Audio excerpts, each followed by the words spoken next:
Jay, please don't do this. Don't you fucking... Damn. Holy shit. I got a rob. If you don't like wrestling, fuck you, fuck you, fuck you. A huge one. Like I said, who doesn't love a huge one? Get away from me, Edge. You've never been on Simpsons. Okay, I hear you like wrestling. Fuck yeah. Nah, a guy like me, I'll put my friends over every chance I get.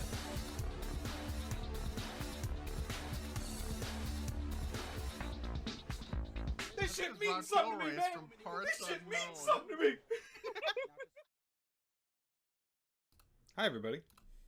Hey, how's it going? Hey, how's it going? Oh, let me put you back on the desk here. Hold on.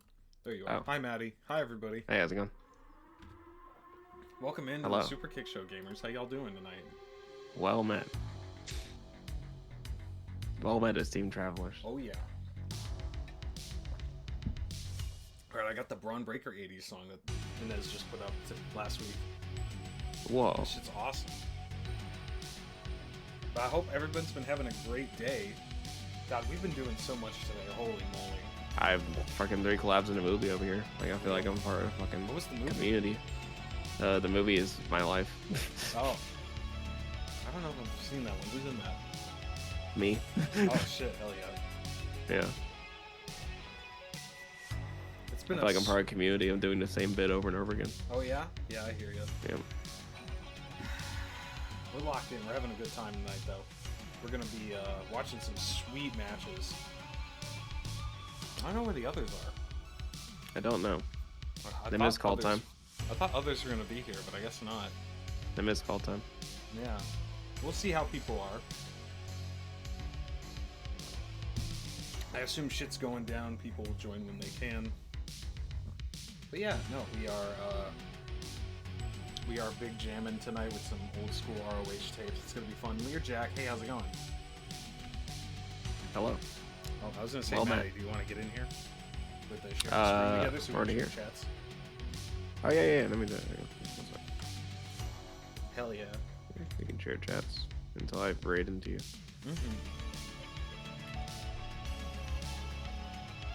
But yeah, last week we watched the first show I ever saw live, which is ROH Gut Check 2006.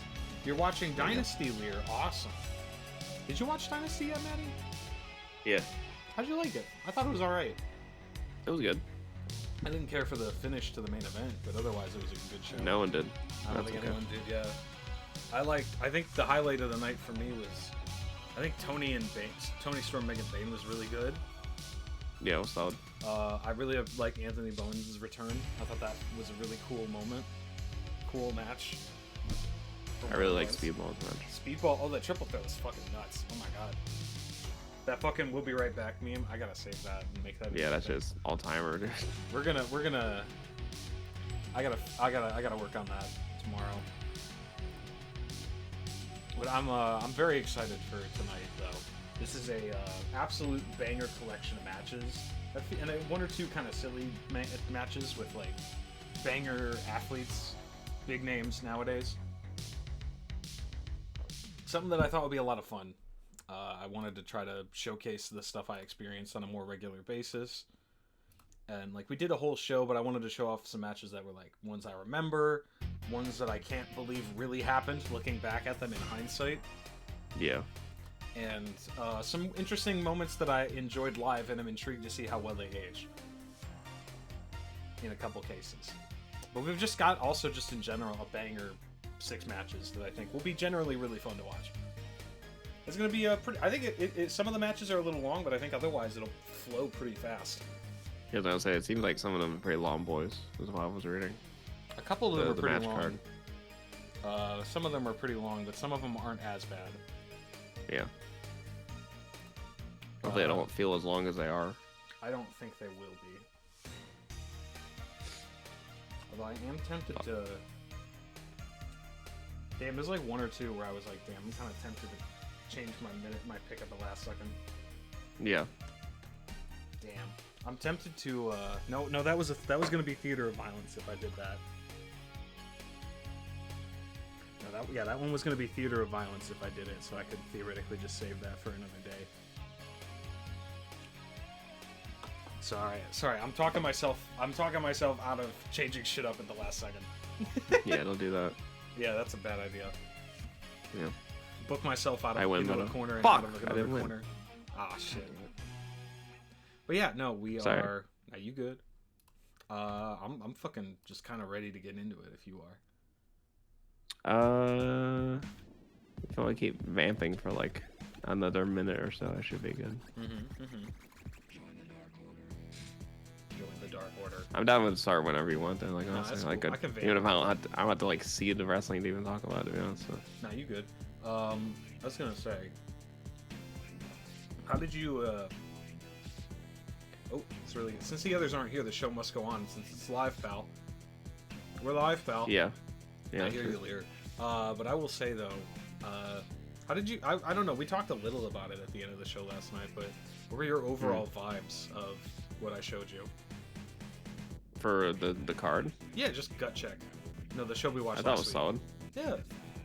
Yeah. Was it like you at least understood why like a 10-year-old would be like, this is the greatest thing I've ever seen in my life? Yeah, for sure. The June Cornette shit was a bit, Oh, that sucked. long-winded, but Oh, I wish I'd skipped yeah. all of that. Wow.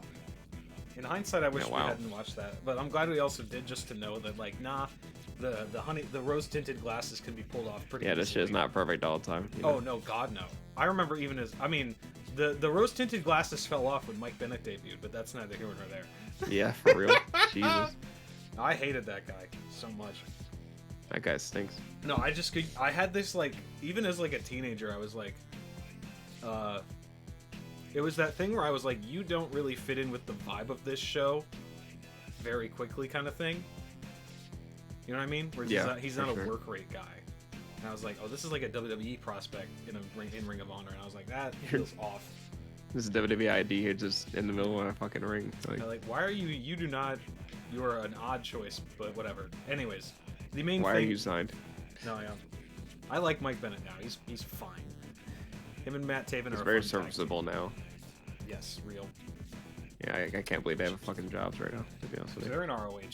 Is that really I still can't believe it. Like, current ROH? I don't know what's going on with they're current they're ROH. up with Ted. They're up with Adams still somehow. I don't know how I the don't know fuck what's this even keeps happening. happening with that shit. I think it's just the trio now for the Adam, Cole, and Kyle. Or Adam, Kyle, and Roddy. Jesus Christ. I thought it was still part of this Fear Kingdom. Or I have no idea what's going on with that shit anymore, honestly. Does anyone? Does anyone know? No. I just Anyone know got any Adam's answers? TNT champion, and I'm like, man, y'all really just gave that belt to Daniel Garcia so it wouldn't sign with WWE, huh? Yeah. No one knows. I'm getting fucked crazy style right now. This is crazy. Damn. Yeah, Matt, for those that are on my stream and don't know, Matty is currently finishing up some Tony Hawk runs. Yeah, I'm trying to beat Roswell. If you guys ever played Pro Skater 1 for Roswell, you realize how hard this fucking level is. And I've gotten first 2 times in a row now and went to go in the comp, and they said, nah, you get second. So, Oh, hell yeah. I forgot to put this on the pretty playlist. beast. I forgot to put this one on the playlist. This was my theme song for the Magic video I used to do back in the day. Because they were budget commander decks. So I was like, I gotta sneak a wrestling joke in here somewhere. Maddie was gonna play this game. They're on their stream right now, Learjack, but we're gonna be watching wrestling here in a minute. Yeah. But yeah, Dynasty's weird, and I'm like, wow, they are. We're gonna Dynasty. talk about AEW is interesting, an interesting experience AEW is lately. fucked. It's a weird believe. thing to think about as well. Where I'm like, I remember that energy. That energy they had when they were starting was really, really felt akin to how I felt as a kid watching old school ROH. Where I was like, there's Yeah. a magic in the air. AEW does feel WCW-esque right now, yeah. In a bad way. Yeah, where it's it's like pretty everything but the top of the card is really exciting. And I'm into just about everything where I'm like, and it's also like there's certain other things that should be the main event and should have been the whole time. Like Tony Storm and Mariah May should have been the main event. The Hollywood ending should have main evented the last show they had. Straight up. Mm-hmm. Cope Mox, the big Dude. pile of doo-doo butter. Dude. Yeah. I don't know if that's his fault or someone else's fault, but whoever the fuck is involved in that should not be booking wrestling. Oh yeah. Yeah, there's a reason why we skip a lot of current content on this channel. It's also, I think it's not just because everyone else is talking about it. It's that energy. That definitely of, adds to it. Oh yeah, it does. But it's definitely also the energy of like, I'm just tired. I'm tired of dealing with that stuff. I'm not interested in, dealing with the complaint. I don't like complaining about wrestling. At that point, I'm like, if something's making me, if I'm not enjoying something, I'm gonna just stop interacting with it. And then if someone tells me, this is pretty sick, check this out, I'll check it out. I just got 80,000 points in one round. Do you think I won? What do you think? I'd like to hope so. Yeah, considering 50 is like the normal prestige. Maybe. Yeah, we won. Oh, We did it. We did that Are shit. you free? We're You free. did it? Steven's Free as Jamie. Steven's fired. I have one more match, or sorry, one more comp as Alyssa Steamer. I'm not gonna do her tonight though. I see. The one female skater for Pro Skater. Sky Blue would be a sweet shout if she was not injured, Lear. I would agree. I think she's super injured or whatever. She's mega ultra injured right now. It's pretty bad. Yeah. Shouts out though. Sky Blue trains at the school one of my best friends trains at. Out here. Yeah. That's badass. I'm gonna mute real quick so I can put you over. Oh, okay. What the fuck? Yeah, I'll be right back. Well, you can't. Right back. Oh, I'm not gonna get to hear. Oh, okay. You want me? You want? Okay, sure. I was gonna say if you want, I'll take it. If you want to, you can. I don't give a shit. Whatever you want to do. Oh, 1 second. Okay, I can vamp for a little bit. Ooh, excuse me. 1 second. Oh goodness, gang. But yeah, we're just kind of vibing for a second. I was hoping the others would be around, but I think people are busy tonight. All right, we're back. Hello. All right, chat. We're gonna go raid Ciron Skylark. He's one of the best fucking Twitch content creators for wrestling shit and other things. He's been doing 30 days till 30. You guys better fucking go watch this goddamn shit. You guys better go fucking watch it. Oh shit, here we go. Tag in. Tag me in, brother. Hot tag coming. Oh, here we fucking go, baby. But no, you guys better fucking give Ciron my love because I'm about to watch ROH with him, and you guys gotta fucking have ROH. So this shit's gonna be awesome. All right, we gotta get the fuck out of here. Goodbye. We gotta get out of here. We're coming over here. Fuck out of here. Oh god, here they come. Here they come. 4 whole people. I'll take them. I'm not picky. Oh, here they come. Yeah. Hi, everybody. Welcome in, everyone. I hope you're having a great night. Thanks, Maddie. Yeah, no worries. By our powers combined, we are a single Superkick show stream. One whole Superkick show. Welcome in, gamers. For those that don't know me, my name is Ciron Skylark. I am the timeless storyteller. I preserve the life and times of people history books wouldn't write about. In my ageless quest to earn some sort of redemption or something. We're working on that extra lore. I can't die. I don't age. Smile. Smile. But yeah, hi. Hey, how's it going? We're just getting started on the Superkick show Wednesday night. It's Maddie and the rest of the gang and I watch pro wrestling, do other random variety games about it. Tonight, as a part of my month-long journey towards my 30th birthday called 30 Days Till 30, we are going through the deep trenches of why my brain is rotted to the core, and that is late 2000s Ring of Honor, because that's what I grew up on going to live. So we're going to watch some matches that I genuinely think are that are going to be a lot of fun. I think we're having a great time tonight. And I am, right now, as you can hear, we're unlocking the first box. These are on the real DVDs I bought back in the day as a kid. You could still smell the smell that they smelled like when they were new. They, like, in the case, the air from the olden times is still in here. Real, actual DVDs, tape trader style. Except I just own these. I'm so fucking ready for this shit. We are starting hot and heavy, baby. Matt, you ever heard of a wrestler named Bryan Danielson? Sometimes. Yeah? You heard about his legendary matches with Nigel McGuinness? Yeah. Yeah. Did you sign two signed TNA DVDs? Do tell which ones and who they were signed by, Lear. I'm intrigued. But yeah, you might have heard of the infamous rivalry between Bryan Danielson and Nigel McGuinness. Yeah, I heard Nigel took some pretty disgusting turnbuckle chops. Oh yeah, but these matches specifically. This one is from 2008. Did you know they had a lesser-known rematch when Nigel was world champion? Oh. Yeah. I didn't know that. Yeah. That is what we're going to be watching today as I turn us back into the shadow puppets. This main menu fucks. Shadow with your money gang. This is the exact song ROH DVDs had as their single menu all the time for years and years and years. But I want to just talk about the rest of this card real quick.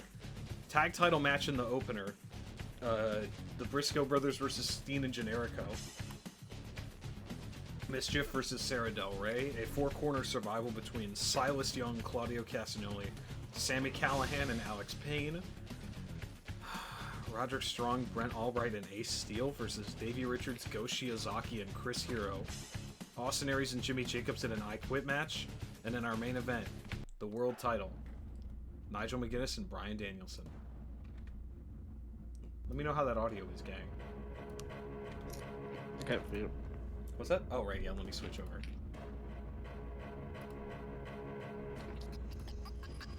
Okay, I see. I'm getting there, 1 second. These two have killed each other all over the world.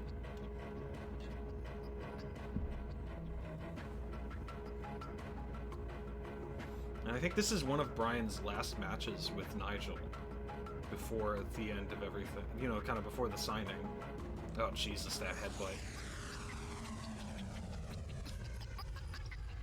I love that for this, like, at this time it's still about each other, but then, like, oh yeah, here we fucking go, baby. The American Dragon himself. You are right, Sean. This match fucks. It's not the best one in their feud, but it is still an absolute banger.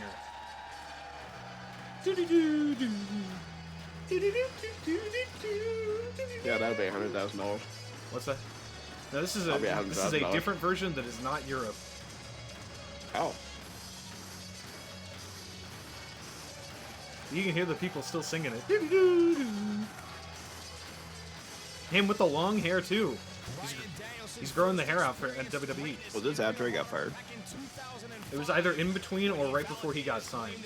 This is 08. Oh. I think it was 2010 when he got fired and came back, right? All right. Yeah. It's the final brain cell. You damn right, Bradley. This shit goes hard. This was, I think, an pay-per-view match, actually. Now, what is the IPPV for people that don't know? This is before you could do digital pay-per-views like you can now. They had the very first of them was iPay-per-views. Oh, M.A. Sean, thank you for the follow. Hey, how's it going? But yeah, the very beginning of this, of like digital pay-per-views, was iPay-per-views. And ROH was at the forefront of that for wrestling.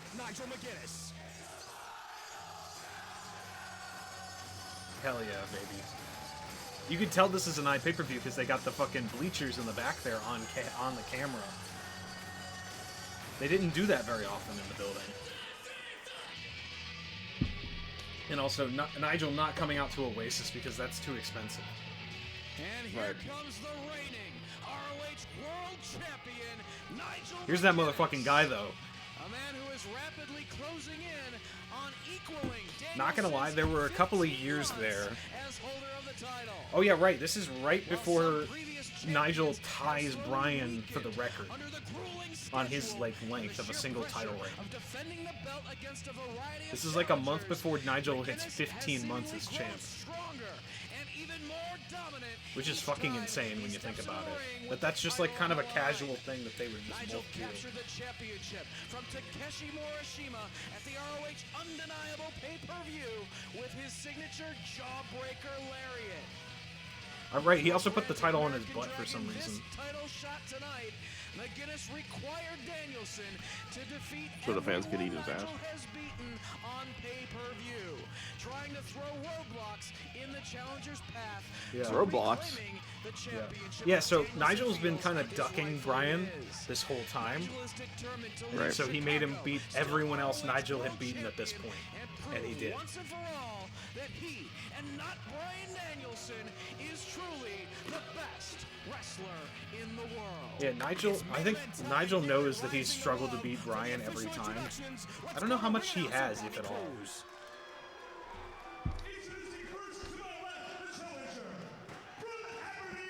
Oh my god, they got the big crane.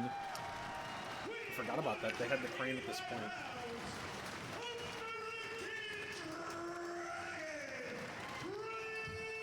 Oh, hell yeah. Ooh, excuse me. Goodness.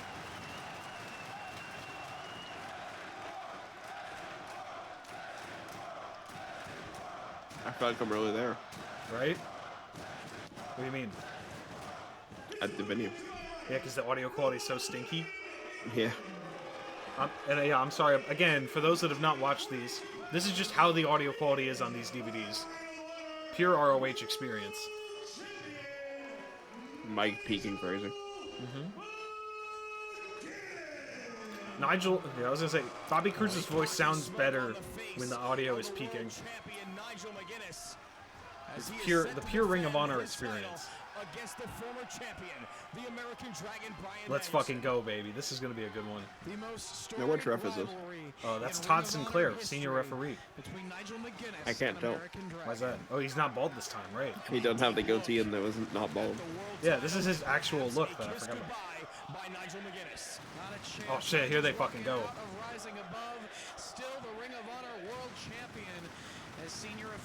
God, I can still remember slapping that fucking metal barricade and having sore hands and wrists for like the next day. That shit goes hard. Hi, Daniel. We're starting off with Bryan Danielson versus Nigel McGuinness because we're fucking locked in. A handshake between champion and challenger in the center of the ring.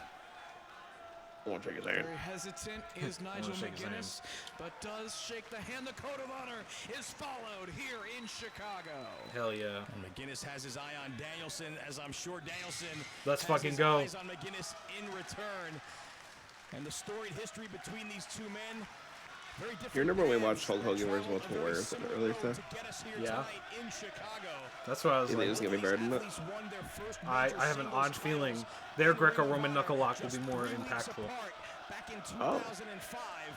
And by theirs, I mean the one we're watching now. Right. Oh, that was a low kick. 3 weeks before Bryan Danielson won the world title at Glory by Honor 4. This is yeah, Daniel, this is the first match we're watching. This is how we're opening the show. Because we're fucking locked in.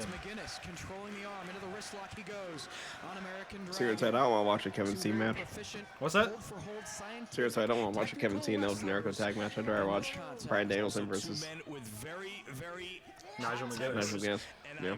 I mean, I do want to watch Steen and Generico also. Hi, Morgan. How you doing? Morgan, we're watching two of my all-time favorites beat the absolute piss out of each other. Bryan Danielson in the maroon, Nigel McGuinness with the frosted tips, defending his world title against a man he has struggled to beat throughout his entire career. Yo. Well, Hogan and Warrior might be pieces of shit, but neither are British. It's true. And neither are a British man with frosted tips. I'm a bit low? Oh. Good to know. Thank you. Yeah, the audio's a little loud compared to you. Alright, I'm going to turn the game down just a little. Turn the game down, he says, talking about a DVD. Turn the game down. How about this? Am I a little better now? Hello? Yeah. Thank you. Thank you also, Morgan. I appreciate that. Yeah. What the?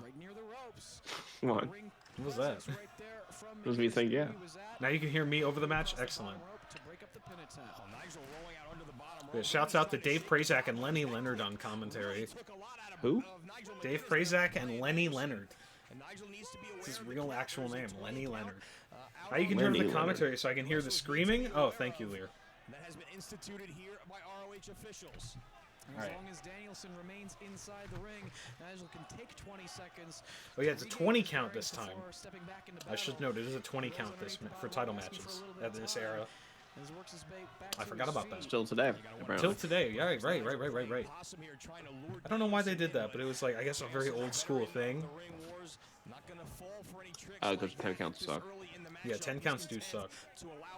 Oh, I'm also just remembering that was to the balls. That was to the cock and balls. A fun story I just remembered from this show. There should be a match where you have a 1 hour minute and a 1 hour outside limit. 1 hour? a 1 hour limit outside of the ring. Why not just have a 60-minute Street Fight Iron Man match? Yeah. That'd be base. I have a better idea. Yeah. How about we do false count somewhere? You don't know where the false count. Yeah, exactly. The only one who does is the referee, I guess. None of them know until they're told. That's fun. But yeah, the fun story I remember Kid Me had with this was I got to actually meet Kerry Silken in intermission during this episode, who was the owner of Ring of Honor at the time, and talk with him. And I was like, this shitty little kid he was like so excited to meet me and hear stories from me. False count nowhere is you're spitting, Daniel. Yeah, Kerry and I had a 5-minute conversation where he was like asking me about what I've liked because I told him I've been coming since 06. I have till 5. Sorry, Brian Danielson saying I've had till 5. Classics. But yeah, yeah. But Kerry gave me an autograph that I'm heartbroken to say I lost at some point about 10 years ago. 07. 07. But he was very nice to me, and every time I met him afterwards, he did actually know my name for like a solid year after. Which I was like, that's dope as hell. Kerry Silken, apparently one of the nicest guys in wrestling as a promoter. One of the best guys to do that. I think he got worked crazy like Dixie did though. What's that? He got worked crazy by the wrestlers like Dixie did. Yes. But apparently he was one of the ones that was actually not a piece of shit. Gabe Sapolsky was usually the bad guy on the team, from what I'm aware. Yeah, that sounds about right. Ric Flair worked him super hard. Ric Flair still owes Kerry $40,000. Sorry, what was that? I said Gabe is fine now, though. Yeah, Gabe's pretty chill, all things considered now. Joe jokes about it a lot. Yeah. In that CVV interview.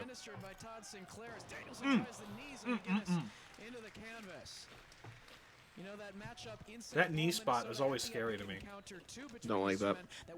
Instead of the bull rope or leather strap, use the actual ring rope. That would be interesting. That shit had no give. What was that? It doesn't have any give. There'd be no good visual for it. That's a good point. I never thought about it. Also, like it's that. cable. It is a cable, yeah.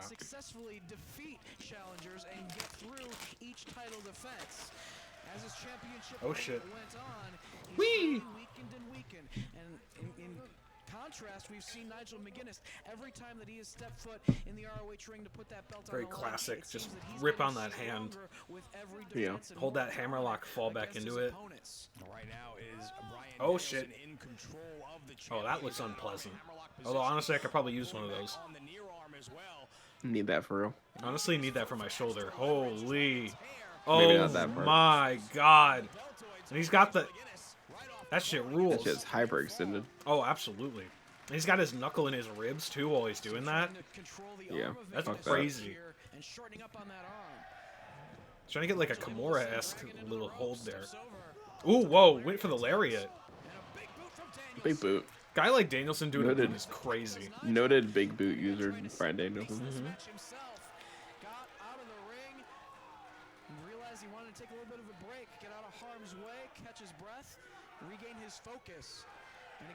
The USA chain is crazy for this kind of fucking thing. I guess because it's the Brian's American fucking- Dragon. Brian's egging it on, too. Yeah. Anything that gets Nigel upset. Oh shit! Amazing race match? Oh my god, that's awesome. Holy shit, what a knee! That was awesome. Oh shit, there I am. Hold up. Where? Oh my god, there I am. I forgot that's where I was sitting. I'm right there on the right with the glasses. I think that's me. I'm trying to find you. On the yeah, the kid that's standing up right there on the bottom right of the screen. That's me. Clapping. What are you wearing? A shirt. Oh. I think I was wearing an ROH shirt. Oh. That baby. This is 2008 in November. This is November 22nd, 2008. I was 14. the ROH 13? Holy shit, he's trying to kick his fucking head in. Just stomping away repeatedly on the head of McGinnis. Nigel able to get his hands I think I was somewhere around there. I might have mistaken some other chubby teenager kid for me. We'll see. That was awesome, though. I'm just trying to find my You dad. got pretty close seats, so that was okay. Oh, I've always got... We were always in the front 3 rows pretty much every time, except Man Up. Except for the... Yeah, Man Up, because we just bought them late. Ooh, kick into the clothesline. But yeah, no, my dad and I always try to get in the front 3 rows every time. Basically, until they started getting more expensive, he was like, no, we're going every single month. He was like, this is the best shit ever. My dad was as locked in as I was, I'm not gonna lie. For like a couple years there. This is like this is the reason why like we talk about wrestling so much. Is like this, oh, I've got till 5, bruv. But yeah, my dad and I bonded a lot over going to these shows. I know that for him, wrestling was a big deal in his dad's house. Because his dad watched like, local territory shit, as I think I mentioned. But he was never a huge fan of it as a kid. He just kind of, it was just the thing that was on. You know? But he was, I never noticed. was that? Oh, I was gonna say, I never noticed the ROHWrestling.com shit print on the apron like that. Oh, yeah, yeah, yeah. Like sideways style. It's kind of cool. It's a smart look. I like it. Bryan Danielson has won 4, Nigel McGinnis has won 2, and there have been 2 draws between these 2 athletes. But the most recent match was back in Tokyo. So apparently, according to the commentary, they're 4-2-2. 4-2-2. Yeah. And, like, Bryan at 4, Nigel at 2, and then Dave had the 2 draws. Oh hell yeah! It's a good career. Good. That's insane that they've had only 8 matches. To me, Yeah. I really thought it was a lot more than that. Maybe just ROH. Maybe, yeah. You haven't been to a wrestling show in a while? Do you remember the last one? There's near Defy. That'd be awesome. You should go to Defy if you haven't. That's badass. Defy shows are usually fantastic. What the fuck is that? I don't think I've ever seen a hold like that since this match. That's awesome. It's like a standing figure 4. Oh, Yeah. now he's going into like this sort of like Indian deathlock without the like. What the fuck? I've never seen a move like that before. That's crazy. I'm sure Zack Sabre Jr. did that some house show somewhere. That's some, yeah, probably. I don't watch that many Zack Sabre matches. Maddie, like, you're goddamn right, you don't. Broved out crazy. Fucking submission wrestlers. Yeah. That got that world of sport. And then of course honorary bruv Timothy Thatcher. Ugh.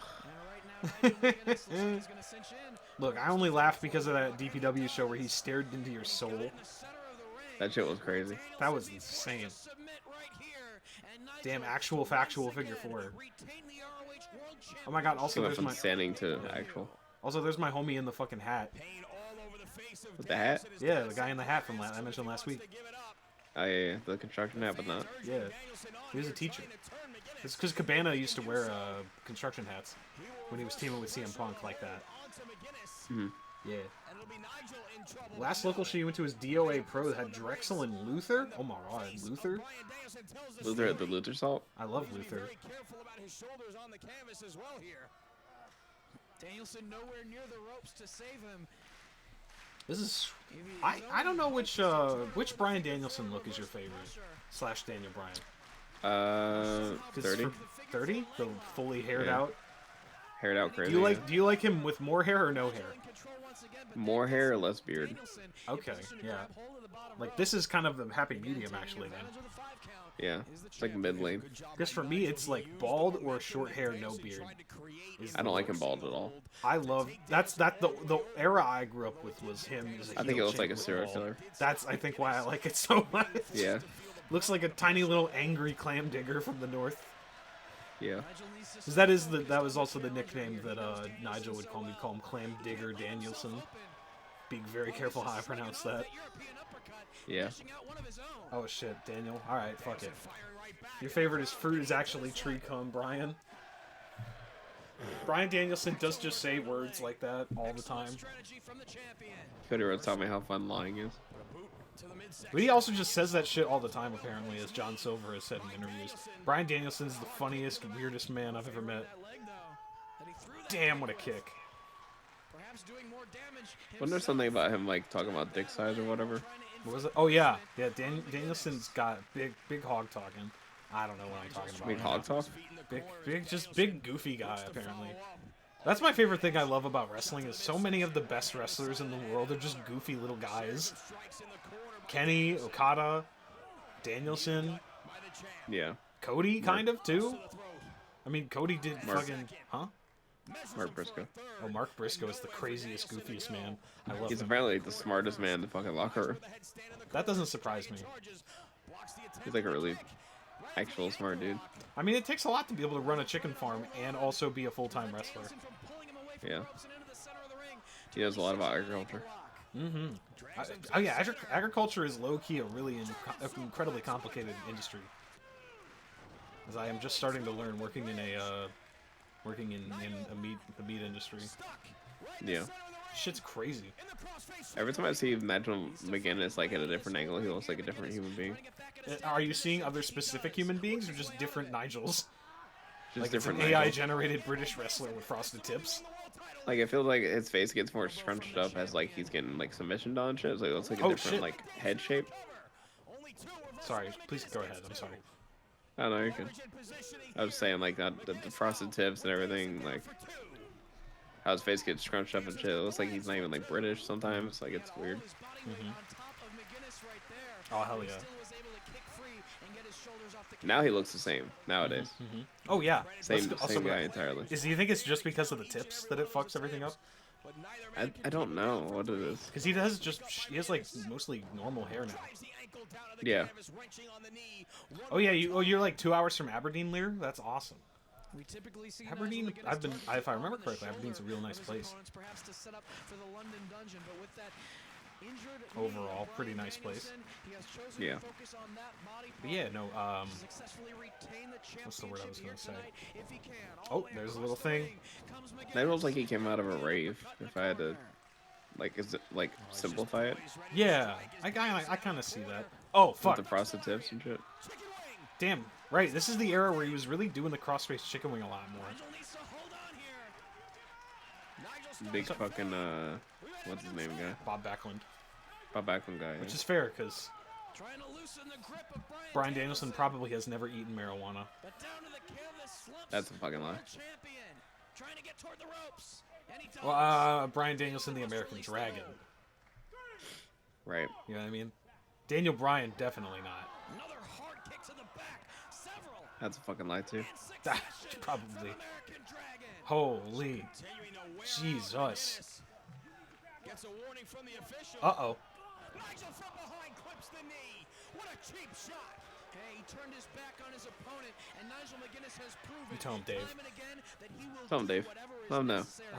I love Dave Prazak. What a great guy in the industry as a commentary guy. Also, if I recall correctly, the one who was in charge of Shimmer, women's athletes. Yeah. Which is based because that era did not have a lot of good booking, good places for women to actually fucking do anything. Shimmer was the place to go for this area for women's wrestling. Sadly, never got to go to a show. I love people calling David Cower for not continuously booking Shimmer now. Which is insane. And I'm like, let the man be retired. It's probably really expensive. But I said it is expensive as shit, and apparently they're coming back. That's awesome. Yeah. That shit looks so cool as hell. Oh my god. It's all wrapped up in this shit. Just beating up someone's ligament is insane to me. Oh, this shit's gonna go hard. Ball game. Oh hell yeah! That shit looks awesome every time. I was joking. I didn't realize he actually did it. Yeah, no, that's where it comes from. That's awesome. Nigel was like the first guy to do that move. You think because he took it from Nigel? I mean, Nigel's been doing that since like 2003, I think. So I would imagine so, yeah. Yeah, that's awesome. I should fucking ask him next time I see him. I'd be like, You got a favorite Nigel match, Cozy? Oh yeah, I should ask him that actually. What's that? I should ask him that. I would love to know if he has an answer. We had a discussion like when we were doing setup last Firestar show, and we were like, all right, what NWO member would you be on? I said I'd be Scott Hall. Yeah. And like, yeah, that's right. You call me the Rainbow Man? Oh fuck, here we go! Yeah! Damn. That's that fucking shit he always did in ROH, like a maniac. No rope, Narrow ass fucking narrow dive, alleyway. springboard back front flip out the ring to no padding, onto the ramp, into that little rampway, just for the love of the game. You want a war? You want a war?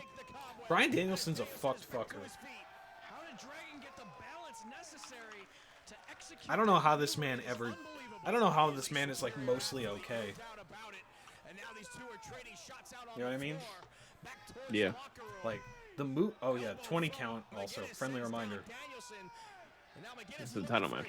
Yes. You just took a dude's chair. Oh shit! Double camera. Whoa! Claudio beat up Danielson. Oh shit! I forgot about that. The two camera vid here they were doing was kind of cool. That was sweet. They only really did that a little bit with the iPay-per-view stuff. I don't remember that happening very often. That was a really good shot, though. It's like, well, if we can't show you that shot from the main one we were using, put another one up in the corner. Yeah, why cool not? as hell. That worked.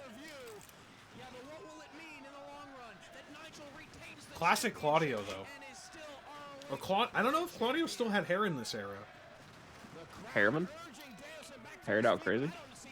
He did have hair for a while, but he went bald around this time, and then stopped having hair forever. Oh shit! Oh my god, it's Sugarfoot, Alex Payne! A Des Moines indie wrestler who was like super over in Chicago all the time because his nickname is Sugarfoot, and it's very funny.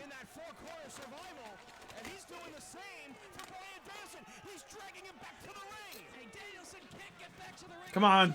Come on, Sugarfoot! Crazy. Come on, Sugarfoot! 19. Oh, all right. There's those guys that would always have the sugar feet. Those guys would always have the foam feet. They have Sugarfoot shirts. Oh my god, look at that. Do you see that them in the background? Yeah. Now wait for this. When it cuts to this camera, then they high five with the feet. What the fuck? Yeah. In his Jesus t-shirt. Christ. Those are the two guys. I remember those two guys every month, dressed like that. That's insane.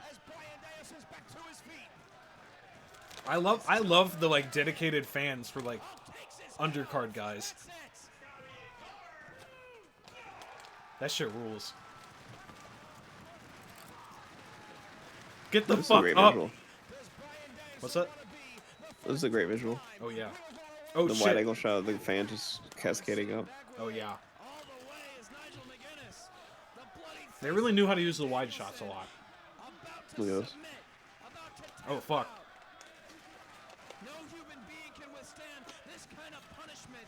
That's a lot of fucking people. Mm-hmm.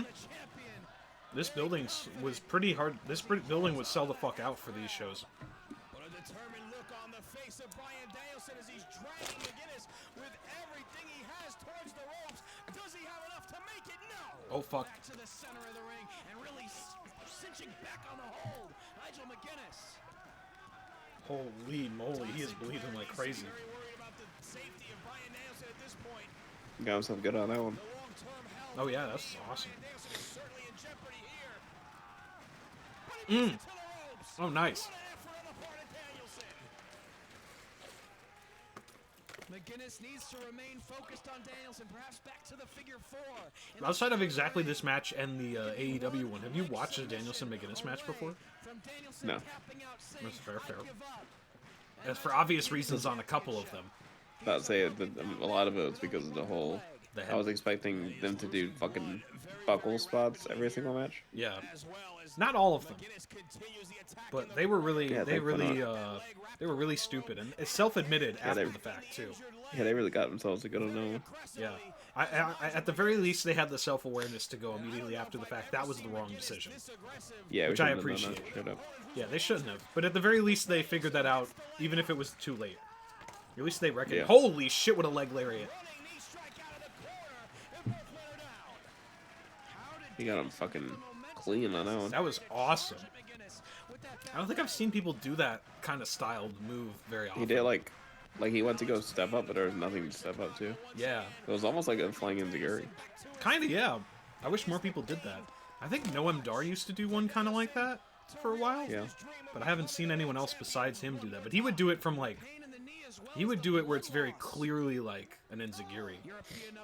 Not that kind of crazy leg lariat style. To be fair, there's a lot of moves that are very similar to that. Fucking sick kick, claymore. Yeah. I mean, just like Uni really even his own shit. So I think it's that's like what Uni basically what he just did, but like not, you know. Yeah, punched I up. think when I saw him do that knee on Cena for the first time, I thought he did what we just saw. Oh fuck! What is he? Oh, whoa! What a counter! Whoa!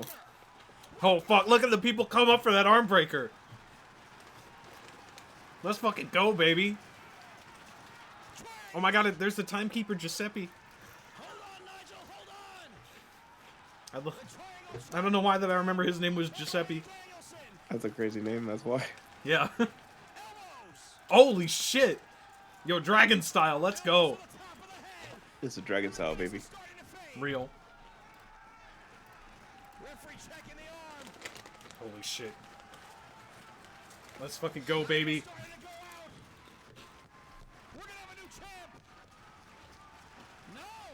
Oh my god. Oh, he's still in it. Nigel fighting out. Oh. Oh shit.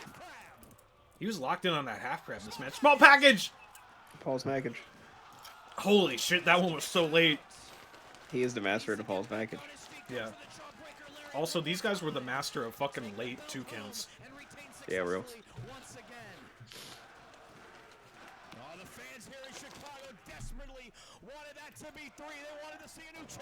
I'll turn this up just a little bit. Okay. Holy. Oh my god, crucifix? Ooh. Elbows! Fucking 12-6. Here we go. Jesus fuck. This is why this is my fucking guy. Right here. This shit. Absolute maniac.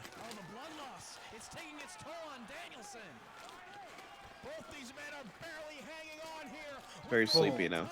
Holy. Took a lot of energy out of him. Oh, fuck.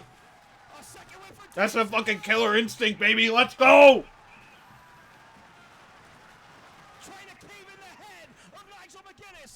Holy fuck. No! In a cattle mutilation! Let's go! Tap, you son of a bitch, tap! I probably could have passed out before he taps. Let's fucking go!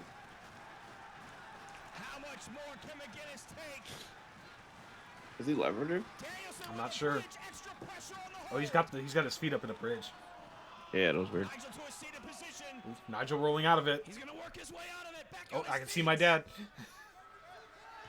Yo! 1, 2. Oh. Oh shit, he popped out! Oh fuck! 1916. Oh, Oh shit, Tower of Holy London! shit. That was fucking What? insane! Rewind that shit. I've never seen shit like that. I've never seen him do it like this. He's reverse suplex lift onto the ropes, Tower of London! Oh, it's the fucking rope. Yeah, the rope hung cutter. Yeah. Oh, sweet. That was fucking insane. I've never seen him lift out of it like that. That was crazy. That was great positioning from both That of was. them. I think he tried to hang him up, but then his feet couldn't quite. He did hang him up. He got one. That's good enough. Yeah, it's good enough. This match is fucking insane. Oh yeah, this is. I was a freshman in high school when I saw this match. I'm now remembering. Holy. Oh wow. I think this might have been the show I met Jim Cornette at. DVW's John Blood in the Superman Chris Hero shirt? No, it's not. Sadly It's not. not Johnny. It's No, not Johnny. Johnny does not live in Chicago. Johnny does not look like that either. Oh! What a lariat! Johnny's not a fucking nerd. Hey now. Johnny's a normal looking guy. True. He's got to hit the jawbreaker. Oh fuck. Wait a second. Elbow. He's taking a page I'll just take his own. or use Dragon's own tricks against him. Jesus. Nigel out to prove that he is the best Brian's wrestler passing in the out. world. Oh shit, he's still got some fight in him. Back to his feet. Repeated elbows. Oh fuck. From McGinnis. Good lord. Jesus. Danielson tells him to bring it on. Nigel just begging him to go down. Oh, but the look on Nigel's face, he doesn't know what to do next. Series of strikes from Danielson. I love the Sugarfoot guy is like super locked in. Mm-hmm. Ducks the lariat. Ducks it. Oh, headbutt to the back of the head. Bounced off him. Jawbreaker! Jesus Christ! What a fucking match. Good lord. And that's like one of their forgotten matches from their feud. That was really good. That was awesome. That shit goes so hard. Holy Sugarfoot's losing fuck. it ringside. Sugarfoot crying. Shitting, pissing, crying. Me. That match rules. To get better and sharper at his game with each and every title defense. I do hand it to American Dragon, Bryan Danielson. One heck of a fight during the course of that battle. Another I'm just glad he won clean at the end. Danielson Yeah, it was a cleaner. here in Ring of Honor, but once again, it's Nigel McGuinness that successfully defends the Ring of Honor World Championship here in Chicago. Fans, we want to thank you for joining us here tonight for Rising Above. This is the kind of action you can see when Ring of Honor comes to Boston, Philadelphia, Chicago, Nashville, Dayton, St. Louis, Nashville. Toronto, Montreal, Real. Pittsburgh, Orlando, Virginia, and New York City. For Dave Plazak, I'm Lenny Leonard. Thank you for joining us. What a fucking show. What a match already.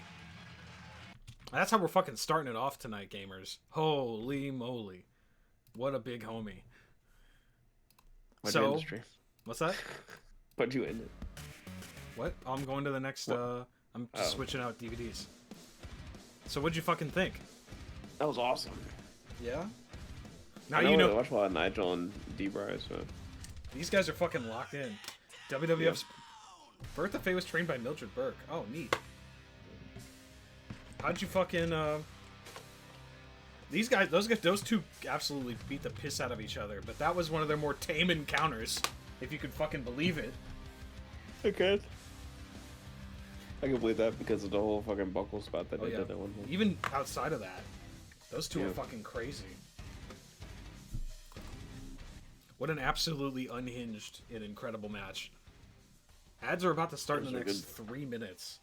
So I'm tempted to like, I'm tempted to kind of banter and just do the ads now. You can just do the ads now. I'm going to hit the ads right now, gang. We're going to be back in 3 minutes for the next match. Our next match, after the break, is going to be from ROH Reverse the Curse, December 5th, 2009. Roderick Strong versus Kenny Omega. Oh my god.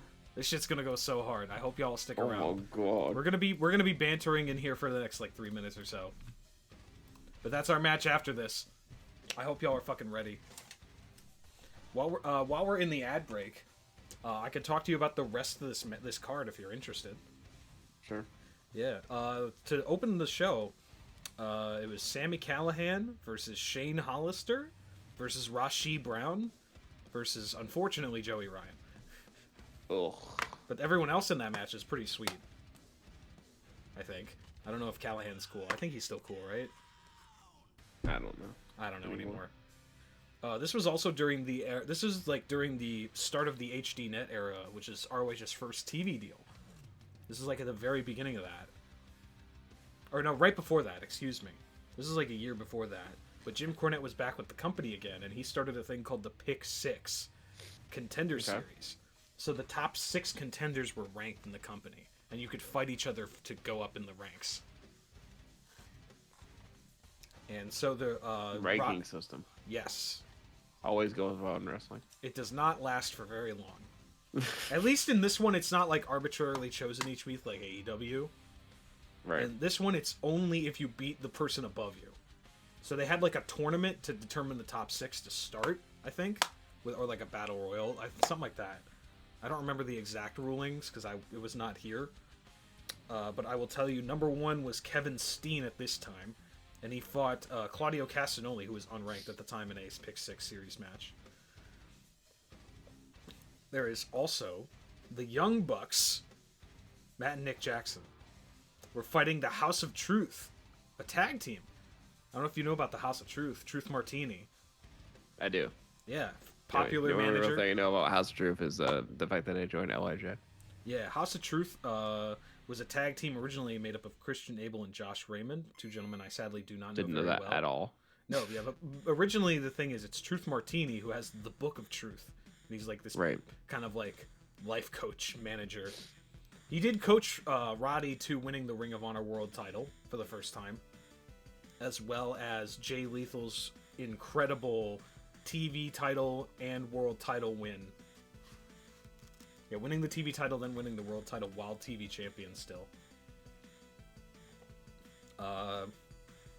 So I don't remember these matches, but it's good to know that I have seen the Elite wrestle, and it was all in the same fucking show. Yeah. Oh yeah. After that was the match we're gonna watch. Roddy Kenny. Next up was Necro Butcher versus Eric Stevens, which I remember actually really liking as a kid because I was locked into the Necro Butcher. This was post Age of the Fall. Necro Butcher was very nice to me when I was a kid, which I was like, well, I like him. Yeah, I mean he's always nice to younger fans. Yeah, I'm not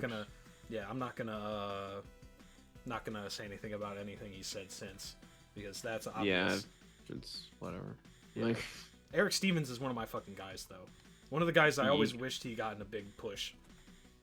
You gotta word out some of the shit like these fucking goofy ass wrestlers say is just like grifting like at this point. Oh yeah, honestly, I wonder. Yeah. I will say nice things about Eric Stevens. He was really big in the Florida territory, FIP. Eric Stevens.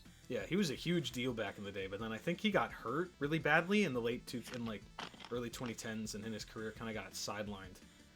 And then he found another career, but then he came back right before the pandemic happened, sadly. Yeah, and then he went back again. Which I don't blame him, you know? You only have so much time left when you come back. Yeah. Another Pick 6 series from this show after. Tyler Black, ranked number 4, fought Kenny King in a singles match that I remember being fucking insane. I can imagine. Yeah. The Dark City Fight Club, Corey Chavis and John Davis fought the Briscoe brothers. And then in the main event, a steel cage match for the world title, Austin Aries defending against Colt Cabana. That's why the show's called Reverse the Curse. Right. Of Colt Cabana never being able to win the world title, and he never does. And he never will. Pretty much, yeah. Unless you randomly book it on ROH. I don't know why they would, because he's not really doing anything. Just have him beat Bandito. Why not? I don't know. I mean, if he'd beaten Jericho, I wouldn't have been completely against it. Oh, no, for sure. I wouldn't know. But he isn't like an on-screen wrestler anymore, either. No. Ooh. Why are we in black? I'm also wondering What happened? that. Oh, there we are. This one doesn't have the music, either. Turn the lights on. Turn out the lights. We are here. Coming out. Turn on the lights. Down low. Oh, wrong button. Sorry about that. Where is Roderick Strong versus Kenny Omega? Welcome back, everybody. Again, this is December 2009. I don't actually remember this match much, but I thought it would be a fun include. Okay. I'd love to see it. I'd love to see it, Ciron. Oh, fuck. Sorry, I forgot that would automatically stop playing. Yeah, I'll start it over. I'll start the entrance over again. Look at this motherfucker. Young Kenny. Young Kenny is crazy. Right, this is when his finish was the Hadouken. Big wrestler boy. Mm-hmm. Young Kenny He was at looking fresh. OVW in what, 08, right? Something like that. I think he was in Deep South, though. Or whatever. One of fucking those? South is. Yeah. Yeah. He's currently ranked 5 in the top 6. Oh. Yeah. I'm surprised Cornette didn't find a way to put him in the bottom. Well, he was just a young boy. Or maybe this was right before the Cornette return? I don't fucking remember, honestly. He wasn't on screen until the HDNet shit started up. So honestly, not sure.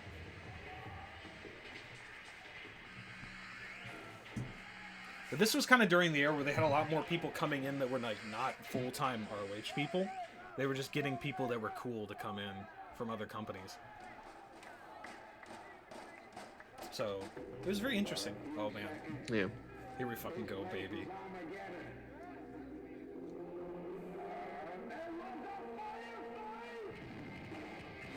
Crunchy ass audio. Yeah. This motherfucker came out to the same song for like 10 years, and I respect that. And this song's A Victim, A Target. I forget the band name. This shit rules. That's my fucking guy right here, Roderick Strong. I thought he was a big End of Heartache guy. Yeah, but didn't always come out to End of Heartache for some reason. Oh. Still big Killswitch guy. Yeah. Oh my god, him and his shitty little boots. Look at him. Shitty little boots.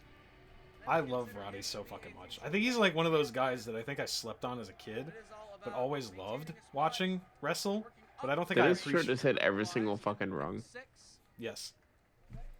Say that again. Yeah, say that again. Bot top, 2, 2, 3. 3. Holy shit. That's awesome.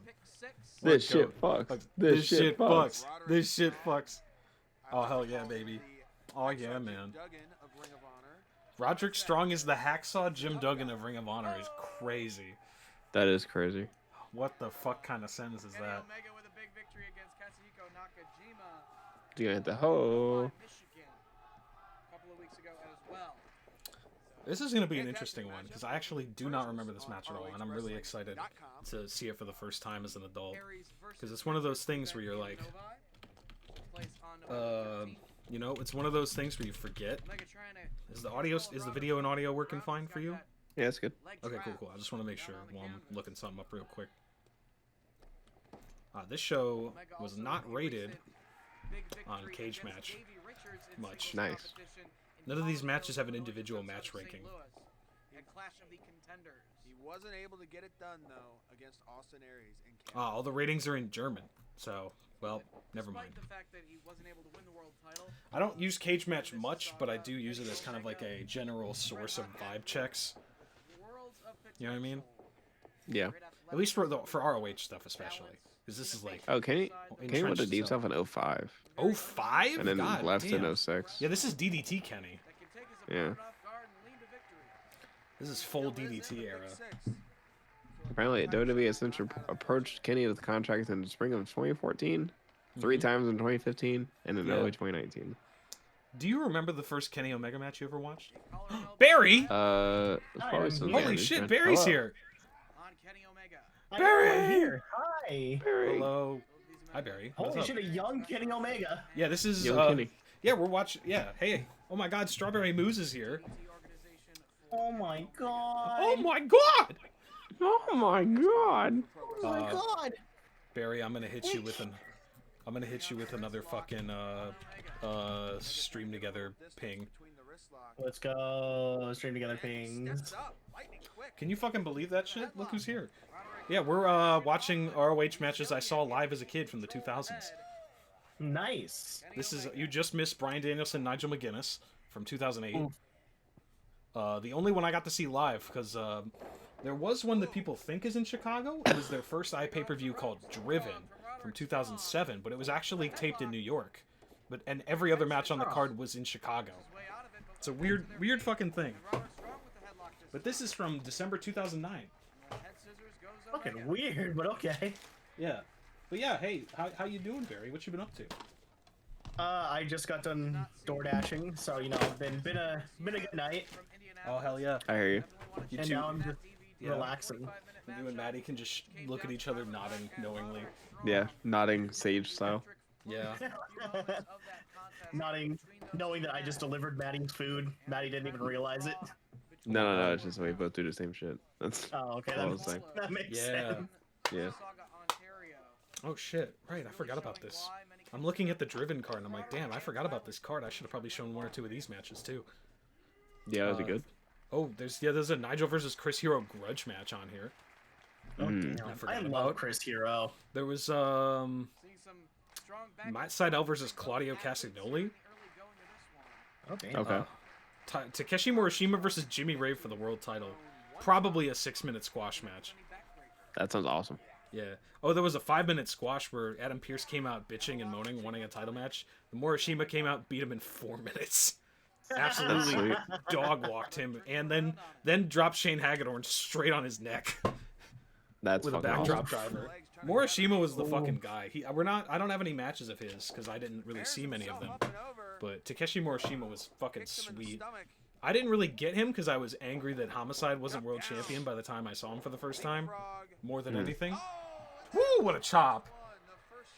But Takeshi Morishima was super underrated outside of those who were watching at that time. The guy who never really got his flowers because of, kind of falling apart career-wise. It's a damn shame, but it is what it is. What the fuck? He's just doing this kind of shit. Just doing shit for real. Yeah. Sorry, did I ask you the question, Maddie? And then I could ask Barry too. I What was don't the know. first Kenny Omega match you remember seeing? Probably something on New Japan. Mm-hmm. Because I remember the first New Japan match I watched was Shibata versus Goto. Holy, what a match! Yeah. Watched that shit live off Ustream. The olden time, just like the good old days. Yep. It was like 09-ish probably then? 10? Wait. 08, holy fuck. Yeah, just hearing Ustream takes me back. Yeah. Barry, do you remember the first Kenny Omega match you saw? I'm gonna be 100% honest with you. I don't think I've ever watched a Kenny Omega match. Not because like I dislike the guy or anything. Like, you know, I'm not out here fucking Jim fuck. Cornette calling him Twinkle Toes McFinger Bang. Damn. I wish someone would call me Twinkle Toes McFinger Bang. Not in a non-derogatory way. In I a digress. non-derogatory But I way, but digress. I think the only thing I've ever seen of Kenny Omega was when they kicked AJ Styles out of the Bullet Club because he was going to AEW. Or not AEW, WWE, sorry. Or WWE, yeah. Did you? Yeah, I like how the Good Brothers got their hits on him too when they were leaving the Yeah, exact same Absolutely time. fucking stupid. I love it. It was so funny. They're doing the same thing. Yeah, no, we're gonna hit you too. Fuck you. Mm-hmm. But yeah, no, I've Yeah. outside of those two things, never. Mm, Never. that Wow. happens. That's. You I was missed gonna a say you've lot. just never watched any AEW matches with him. I don't know. I think To my be fair, biggest his thing New was- Japan shit was better. Jamie, If I'm being 100% honest, I think a lot of my stuff with Kenny Omega is like I like his moves and stuff like that. I think he's a really good wrestler. I just specifically with AEW, especially when it was starting, I was never a big fan of the fact that the four guys that started the company, Kenny, the Bucks, and Cody, were almost immediately champions, and I was just kind of like, I have no interest in that. Like, you guys are running the company. Yeah, I get you. But outside Well, Cody made sure he could never be champion or be over. True. that's fair. Cody did, yeah. Cody Well, goozled wanted himself to a never little be too champion. Yeah. He put himself in the corner. Yeah, this is Cody our fault. wanted to be seen as a face in AEW so badly. He should have just been a heel. Poor guy. Yeah. Oh fuck. Oh, Oh, that was that's sick. going like a midnight drive. Yo, type what shit. the fuck? That was Okay, awesome. cool. Sure. Okay. All right. Okay. We're cooking. We're cooking. Damn. You know, I wanna watch some good Kenny Omega matches. Like, I wanna watch his when he won the G1 Climax, or when he went against, or his like 3 matches against Okada. I've heard are really good. Oh yeah. Yeah. Oh The yeah. Okada ones I feel like are long as shit though. Oh, they are. They That- are very yeah. long. Because I think when they were getting really popular, I was still sort of watching TNA shit when they were on like the Pop channel. Oh Oh, god. wow. Holy. And that was before, you know, Jimmy Havoc got out. He was a shit person. I was really into him. Yeah. It's a damn shame. At least he quit the business and has apparently gotten a lot better. Where he's getting better. And working at Target. Oh. Goddamn. That was the last picture anyone has seen of him. He had like teenage emo hair, and he's wearing a Target shirt. Holy shit! I gotta look this up. So CM Punk's comment about couldn't run Target is actually inaccurate. That's true. Time limit draw in Canada. Damn. I mean, like it sucks because Jimmy Havoc had some really good matches, especially in ICW. I like the lava shit in Riptide too. Unfortunately. Yeah. Specifically, it was his 4-way death match with. It was him, Chris Renfrew, Oh, jeez, right. Mikey Whipwreck, and Holy. who's the other guy? Davey Boy, I think is what his name was. Something like that. Davey Boy Jr. Yeah, Davey Boy Jr. That was a great match. Is this referee still working? Yeah, that's Paul Turner.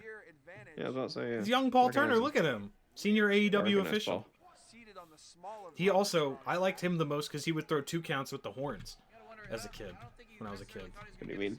When he did the 2 count instead of doing the peace sign for the 2, he would throw up the Oh, finger, yeah, the two the sweet. pointer finger and the pinky. Yeah. He would throw up the fucking horns. And I was like, oh, that's my fucking guy. Fucking horns down, motherfuckers. Yeah. I was like, Paul Turner's locked in. He's got the sicko. He's just like fucking one of my favorite commentary guys, Ian Sicko Bonnie. Damn, I should have shot for the fucking stars today and been like, hey Ian, we're watching old school ROH. You want to hang out? Yeah, you should have Ian Riccaboni for sure. On Blue Sky, just to be like, oh man, I Yeah. wish. Why not? Fuck it. You know what I mean? Yeah. Fucking throw.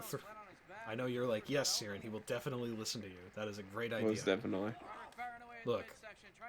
To be fair, I didn't realize. I didn't think about where I'd be, you know, a couple years ago. So. Yeah, you never know, right? This is the I kind went of from. yeah. I mean, I'm just gonna tell the story real quick because we're still in the middle of the match here. Mhm.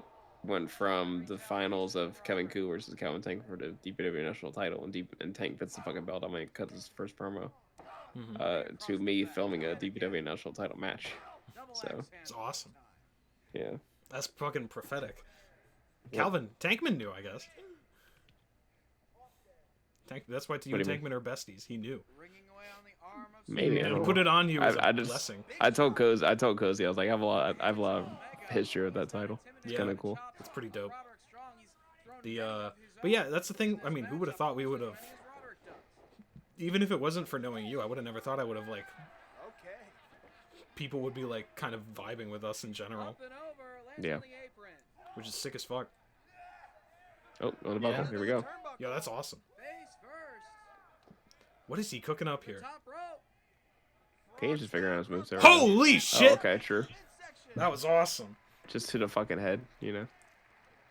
That probably sucked less than a... Oh, Misery Signals. Thank you, Lear.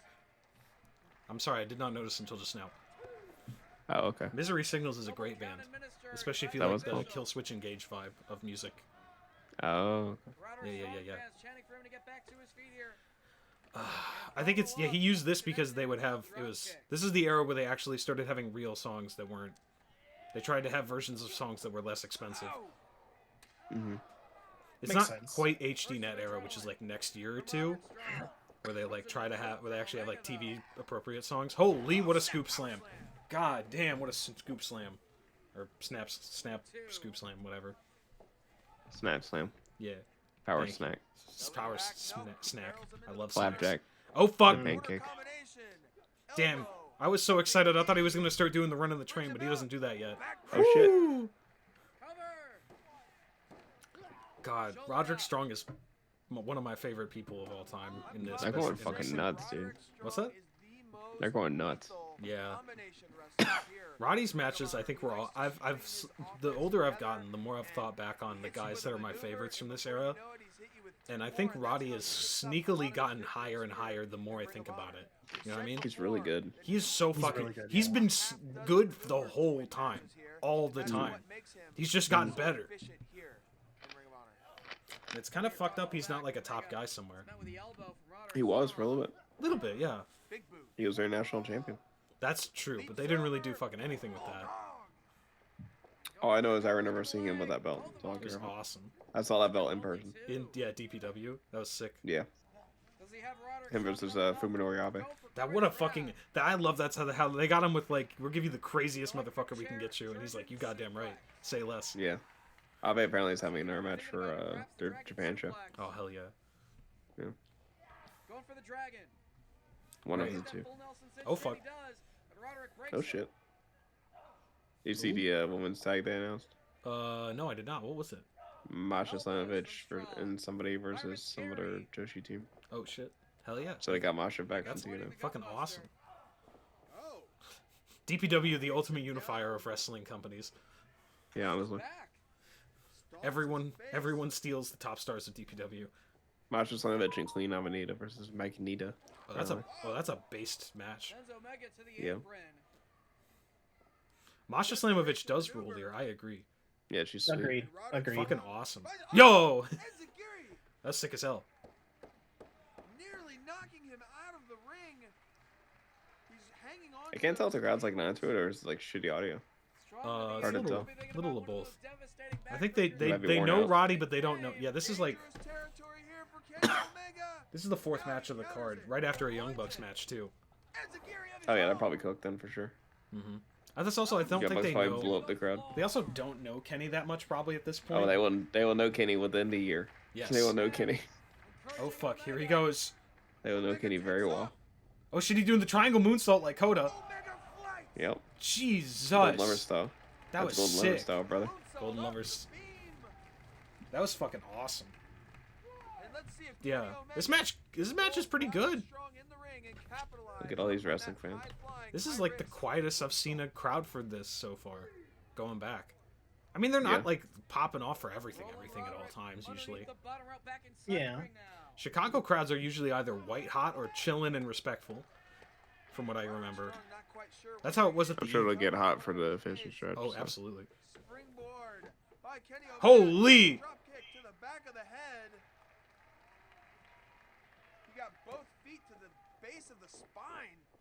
Yeah, Kenny would. What year is this? Here it is. 09. Late 09. So Kenny gets signed like 5 years later to officially to New Japan, and his career just fucking skyrockets. Oh yeah. Oh shit. Roll through. Rolling reverse pin. Yo, that was sick. Cause he had definitely been in New Japan for Best Super Juniors and the Golden Lovers tag matches and shit. Mm-hmm. Like they had Golden Lovers versus Apollo 55. So. Mm-hmm. Here it is. Oh, shit. Holy shit. Snapdragon. I've never seen him throw a normal dragon outside of this. He hasn't figured out the Snapdragon tech yet. No. Hooking his leg a bit too emphatically gave Roderick Strong the Oh. momentum to kick out of that. Is it really empty above, or am I tripping? What's that? The bleachers. Oh, the bleachers aren't there this time. That's iPay-per-view only. Brainbuster, which we're gonna see here. Blue Destiny. Oh, this isn't the same pay-per-view from the last show. No, this is a year later. Oh wow, okay. Yeah, this is every match is every match we're watching is from a different show. Oh okay. Yeah. I thought this was the same card. Nope. Can't waste any time here. Okay. He's gotta dig down Yeah, Rising Above had a different card. Go for Kreutz Rad. Okay. Yeah, that was what you saw was the main from that show, which also had that Austin Aries Jimmy Jacobs I Quit match that I mentioned. I don't know. This show had the main event was Austin Aries Colt Cabana for the world title in a cage match. Oh damn. Yeah. Wow. Where's the Which was- cage? They set it up right before the match and right after they take it down. Oh okay. That's how they usually did it. They just manually would Where's the put fire it marshal? up. Fire marshal's looking for a cage. Oh fuck! That was sweet. I don't remember him doing that. It was like Spinning side it was effect. like a Blue Thunder bookend. The thunder side effect too. Yeah, that's sick. Oh fuck! That's awesome. You're a Nagi. Stronghold. Does he not do it to end up heartache? Sometimes I don't remember. He would just do backbreakers in this era, and that would win, I think, or the sick kick. He's got a lot of moves. Oh yeah, Roddy's got moves for days. He's got some moves to do. Oh hell yeah. Gets to the ropes But yeah, if I remember correctly, this show, Damage may be done, though. this is like one of the best matches on this show, and people are like kind of just chilling. Just hanging out, They're just hanging out, yeah. enjoying the show. Then again, this might be one of the ones that started later because of the delay. Because this is a Maybe. winter show. So I know a couple of the Yeah. winter shows I went to started like half an hour to 45 minutes late, which meant that these would we'd get out at like 1:30, 2 a.m. That's rough. Which is fucked. Frankensteiner, no, Oh fuck! Into another stronghold. Oh, roll through. Cradles it with the prawn. Whoa! I thought I got him. That I was thought I got crazy. him on that one. That was fucking nuts. Holy moly! Come on now. Come on. Come on now. Big shot. God damn. Big chop. Huge. Gibson driver. And you were here for this? Yeah, I was here for this match. I was in this Where were you building. at? I actually don't remember this one. Okay. Turns out we can see young Ciron on the camera. Just we're not actually. I we will- know exactly where he's at. I will absolutely point myself out if I find myself. But this one, I think my dad and I were like in the middle of fucking somewhere. Holy fuck! There it is.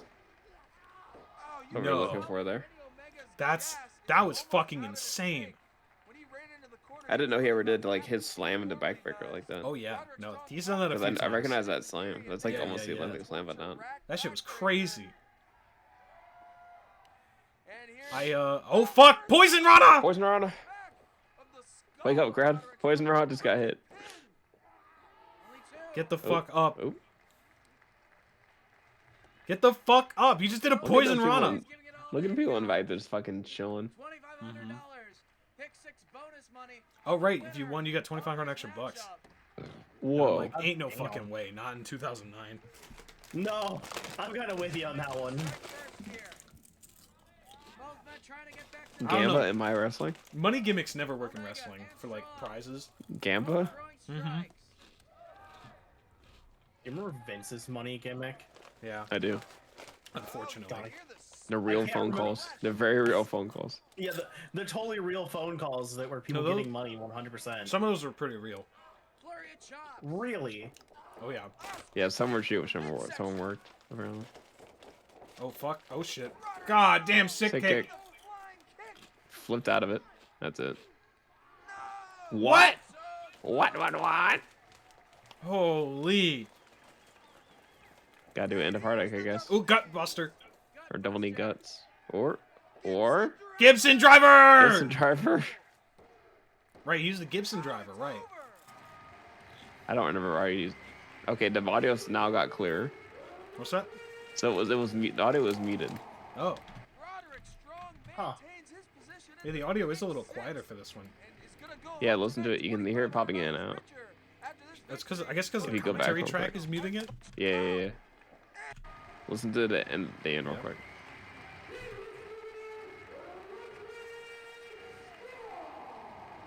Roderick Oh yeah, Strong immediately. Yeah. That's, Yeah. that's bad audio editing then.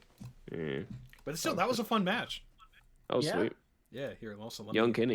I'm gonna scoot Barry closer down in here. Hey, how's it going? Hey, Hi, how are you? Hi, how are you? how's All right, I'm gonna. Where's the eject button on this program? Wait, I could just hit the button on the box. What a fun match. That was sweet. Young Yeah. Kenny is always fun. Young Kenny has Yeah. some crazy shit going on. We are in fact yapping. Yeah. Where do you put that compared? Not in remotely as exciting as Danielson McGuinness, I imagine, Maddie. Oh, that was better. Really? Yeah. No. So of the one of two so far, I think I like the Kenny one most. Honestly, Really? Why not Yeah. Danielson McGuinness then? British. Okay. Okay. Yeah, I hear you. Okay. Yeah. Uh huh. Uh huh. No, I like seeing people get that you, I I get know you. to be like one of the best wrestlers of all time. That's That fair. just seeing their young formative days. Oh as yeah. wrestlers. We're gonna get that later more. I'm gonna look at the little goobers. Hi, Marcus. How's it going, buddy? Ubers. We're gonna get into the next one right away. But Barry, what'd you think? How'd you enjoy I that? liked it. Was fun? Sure, I came in a little bit late to it, but you know, it was a good ending there. I liked it. I don't know. It was fine. Oh fuck. For the first match of Kenny Omega's that I've actually somewhat watched. That's crazy. There was no Dead Rising 2. That's true. Y'all ready for a fucking crazy match, though? Yeah. I'm ready. How about a 4-way? How about it? Okay. This is the start of the pay-per-view. Actually, hold up. Let me restart that. What are you doing? I've got an idea. Hold on. Oh no, not an idea. Ideas? Let's get the experience of the opening of this show. Because this is the pay-per-view Man Up. Okay. 2007. September 15th. Their G-Funk second Sports Entertainment. ever pay-per-view. Holy fuck. What? Look at this fucking crowd. Look at this. Oh. Look at this. Is that Kodo just chilling in the fucking ring? That is Naomichi Marufuji. Oh, okay.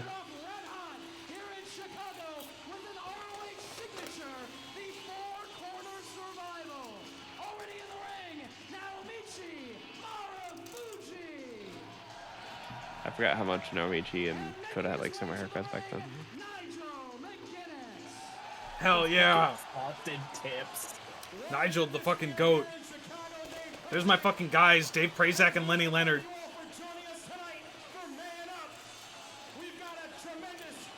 Leonard?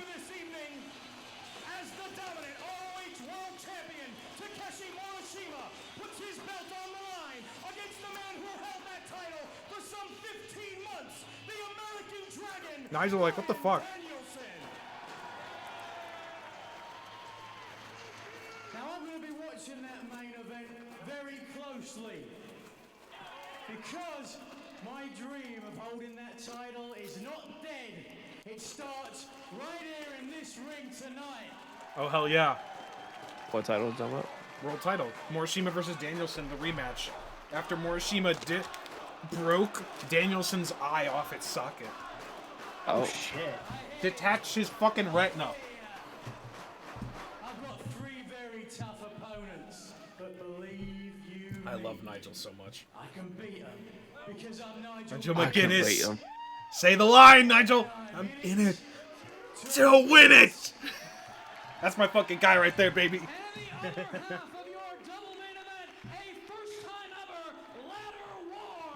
Oh yeah, this is the card.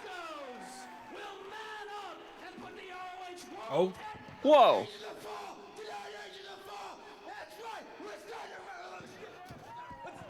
Gee, do you know who that was? Thank you, Seth. I was gonna say. Yeah. That was definitely Seth Rollins. Oh hell yeah, it was. Agent 4! Agent 4 is under position! I'm gonna have to skip this because it's. Oh fuck. Are you sure you want to skip this? I was. This looks awesome. I was gonna skip it because of the fucking Leonard Skinner song. Oh yeah. Whatever, man. Who gives a shit? You're real. I fucking love this song so much. Just because of the Briscoes. Holy shit, Matt Cross! This card is insane. This is a stacked show. Who just did the was that Matt that had the low? No, that was Austin Aries. Oh, Austin Aries look very different. Austin is fighting He'll Davey take Jake Richards something. tonight. He'll take Jake something. Oh shit. Yeah. Oh, there's Sweet and Sour Incorporated beating the piss out of someone. Oh my god, Claudio. Claudio with the shaved hair?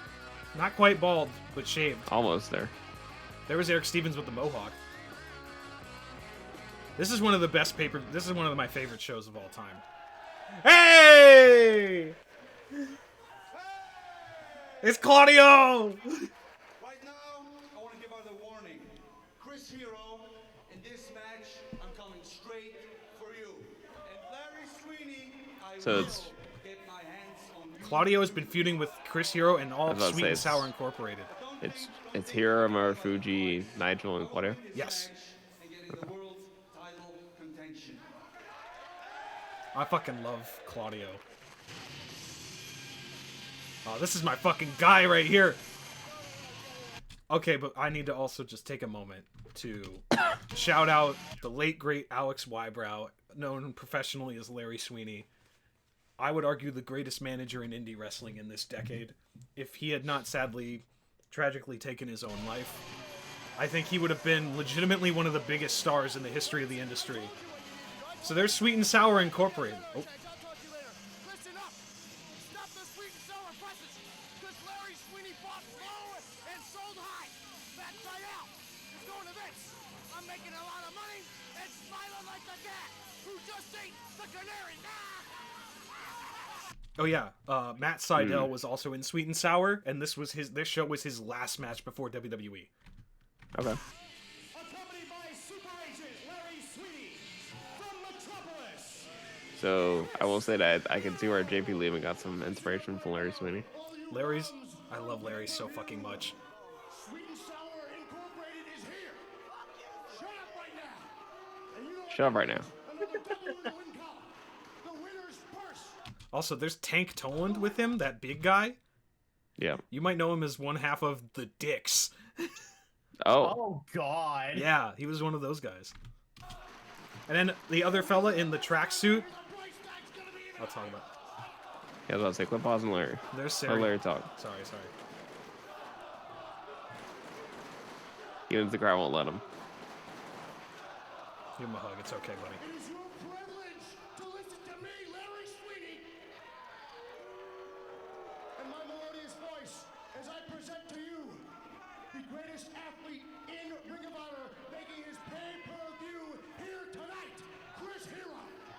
That hair is fucking all-timer from Larry. You know, Prazak, I know what you got paid, you ham and egger, and it's a crime against humanity. You've got my card. Why don't you give me a call?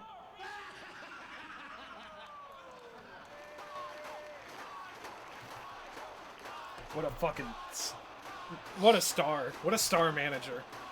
Yeah, that's What awesome. a real motherfucker. Marufuji, one of the all-time greats of Noah. Wanted to make his name in the U.S. And he wants revenge. Yes. And yeah, Sweet and Sour was, you can see he had so many fucking people in this era. Yeah, there's Tank Toland, the big dude. There was Sarah Del Rey there, and then the big dude in the tracksuit was a young rookie by the name of Bobby Dempsey, who was a local beloved undercard guy, but not from Chicago. But he was like a young boy, kind of, at the training school in ROH at the time. Yeah. They just took him under their wings and like had him like doing like Tank Toland was doing like fitness bullshit with him, like Simon Dean.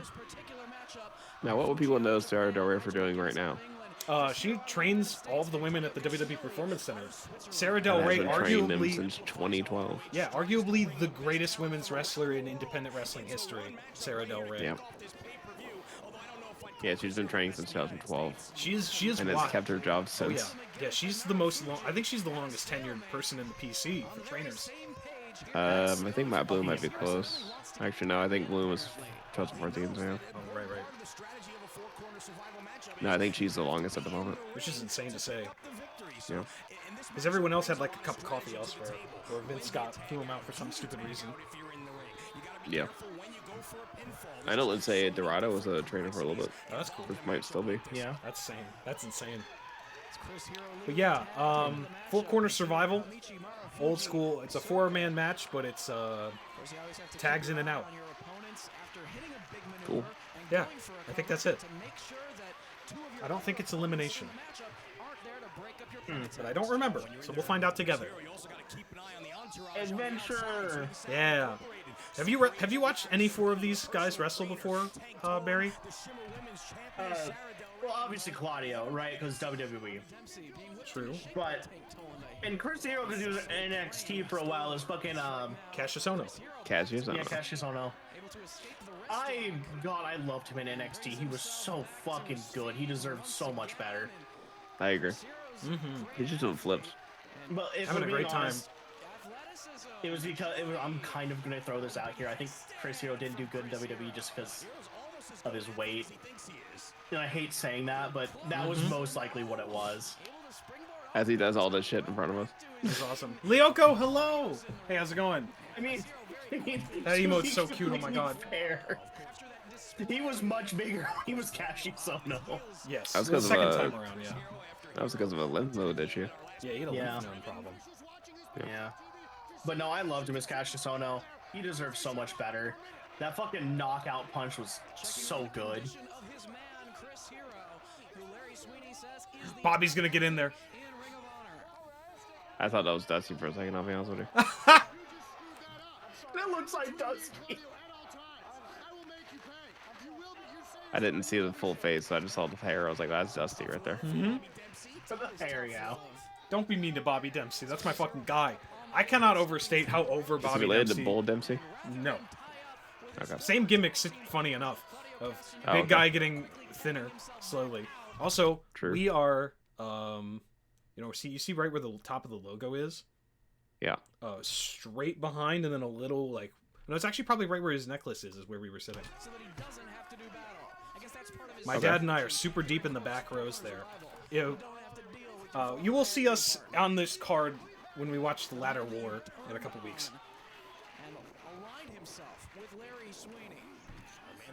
I'm very excited for that. I think y'all will watch that and be like, that might be the best ladder match I've ever seen.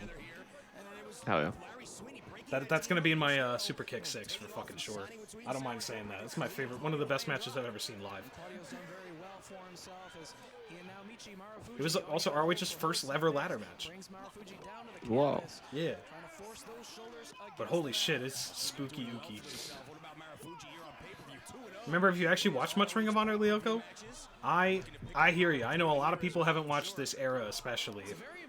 I mean, you could tell by the fact that I think Deadlock said it that Canada only bought in Canada there were only 17 total buys of this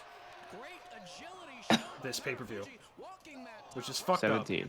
up. Yeah, it was a double-digit number, which is fucked up because this is an incredible show. 17. Yeah. And I remember in the report Brian Alvarez was like, I know Lance Storm is one of these, so why the fuck didn't the rest of you buy this? Lance Storm, I know you did it. Yeah, I know it. Lance Storm is one of them. The other 16 of you, good on you. Everybody else, why didn't you fucking buy this? They all had the black box, brother. They're watching that shit for free. On iPay-per-view? Yeah. The best part, though, about these pay-per-views in this era for most people was that this is like $20. Oh, yeah. This was like $20 for this show. That's so much money for me. Yeah, in 2007 especially. Yeah, for real. Yeah. You might have Market's watched about to bits. crash. Oh yeah, that's true. That is true. Housing market was awesome right now. The housing market was great, and it's about to not be. Yeah. If only I had the foresight at 17 years old to buy a house. Yeah, maybe we'd have houses by now. Yeah.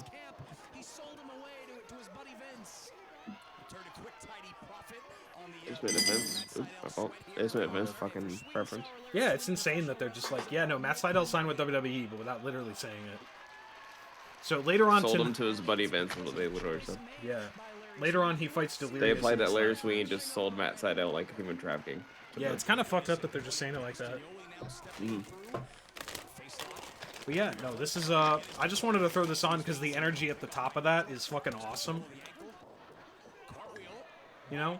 I remember, like, Yeah. that feeling in the building as they're counting down from 10. That shit was so hard. I'm Sarah just Del now... Rey is disassociating. What's that? Sarah Del Rey is disassociating. Yeah? Disassociating and also thinking about Claudio, because they are married. They have been married for a long time. Are they married? I didn't know that. They've been married for years and years and years. That's awesome. Decades. I did not know that.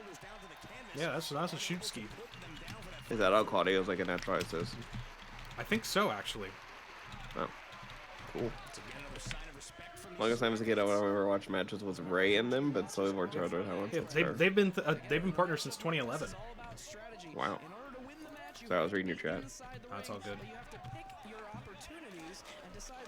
I get that, Rey Leo. Mysterio? Ray's a beast. Ray was literally the first wrestler I ever saw, and I was like, this is my favorite guy forever. He's just a little man. Little guy. He's so clever and fast.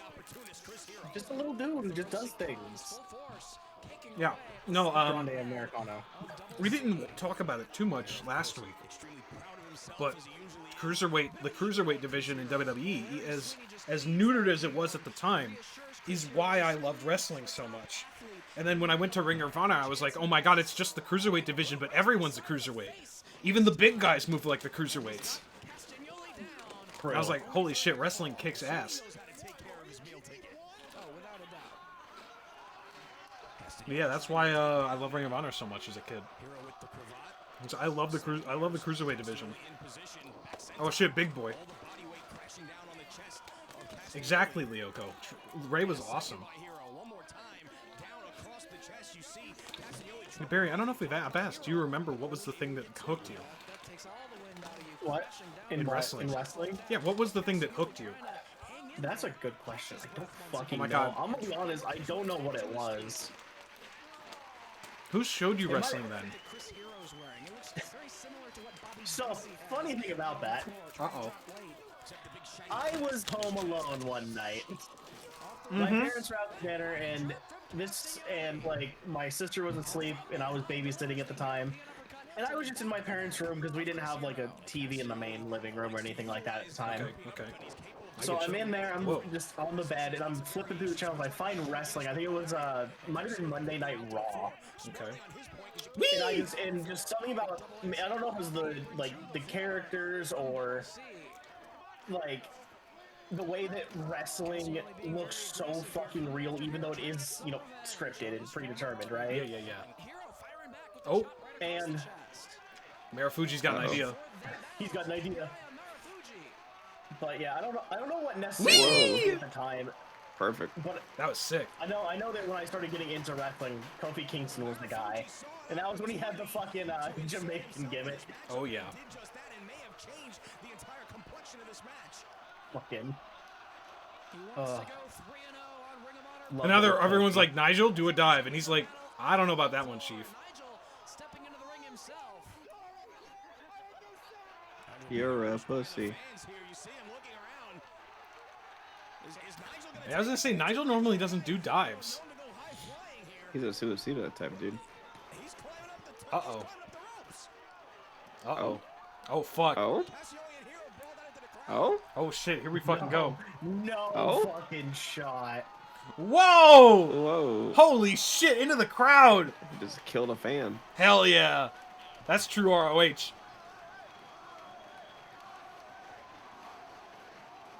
This shit goes so fucking hard. You know, as you said, Lenny, Nigel, not one known to fly, not known to take a chance like that, but it's all about working your way into title. Let's fucking go! Yeah! Okay, that shit looked pretty sick. From that angle, oh my god. That was sick as fuck. Disappears. If I close my eyes and try to watch that back, I can almost see it like I did when I was 12 at this show. Yeah. You know what I mean? That's not a bit. I can genuinely, I'm sitting here like almost seeing it again for the first time. You know what I mean? Yeah, get him up. Somebody should get Nigel a birthday cake for that dive. Honest to God. Fun fact, you can just get birthday cakes without being your birthday. What? Yeah, you can just get birthday cakes without being your birthday. You can just have that. You can just do that? Yeah. Oh my god. Did you just pause the video for this? Yeah, what? You just do that? Yeah, you can just, huh? Yeah, you can just do that. Hold on. I'm taking the filter off. Hold up. Ciron just having like a midlife crisis right now. You can just do that? Yeah, you can just do that. Holy. Well, I know what I'm doing for... Damn, I could have just done that instead of this. Every day I could have just eaten a cake for the one 30 whole cake. Yeah, and I made sure I just barely make it to 30 for sure. Yeah, for sure. I mean, you could also have different ways of having birthday cake and have like a birthday cake shake. All right, I'll put Eat some back. birthday cake. There we go. Holy, that's a real actual. I can just do that. Yeah, you can just do that. I can just do that. I'm an adult. You can get cookie cake whenever you want. I can have a red velvet cake anytime I want. I'm gonna go do that. Tomorrow. Okay. Oh my god, he does the Ciron Nue. Ciron is my new That's a best friend. sliced bread. That was sick.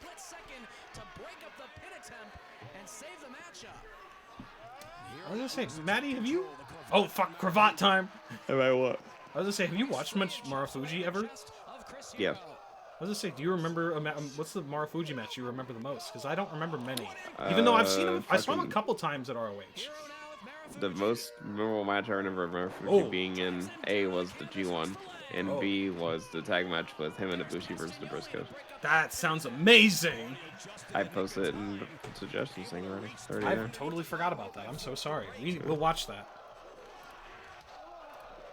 You have to make sure that none of your opponents are around to break up a pin attempt when you go for I will absolutely make sure we watch that at some point. Right, you put that in last week. I forgot. Oh no, that was Ibushi and Katsuhiko Nakajima. Yeah, not like the right one. There's another one. Oh, well you linked There's the one from 07. Holy. Yeah, fucking Summer Navigation 07, Marufuji and Kota Ibushi versus J. Mar Briscoe. Oh fuck. I'll link this one too. I apologize. I must Come back. Come back. Alright, time to forget how to stream, Barry. Now the host is gone, we have to do a normal VTuber thing where no one talks. What are we talking about? I don't know what's going on. I don't know. I forget how to stream. Mom, I don't know what streaming is. Help! Help me! Do I go to the Applebee's to stream? I'll order the mozzarella sticks if it makes me a better streamer. Oh my god. God damn, what a stomp. I was expecting Nigel like DDT style, but I guess not. Ooh, okay, sweet. Sweet super kick. Nope. I thought that was it for real. That was so good, fucking falsies. It was so close. When did this happen? Huh? I'm trying to figure out what year this would have been. I have no idea. 08, 09, one of them. Okay, Tower of London. Watching TNA at the time. Yeah, for sure. Where you went to 2011 TNA? Huh? Were you logged into 011 TNA? Yeah. I was very much into that Spike TV era of TNA. Hello. Sorry, this is September 15th, 2007. Oh, okay. Yeah, we've been going out of order just because I wanted to make sure we don't watch like only tags then only singles. Valid. Holy shit! Yeah, true. What the fuck was that? Blockbuster? That's a cravat blockbuster? Do it again. Show it again. This is the craziest shit I've ever seen.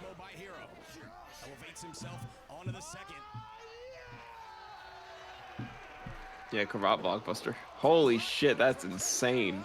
Hi, Willow. Looks like he broke his fucking Welcome neck. back. That is one of the craziest moves I've ever seen in my life. I would do that. I forgot that was a move. Good lord. That's the craziest shit. Chris Hero might be the Mr. Game & Watch of Wrestling. Chris Hero. What? You hate Chris Hero? Why do you hate Chris Hero so much? Holy shit! Me and Will made the same joke. That's hilarious. I didn't even see them post that before I said that. Okay, fair enough. I'm going off of the Game & Watch stuff from last night with the Smash Brothers stream we did. I do remember that very vividly. Big swing time. Oh. Oh. Oh. The Kings of Wrestling is falling apart. This is before the Kings of Wrestling. Press 07 if you want to see these two tag again. Real. Holy shit. This man's locked the fuck in. Didn't even spin. Didn't even walk dizzily. Holy. No time to be dizzy. Time to lock in. Yeah. God damn, this match fucks. Yeah, it's really good. Hard to beat a four-way fuck fest like this. Yeah, for real. Sweeney. Yeah, it's Marufuji. Willow, it's Marufuji, Claudio, Chris Hero, and Nigel McGuinness. Yep. Ricola! Going for the Ricola bomb, which is Claudio's cross-arm Batista bomb, basically. Straight jacketed Batista. Holy shit, what a sweet roll-up. That was cool. Whoa! Super Superkick! Oh, going for that Shiranui. Well, they all have reasons to be in this four-corner spiral match. Remember, Fuji said he wants to make a name for himself in the U.S. Yes. Fucking Claudio said he wants to get revenge on Chris Hero for the sweet and sour bullshit. And Nigel said he wants to beat a world champion. Yeah, basically the implied thing is that whoever wins this is going to get a world title shot soon after the fact. Yep. It's kind of implied that the winner will be a front runner for the world title.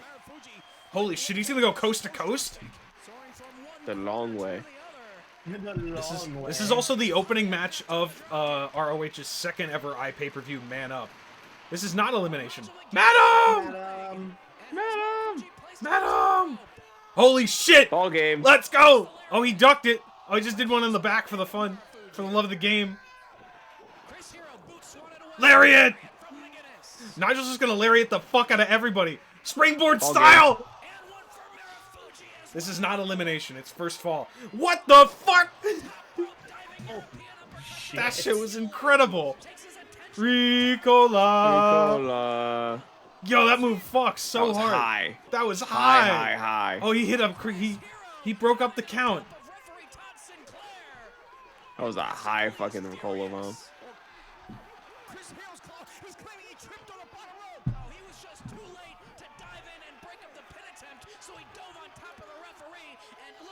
Oh, that smirk. Who's that ref?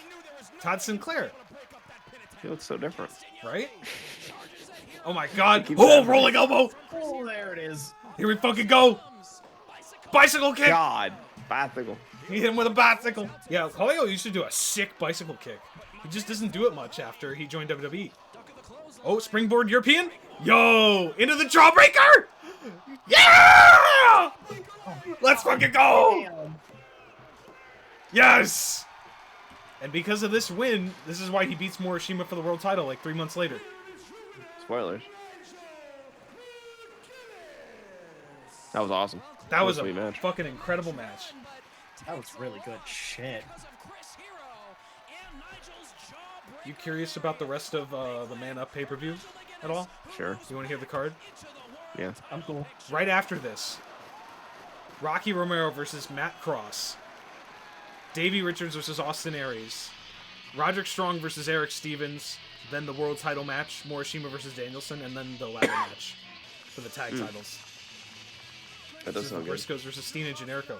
Then there's also like 6 bonus matches that they put on for us after the pay-per-view. Whoa. Yeah. But did they film it for editor later or just? Yeah, it's filmed. It's this whole second disc in this DVD. Oh wow. Damn. But yeah, the Right there, baby. That Morishima match does in fact fuck super hard, Willow. We are gonna watch it maybe another time, probably for a theater of violence because those two kill the piss out of each other. But how'd y'all like that one? That was a lot. I think that was a lot of fun. I think that was the best match so far. You know what? It is, and I'm sorry, Stephen Flo. We're skipping your theme song. No. I want to have a serious. I can't even hear it. Oh right, yeah. I'm playing the LWO theme right now. Okay. The Eddie version. I'll just have to imagine it because I can't hear it. So. I'll have to. God damn it! Hold on. But yeah, no, the this match was insane. The bonus matches, though, were the main event of which was Matt Seidel's final ROH match against Delirious, who was his first opponent in Ring of Honor. Whoa. The top of the class trophy match, Sugarfoot Alex Payne fighting Mitch Franklin, who would become Grizzly Redwood, the littlest lumberjack. He was a really short guy who weighed like legit like 95 pounds. What the fuck? Yeah, shoot 95 pounds. Leanest motherfucker I've ever seen. Under sub 5 feet. I think he was like 5 foot even. Amazing Kong and Daisy Hayes fought Lacey and Sarah Del Rey in a tag match. Mm-hmm. BJ Whitmer and Brent Albright versus Kenny King and someone whose name I don't want to say. Fuck that match. Yeah. Someone whose name starts with a C and his last name starts with an R. If you don't know who that is, don't worry about it. All I know is sure. Booker T's defending him a lot lately for some reason. Oh. Yeah. Yeah. And then, but more interestingly, Tyler Black versus Jack Evans. Now, what does that mean? What do you mean? What does the match mean? What's all mean? It's just a bonus match they threw together. Tyler Black from Age of the Fall versus Jack Evans. Of? The Vulture Squad. There you go. I think. Is that right? Oh my god. I don't know. I think this might be right before Vulture Squad happened. Vulture Squad is such a crazy name. A crazy trio name. That was him, Jigsaw, and Ruckus from CCW. Better than Goon Squad. Oh, hey now. All right, but we've got another match to get to. We've got 3 more matches. I was about to say, we got more than that, brother. We're halfway done. What do y'all think? Having a good time so far? I'm excited for the next match. This next match is a match, legitimately, that Maddie and I have been talking about for literal years. I'm gonna come. Oh yeah. I want to paint y'all a picture. Maddie and I are... Maddie, what was the name of that website that you had as like the archive for indie wrestling stuff called? Cage Match? No, with the actual videos of them. Never mind. Don't worry about it. I don't remember. Anyway. But yeah, Maddie and I have talked about this match on this channel and on other streams for years. Tonight, we are finally cracking open the DVD of ROH Return Engagement from April 19th, 2008. The main event of which will not be watching tonight because we are watching the first... I'll get to that part in a bit. But anyways, this match, a infamous match that I adore in every sense of the word. It is the 2008 clash of two all-time greats, way before they blew the fuck up. It is Kota Ibushi versus El Generico. This is a match that Maddie and I have jokingly talked about for literal years. It's a fucking classic. Lear, welcome back. You're about to see an all-timer. Yeah, Maddie, do you want to help explain to the people why this is so important to us? Oh, ad break. This match, because these two are like 2 of the best fucking wrestlers of all time. Oh, yeah. Oh, there goes Age of the Fall versus the Vulture Squad. Right? Oh, yeah, yeah. Right. This is Return Engagement. This show had Austin Aries versus Silas Young. Claudio Castagnoli and Pelle Primo versus Adam Pearce and Brent Albright of Sweet and Sour Incorporated. 4-way women's match: Lacey, Daisy Hayes, Mischief, and Ashley Lane. Chris Hero versus Delirious, and then the 4 matches you see on your screen. Jay and the Briscoes Mark versus and Jay versus Saban and Shelly's super interesting. This is why this show is called Return Engagement, because this is their second match ever in Ring of Honor. After the first one was also in Chicago, which is going to be the main event of the night we're watching. The one from 2007. Yeah, madam, we are going to be watching the first one of those. We're saving this one for another time. The first one is from a show called Good Times, Great Memories, which was Colt Cabana's farewell show before he went to WWE as Scotty Goldman. Yeah, he did. But this show also has, El Generico versus Kota Ibushi.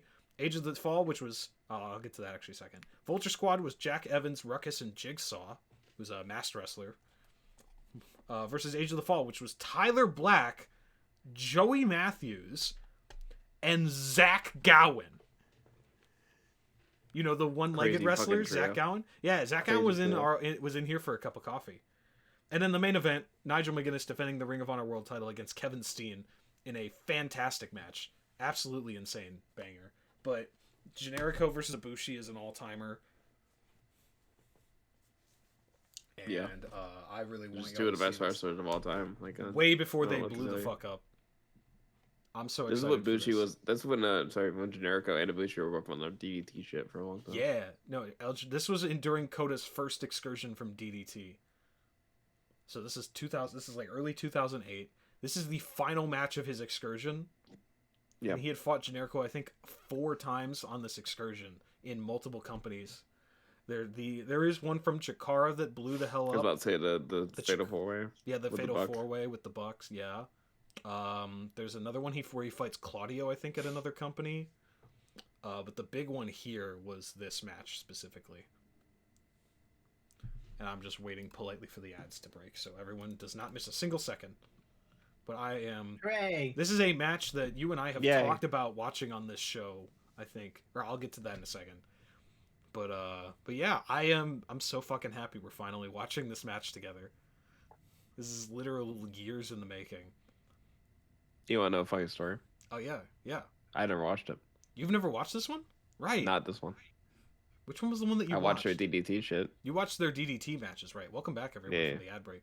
But yeah, the story behind this match was that Maddie had seen the DDT one. We talked about this on a stream years and years ago, and I was like, yeah, I saw them fight in Ring of Honor in 2008. And you were like, what the fuck? They fought in ROH? And I was like, yeah, it happened. It was awesome. Minty, thank you for. Well, I would say drinking I knew Generico was in ROH. I didn't realize Ibushi had made like a big This was excursion because I had seen the yeah. Chikara match. Mhm. I didn't know it was part of the same excursion. Yeah, this is the last match of this excursion. This is a match you and I have talked about watching on this show since before this show happened. We have talked about this match for literal years. And it's about fucking Liger's on time. this somewhere. Liger is... Y'all fucking ready? Yeah. This is some fucking history for... This is Superkick show moments coming... Yeah. Introducing first, There he fucking is! Japan, at a weight of 86 kilos. I won. Dave Prazak almost using pounds. Look at that hair. Look at that anime All-timer hair. All-timer hair. Oh shit. Young boy love. I don't know who that young boy was with him. This is a crazy thing This- for Ibushi, I will say. This is after. I Yeah. believe this is after Willow. This is his final match. Yeah, this is the final ROH match of the excursion for him. He has. I Yeah, think, this is after the DDT shit. Yes. I think this is literally the last time these two ever fight. Is that right? Yes. Ole! Ole! This is April 19th, 2008, Willow. ROH return engagement. Ole! Ole! This is my fucking guy right here. This is not the last match they fight in, by the way. Oh, my bad. Yeah, How they many had times- another one, DDT in 2012. Oh, shit, that's awesome. Actually, they had 3 in 2012, Jesus. This is actually the first match they've ever touched. Oh, really? Oh, I'm fucking Yeah. smoking crack then. My apologies. Yeah, you're... I was Wait, getting the hang order on. mixed This up. date is off. Hang on. What's that? The date is off. Actually, this is the second time they touched. Oh, this the is the first second. match they touched was Generico, Jigsaw, Ibushi, and Nick. That's Or aw- Chikara. the four-way in Chikara, right? Yep. This is their first singles match. Yes. That's awesome. Apparently. We're having fun. We don't quit until we're done. This is an all-timer entrance theme. This is their first singles match ever, yeah. Hit that shit! Ah. Oh. Smoking that 100% pure Colombian crack. Ole, ole! Ole! Ole! That's my fucking guy right here. Pardon me. I'm Sorry. sorry, I can't fucking read. This is literally the first time they touched. Oh, ever? Yes, April 2008 is when Okay. this was. This is, yeah. And this then is, the Chikara match was in 2009. Oh. In March. Okay. But yeah. So our dates are way the fuck off. Right, so, okay, so, let me try to get this right again. This is Kota's first excursion from DDT. This Yep. is the final match of this excursion. He is Yep. 0 for 3 at this point on the excursion. Mhm. In singles matches, I believe. And him and and he's a big Generico fan. So the first matches prior to this were Bedlam and Beantown, which is April 11th, Oh. going against Davey. Lost. One's against Claudio Castagnoli for ROH Injustice in Edison, New Jersey. Lost. Whoa. Davey and then Claudio is insane.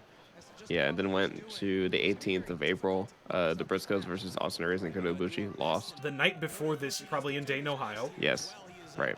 As It's is in Detroit, tradition. actually. Oh, Detroit. Usually, it was usually they'd go to the dating spot right before they came here. Yeah. Usually. Tag Wars 08 is what it was. Oh, Tag Wars was a good show. Tag Wars is the tag tournament they would do.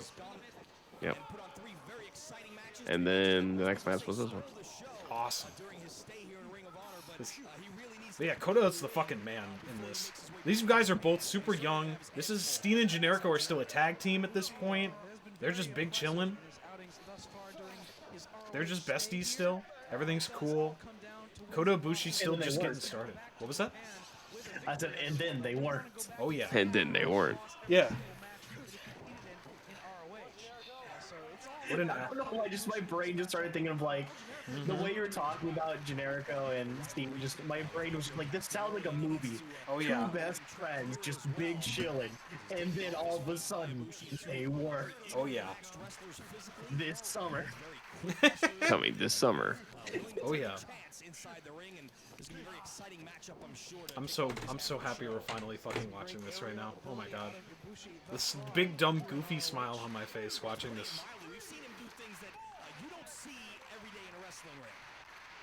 Because I vividly remember watching this live, being like, who the fuck is this guy? And then never seeing Kota Ibushi again live. And being like, damn, I wonder what happened to that guy.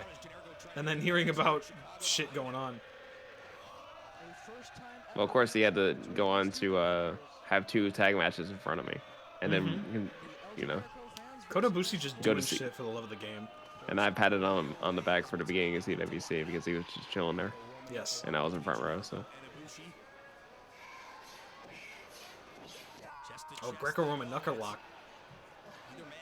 Hogan and Warrior wish they were this locked in. Yeah, real. So fucking This is not nearly as homosexual.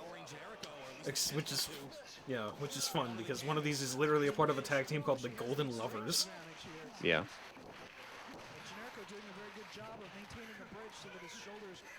Incredible to see the language barrier does not stop goated wrestling.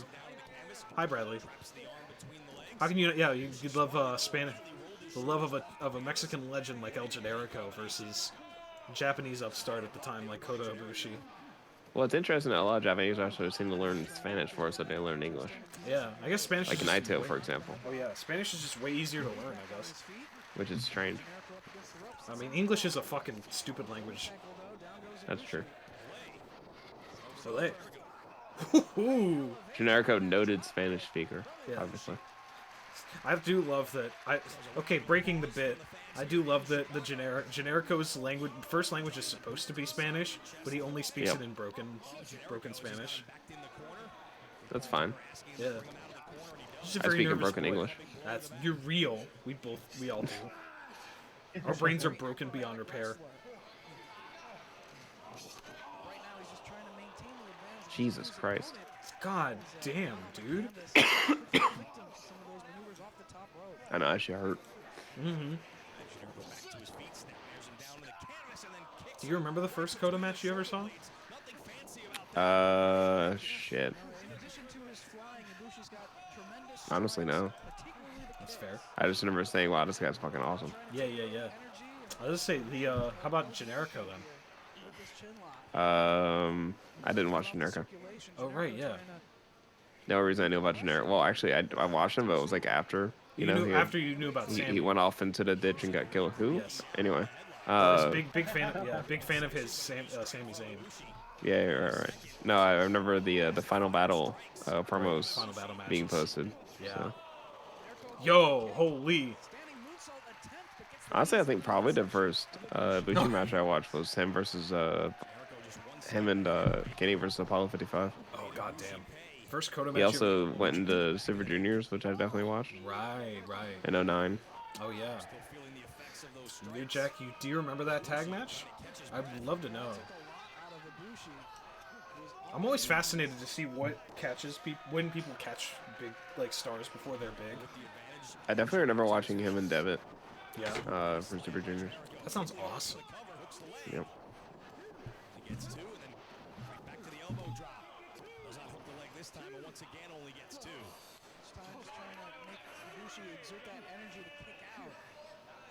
Oh hell yeah. Oh hell yeah. Oh hell yeah.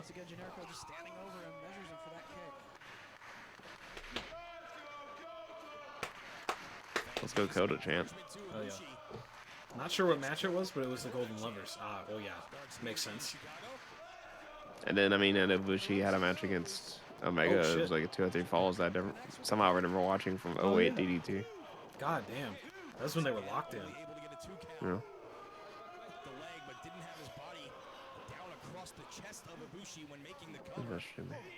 What's up? Explains my shit. You need to watch Generico versus Shingo. That sounds awesome. Adam, that sounds amazing. Yeah. I don't know if I've ever seen that match. That sounds badass.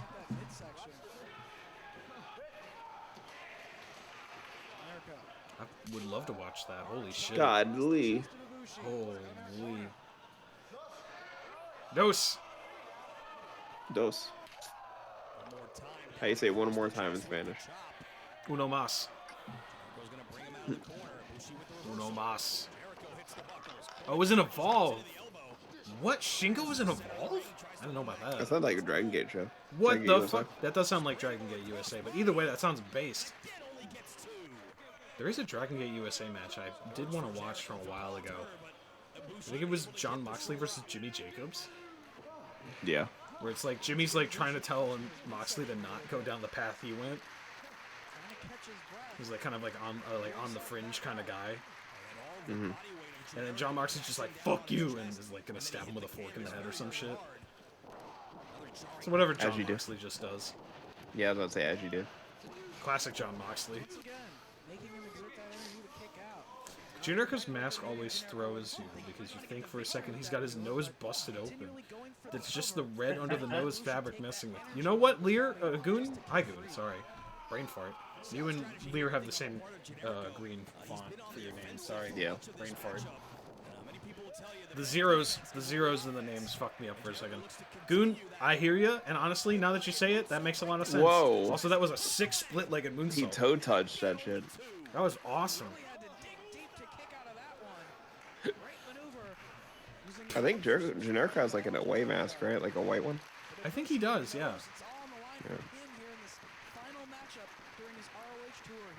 We're having a big Larry.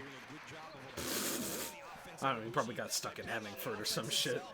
What the fuck is this shit, Hemingford? I can't dance to bluegrass. Can't believe Sid powerbombed his ass crazy stuff. That was awesome. Olay. Holy fuck! Oh, new besties.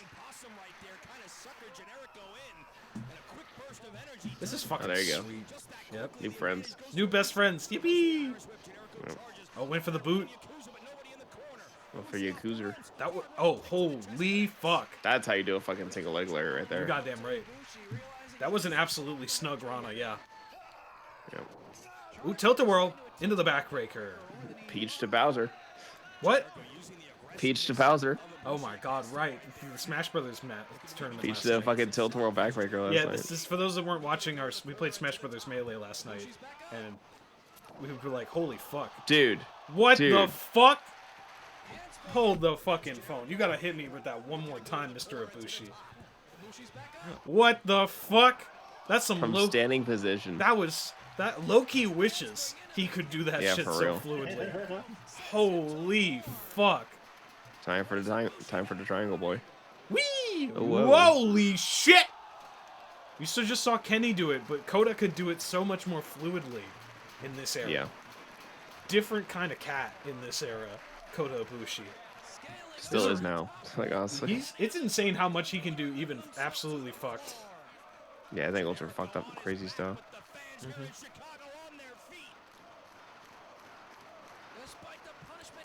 Yeah, that guy trying to fix the barricade sounds like me every time I was in the front row. Barricade just breaking whenever anyone would do a dive.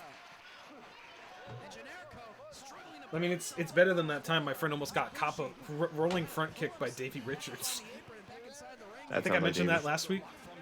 Yeah, that sounds like Davey. Yeah, Davey don't give a fuck. He's just trying to kill his opponent. I respect that. If you're in the way, that's your fault. Holy what the shit. Fuck? Did we just see that? I think he just caught a fucking suplex. He just brainbustered him. Yeah, I think he just brainbusted him catch style. That was one of the coolest things I've ever seen in my life. I've never seen someone no-hand catch a suplex like that. That was based. Holy shit, dude. Whoa! Dave praised that being like, haha, DDT.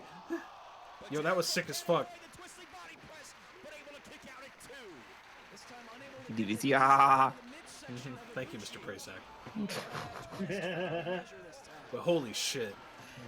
This Coda is just doing shit I've never seen before or since. Not a lot of room around the ring. Oh. Always scary to see them do outside stuff with that little ring. Oh yeah. Blue fucker Holy bomb. shit. That looks awesome. That was a snug one. That was a very snug Blue Thunder. There's a part of me that wishes he would do it like that once in a while. Nowadays. Just to be like, fuck you, Blue Thunder bomb. Well, just sit out like that. Yeah. Yeah. I think I mean, Jericho doesn't wrestle anymore. I miss him. I can still miss Yeah, him. me too. He's dead. I thought he was in an orphanage in Tijuana. He died. What? You're gonna believe Got Kevin? found in the ditch. You're gonna believe Kevin Steen on that one? Of Yeah. all people about El Generico? Yeah, he's his brother. Holy fuck! Wow. That That was Michinoku fucking driver high. on the head. That was evil. That's his best friend, bro. Jesus. Best I friend? believe Kevin Steen for that. Yeah. I don't know. He tried to kill his best friend. I don't know about that. Sometimes you just gotta kill your boy, you know. Is this why you want to beat me up at Pro Wrestling Moves this week? Yeah. Wow. Yeah. Fucked up. Someone gonna turn on you during the tag What tournament if you tomorrow instead? too. What? Don't you fucking What? dare. What if instead I kill Seth Rollins again? It doesn't work for me because that means I don't win. Well, I don't care if you. I don't care if I win. I just want to kill Seth Rollins. Whoa. Holy fuck! God damn. These guys are locked the fuck in as they should be for this one. This crowd is Nobody on their doing it fucking like these feet. dudes. Seriously, Nobody doing it like these I fucking gotta dudes. watch that sequence again. I'm sorry. That was insane. Caught the Yakuza. Block the Yakuza. Caught the Yakuza. Spun him. Just fucking Punch him smacks him tummy. up. Head. Beats him up. Knocks him loopy. Catches him with the Yakuza for the love of the game. And then these boys are like, yeah? Uh-huh. I can't wait. This is the first time they touch. Like, that's crazy. This is insane that this is their first match ever. Yeah. Jesus Christ.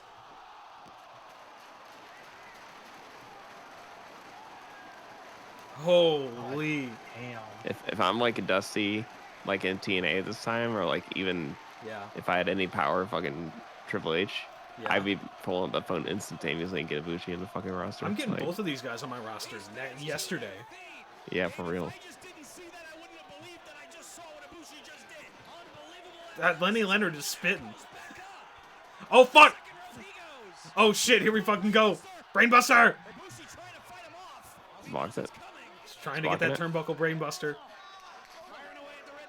These guys are leaving nothing left on the out here. Whee! They could probably do this shit for another fucking 40 shit. minutes, to be honest. Moon Oh, Boy. fuck. Phoenix Splash? Moonsault?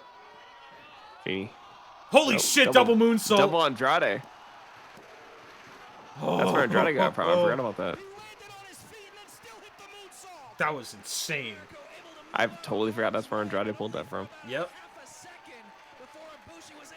Everybody's like, get the fuck up! This shit is crazy.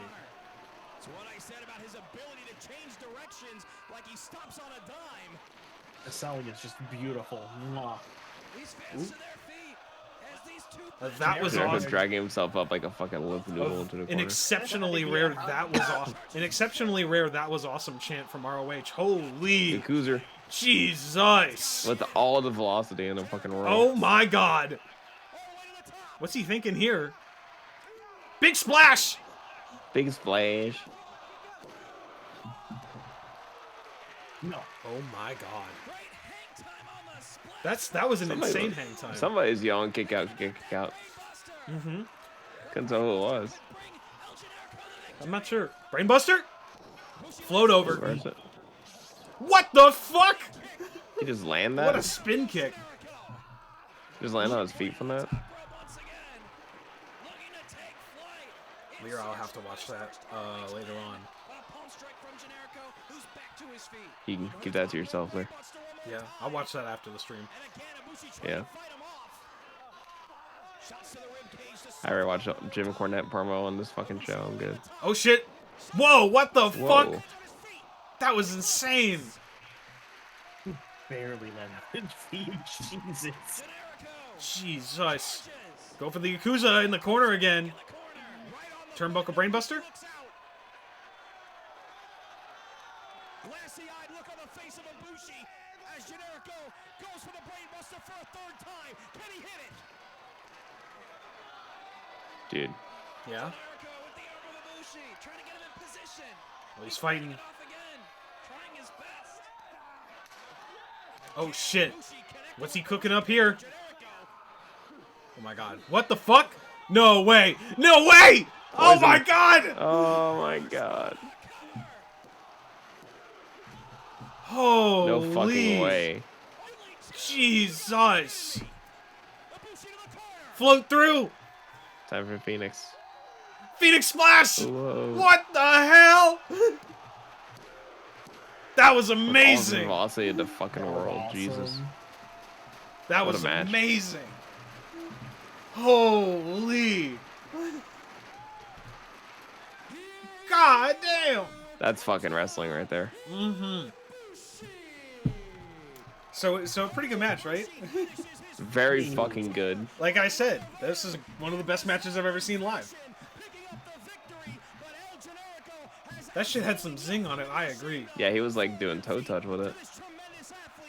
That was spicy. Kota just won a 3-match losing streak just to have like that fucking pop. A banger. Yeah.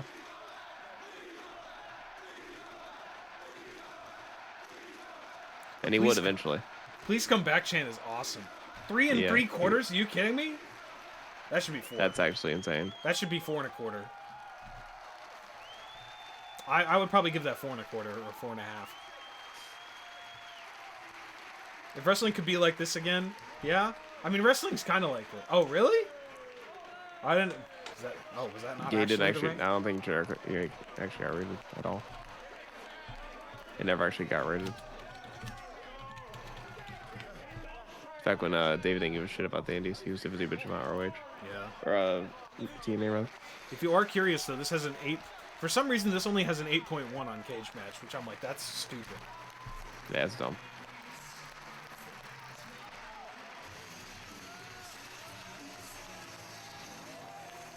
God, I've heard this song forever. Yeah. Well, it's just the ratings are actually the ratings are all 8s and 9s and a couple 7s.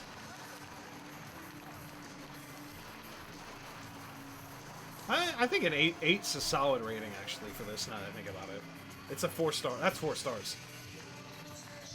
Yeah.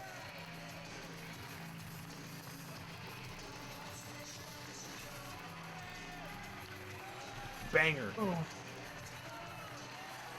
What do you think, Barry?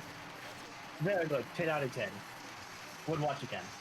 Oh, all right. What do you Fine. think? Pretty good. Pretty good. Jesus, Generico, you can stand, buddy. I promise. He's so used to Kevin just beating him up. That shit's so sick. He's so happy. He said he waved at the guy that just fucking scratched his hair. Did y'all recognize the theme he came out to? No, what was that? 27 by Breaking Point. That's insane. Yeah. This is the kind of match you know once the adrenaline wore out, they both passed out. Yeah. Unconscious. Unconkios. Oh, Yeah. I love Unconkios. That's how I started my breakfast every day in grade school. That's awesome. I'm gonna have to head out. Oh, I have some okay. stuff I need to do tonight. Thank you for having me on. I appreciate fair. you guys. Thanks for Y'all being here. Thanks cute. for hanging out. Yeah, thanks for swinging by. No problem. I always enjoy being here. Hell yeah. It's Hell yeah. fun. Oh, It's a hell good yeah. time. Hey, Hell yeah, brother. are you available next week or the week I after? should be. At least try to be here the 23rd. That's gonna be the big 6. The 23rd. Okay, That's next I think I 2 can do weeks. that. Yeah, next week we're surviving the 2010s, but Oh. the week after we're gonna be I'm gonna be showing you my 6 favorite matches of all time. Surviving the 2010s. Jesus Christ. Yeah, I'm gonna show off some real fucked up shit in a good way, some absolute bangers. I'm not making anybody watch any bullshit that I hated. I'm not gonna torture Okay. everyone with like the bad shit because we all went through it. We don't need to relive it. Unless we're doing that, Yeah. unless it's a donation marathon reward, I'm not torturing anyone on this channel for the love of the game. Thank you. I appreciate that. Yeah.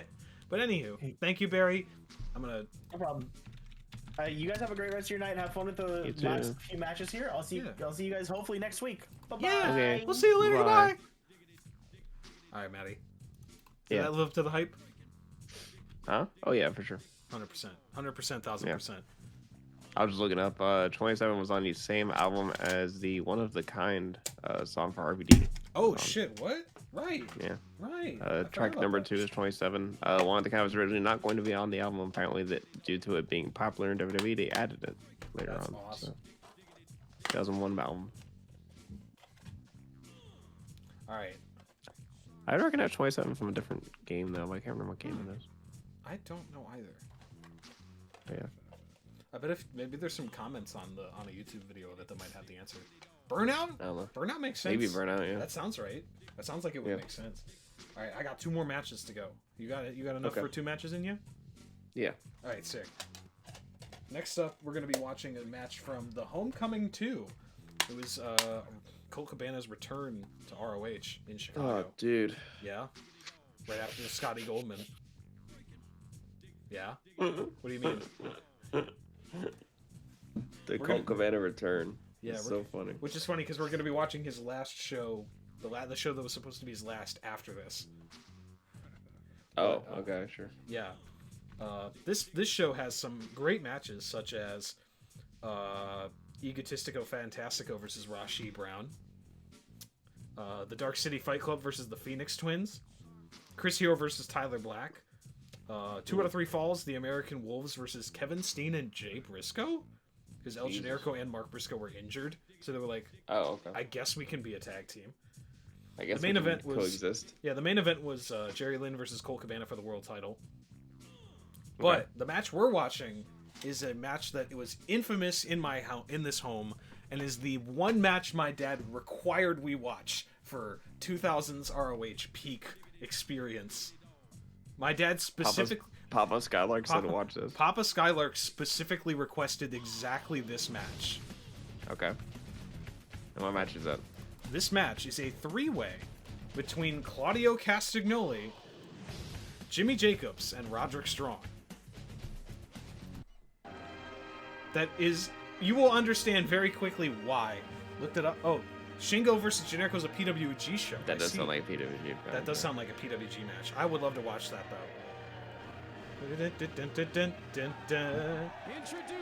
He's bald as hell. Look at this guy. He's about to... He looks exactly the same now. Oh yeah, his nickname was Very European.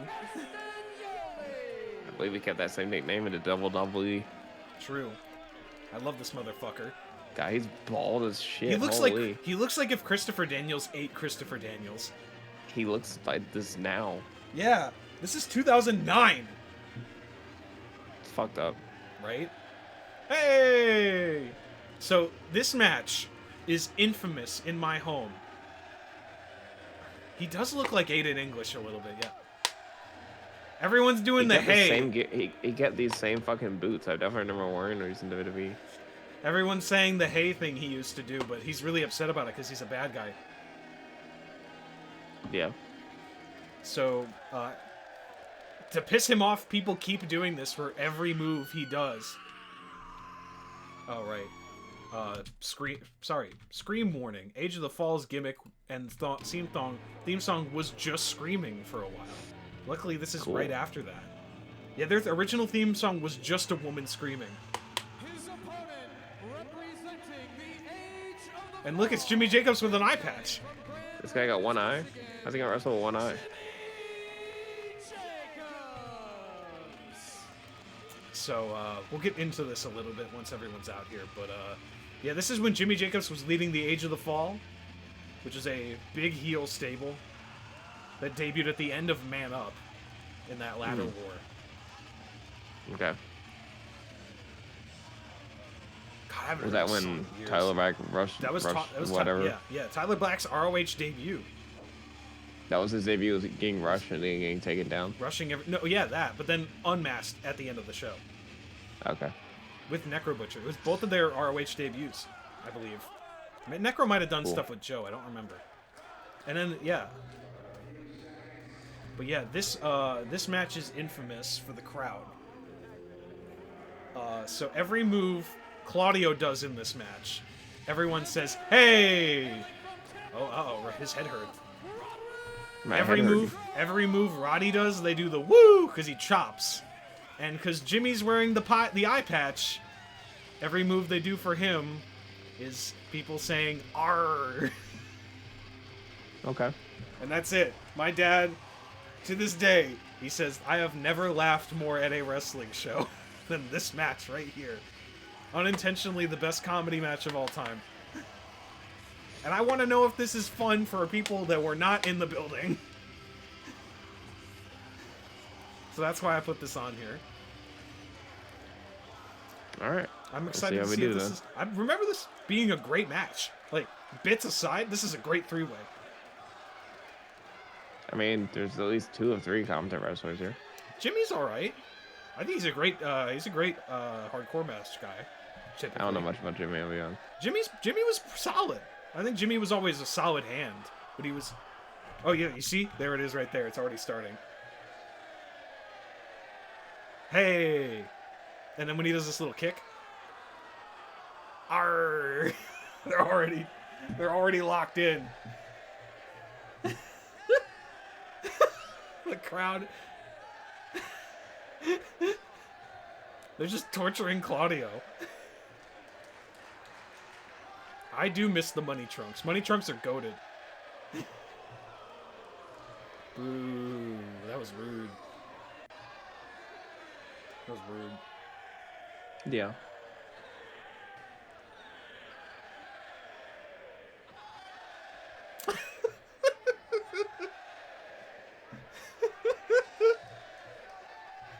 I think this is legitimately the first time I've watched this match since 2009.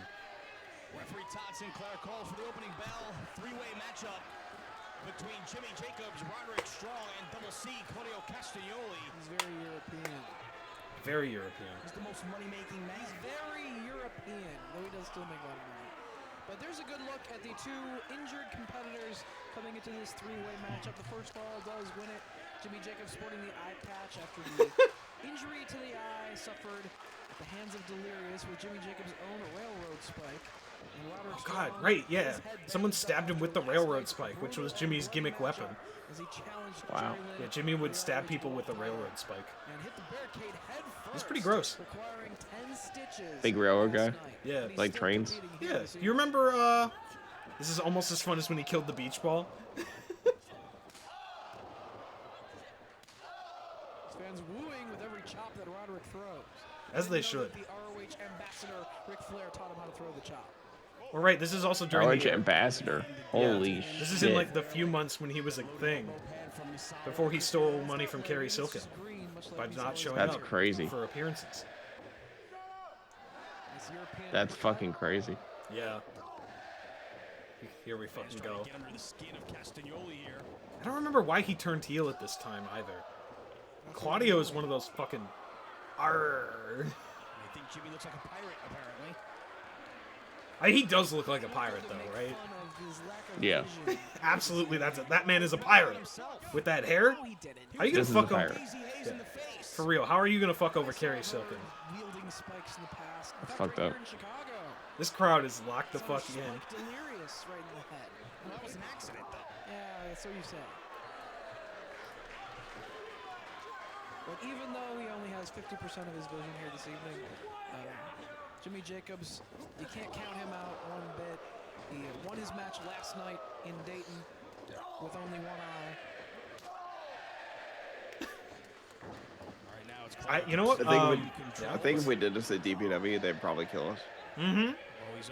Well, these guys get super pissed off about it by halfway. I think the boys would pull out a gun. Yeah. And start just firing rounds into the fucking crowd. They'd be like, "This match is we're not using this. You guys are gonna shut the fuck up, or we're stopping the show." Yeah. But this crowd is locked the fuck in on this bit. It takes them a while to figure out the Roddy one, but yeah, I know I probably should have not fucking explained it until they had started. probably, but I got very excited too easily. It's fine. Irish whip into the barricade. I do feel bad. You know, I think I just remembered the visual of Claudio's that is the most iconic to me. Was he was about to have a match against Nigel for the world title, and on a video wire, there was video of him doing the giant swing just to a fucking tree. Oh, Yeah, just a whole ass tree. just doing shit. Yeah, and I'm like, oh wait, hold up, I'm here somewhere. I'm here somewhere in that background. Big bicycle kick from out of nowhere. I'm here somewhere in that area. I can't find myself. But I know I'm somewhere back there.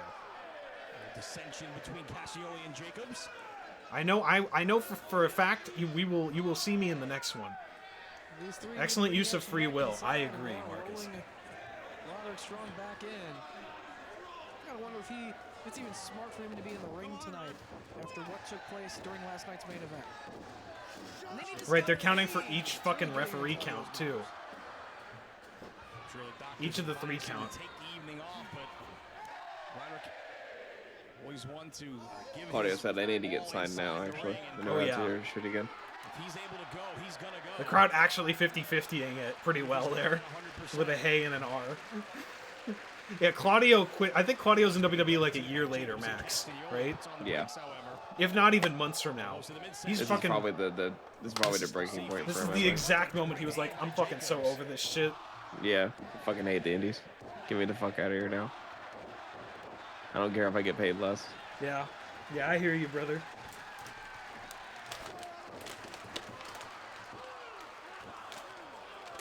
Is it elimination? No. Or just letting each other pin their opponent? Sure. They're just doing this to piss off Claudio in character, but it's out of character by this point. Yeah. I don't think Jacobs likes it either. Everything that he does, even when he goes for a cover, they're R-ing at him. There's no R in Jimmy Jacobs. There's no R. Dave Prazak with the line of the night there. There is no R in Jimmy Jacobs. There's no R. True. It's very true. Mm-hmm. This is the dumbest shit ever, and as I cannot overstate my dad when I was reminding him of this. The hardest I've seen him laugh in a decade, if not 15 years, thinking about this match. It's been almost 15 years since almost 16 since this match. Wow. Yeah, this match is in 10 days will be 16 years old. Wow. Yeah, but I cannot overstate the joy in his eyes when I mention this match. Oh. Because this was also really locked in on this. Mm-hmm. It's just holy fuck. That was awesome. He's using the Boston Crab against Roderick. Oh right, yeah. The stronghold. You like that, right? Yeah. Hey. Oh hell yeah. End time. Oh, that's awesome. What's that? Him coming up and just Yeah. the crowd. Wait for it. End time. Arr. People were locked, but I don't know. I think you know. I know it's annoying, but like the fact that they're locked in for literally everything they're doing. That sick kick out of that guillotine was insane. That was sweet. I think that's the best part is that like this is a banger 3-way, but this crowd is taking it to another level. The crowd's trying to get themselves over. But at least they're like paying attention to literally everything they're doing. Yeah, sure. They're trying to make this like a meme moment. That's what it feels like. Which is interesting because it's not really a thing in 09. No, it was. Which is not the same as what we experience it now, but yeah. It's okay, man. No worries. It's okay. Don't worry about it, madam. I'm just glad you're having a good time, at least hopefully tonight. Take care of yourself. Yeah. Try to prioritize yourself. Claudio drives him into the corner to block. Maddie, thank you for being here. Mm-hmm. Blocks to the midsection. You're welcome. I'm just glad I have someone else to lore dump about my life at. This is literally like, this era is like the thing I think about the most about wrestling. You know? This is the match you think about the most? Not this match, but like this time. Okay. These years are wrestling to me at the most pure. Like, that experience of like, I didn't know any of these guys when I started watching ROH. Holy shit! That was a tap. That's it. Having no guillotine is crazy. Arr! Right at the end there. Arr. Wait for... When he did it, he put his arms up and everyone went, "Arr!" It was off screen, but I do remember that. But yeah, that's it. That's the whole match. Nice. I think that was a fun three-way, right? Not bad. It was a short little match. Yeah. I thought we needed at least one palate cleanser tonight.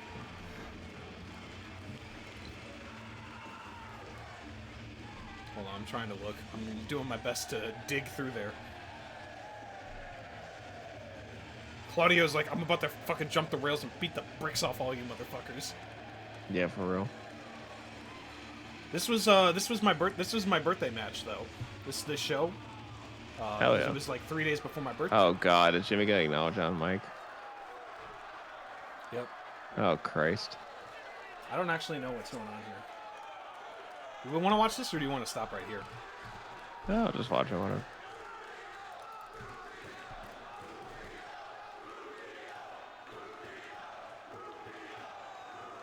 Oh, that's not okay, what they were saying. I didn't hear what they were saying. Well, let me make fun of you. Is this Tower Black? Yes. No, wait. He looks like Tower Yes. Black. Right. Age. That is Tower Black. Right. He had been kicked out by this point. Oh. Arr! Yeah, it's not ideal. You both look like the same person. Holy fuck, you're right. Am I wrong? No, you're right. They look like alternate lives. And they sound like the same person too. They're both Midwest emo boys. Go back real quick. Just listen to like the high tone of like him ending his portion of this feature. Just listen to how Jimmy speaks. That's true. That is Seth Rollins. Mm-hmm. This is like 3 years after Paul Pirate, sadly. Just to get a win. You did it with me, you did it with Delirious, and you did it with the Necro Butcher. All right, Delirious was in Age of the Fall for like 2 months. Mm. And you think still that we abandon you? Well, Jimmy, you just don't get it. Because you and your ego pushed us away. You can't tell me these aren't just the same person. Yeah, I hear you. It was never supposed to be about exploiting insecurities. It wasn't about preying on the weak. It was about helping. I think Seth needs a manager now. You probably get Jimmy to be the visionary manager for him. What was that? I think Seth needs a manager now. They should probably get Jimmy to be with him. That'd be so fucking sick. Oh my god. Yeah. Jimmy, you couldn't grasp that concept because you Is Jimmy still with AEW? I don't know. No, not for a long time. look yourself in the mirror. Mirror? I'm gonna check right now, actually. You didn't have the guts to ask of yourself what you were asking of everybody else. He's in Ring of Honor, I think, right now. Says he returned but then left. I don't know what the fuck's going on with Jimmy. He had a match in ROH in 2024 and lost. This eyeliner, these fancy trunks, this facade, Jimmy, there is not a fearless leader of a giant revolution. No, you know what I see, Jimmy? What do you see, Tyler? A pirate! Can you pause real quick? I just want to read this out loud. Yeah. In March 2015, it was reported that Jacobs was joining WWE's creative team as a writer and had his first day of work on April 1st. On October 11th, 2017, it was reported that Jacobs had been let go by WWE for posting a photo on Instagram with members of Bullet Club during their invasion of Raw. Yep. Because they were all friends. cool. Yeah, it was really fucking stupid. Yep. You think that would happen nowadays? I don't think so. I don't know. Probably not. All right, continue. Yeah, heartbroken that this show doesn't have any matches ratings. You know what I see, Jimmy? A pirate! Arr! Arr! This crowd's locked the fuck in. Oh, I'm gonna shut these motherfuckers up right now. What is it? They say it Huss. Huss? Yeah. Like a hussy. Oh. Yeah. I see, and what all these people see is a scared A twink? Yeah. little boy. Yeah, but, you know, derogatorily. Oh. The same little boy that Alex Shelley used to kick around here 6 years ago. Damn. This guy won the tag team championship 5 times. Yeah. Wow. Well, yeah, he's also from Michigan. That's why him and Alex were busties. Hmm. Yeah, him and Lacey was a fucked up toxic relationship. It lasted Yeah, it was. years. Jimmy, you're not a man. Cry Jimmy Cry, also a very long time infamous chant in ROH. Literal years I remember that. You're not a god. Scared. What do you? Oh, that's how it's gonna be, huh? Is that how it's gonna be? He's got the railroad You know spike. what, Jimmy? Yep. You're never gonna get another opportunity like this again. I'm right here. I'm giving you my forehead, so do it, Jimmy. Put it right between the eyes. Spike me, Jimmy. Spike me, I dare you. Come on, look at you. Kick on the balls. You're pathetic. You're pathetic, Jimmy. Damn. You're pathetic. You're not a leader. You're not a revolution. You're not a god. You know what you are, Jimmy? When you look in the mirror, you're going to see what I see, what everyone else sees. You are a disappointment. Damn. That kind of hits hard, but it's not like... You knew it's dead. The age of the fall you knew is dead is a baseline. Disappointment chant is crazy. Yeah. I remember that disappointment chant, and I was like, you shouldn't have played the music. Let that simmer for a minute. You're such a disappointment, Jimmy. You just beat fucking Claudio Castagnoli with a fucking Yeah, that was kind of weird. guillotine. That was kind of crazy. Yeah. But all right, cool. Whatever. That was a sweet match, though. Go to WWE now. What'd y'all think? That was good. I thought that was a fun match. Did you like or hate the fucking Hated. Hated it? Yep. Absolutely despised. Not despised. I just didn't care for it. Oh yeah. And then they said some other shit at the end. I'm like, damn, that's okay. Oh yeah, they said some fucked up shit at the end there. Yeah. But we've got one more match left.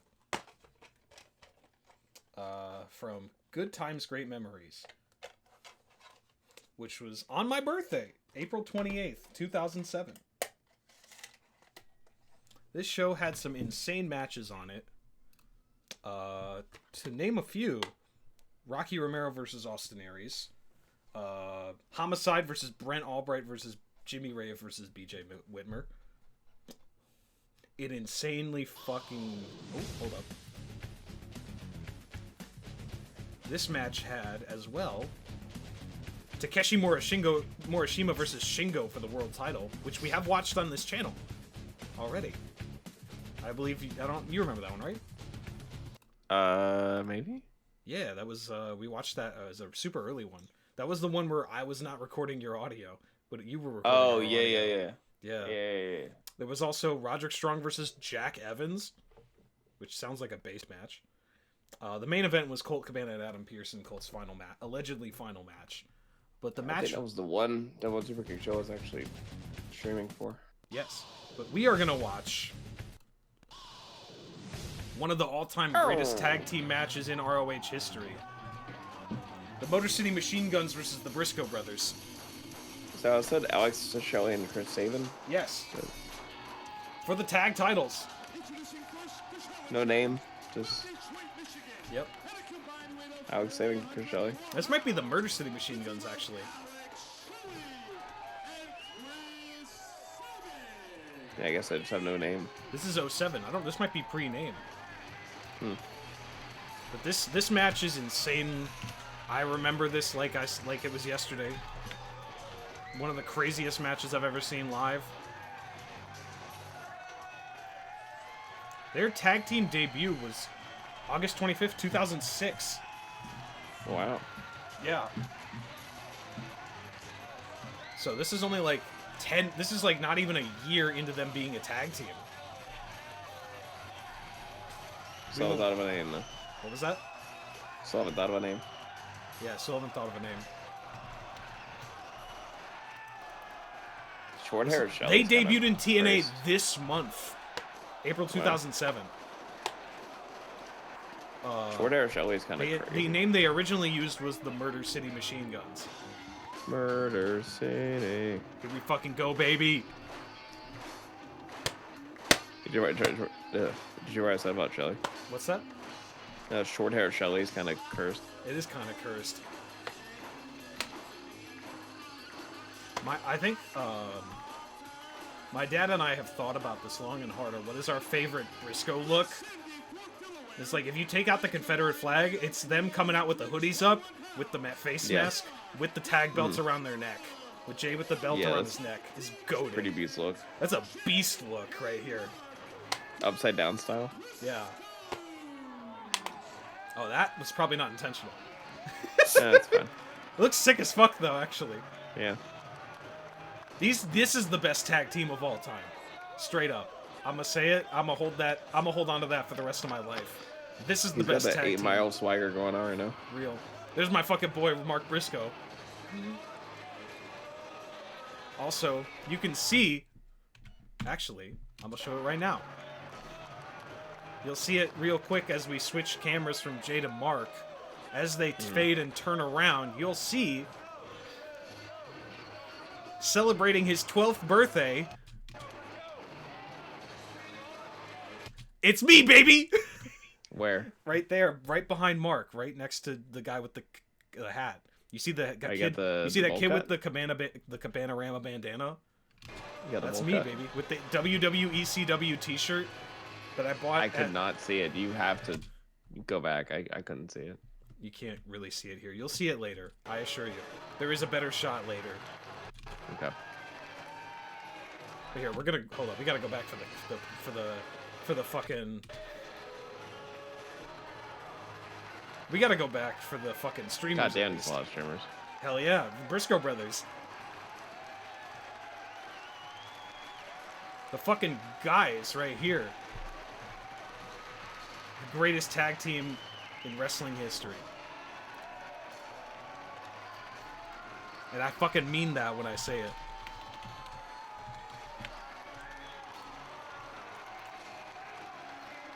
This is...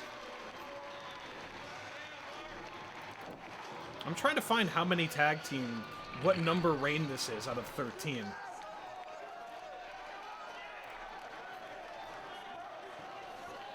This is their 4th tag title reign. Wow. They held this one. They won this on March 30th of this year, beating Naruki Doi and Shingo. That match is sweet, by the way. What's that? The mat? Oh yeah, this is one of the best ROH matches. Mats. They defend this title until December 30th of this year, losing it to the Age of the Fall. Oh. Yeah. This was Tyler Black and Jimmy Jacobs. Yeah. They hold it. Yeah, they've held this title 13 times.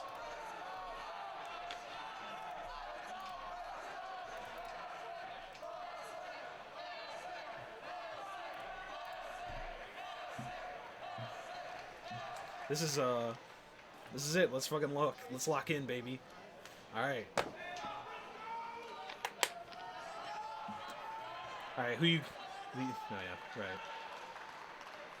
This is a, What's up? I think this is... I'm trying to remember... We're gonna answer? I'm trying to remember if they actually...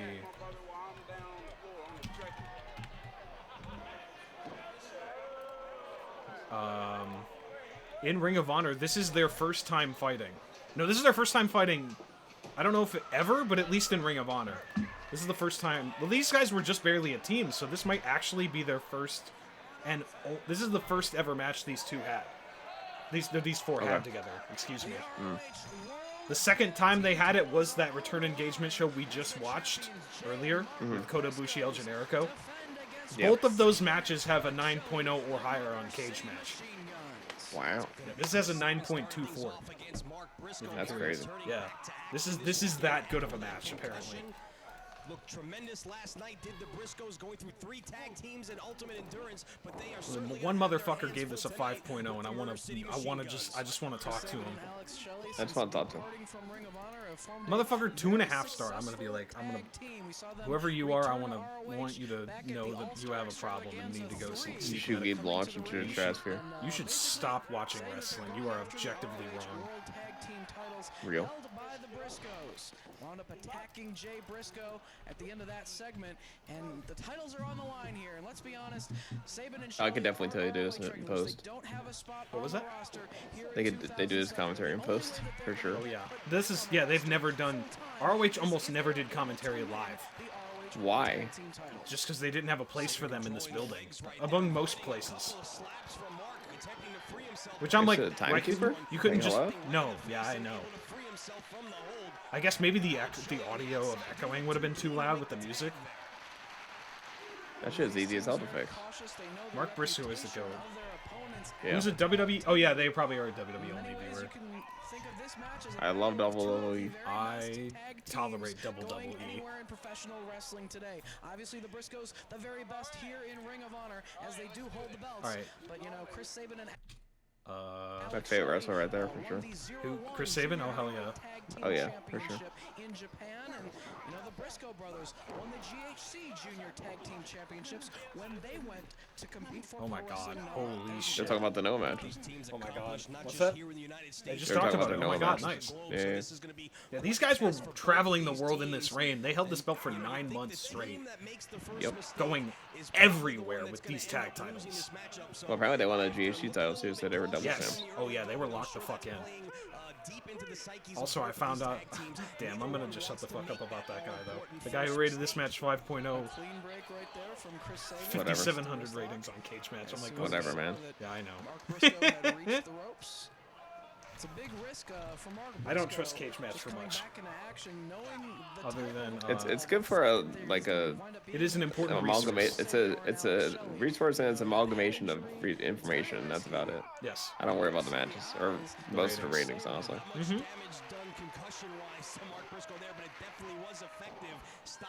I mean, shit, they haven't updated anything from Firestar since last August. So. Exactly.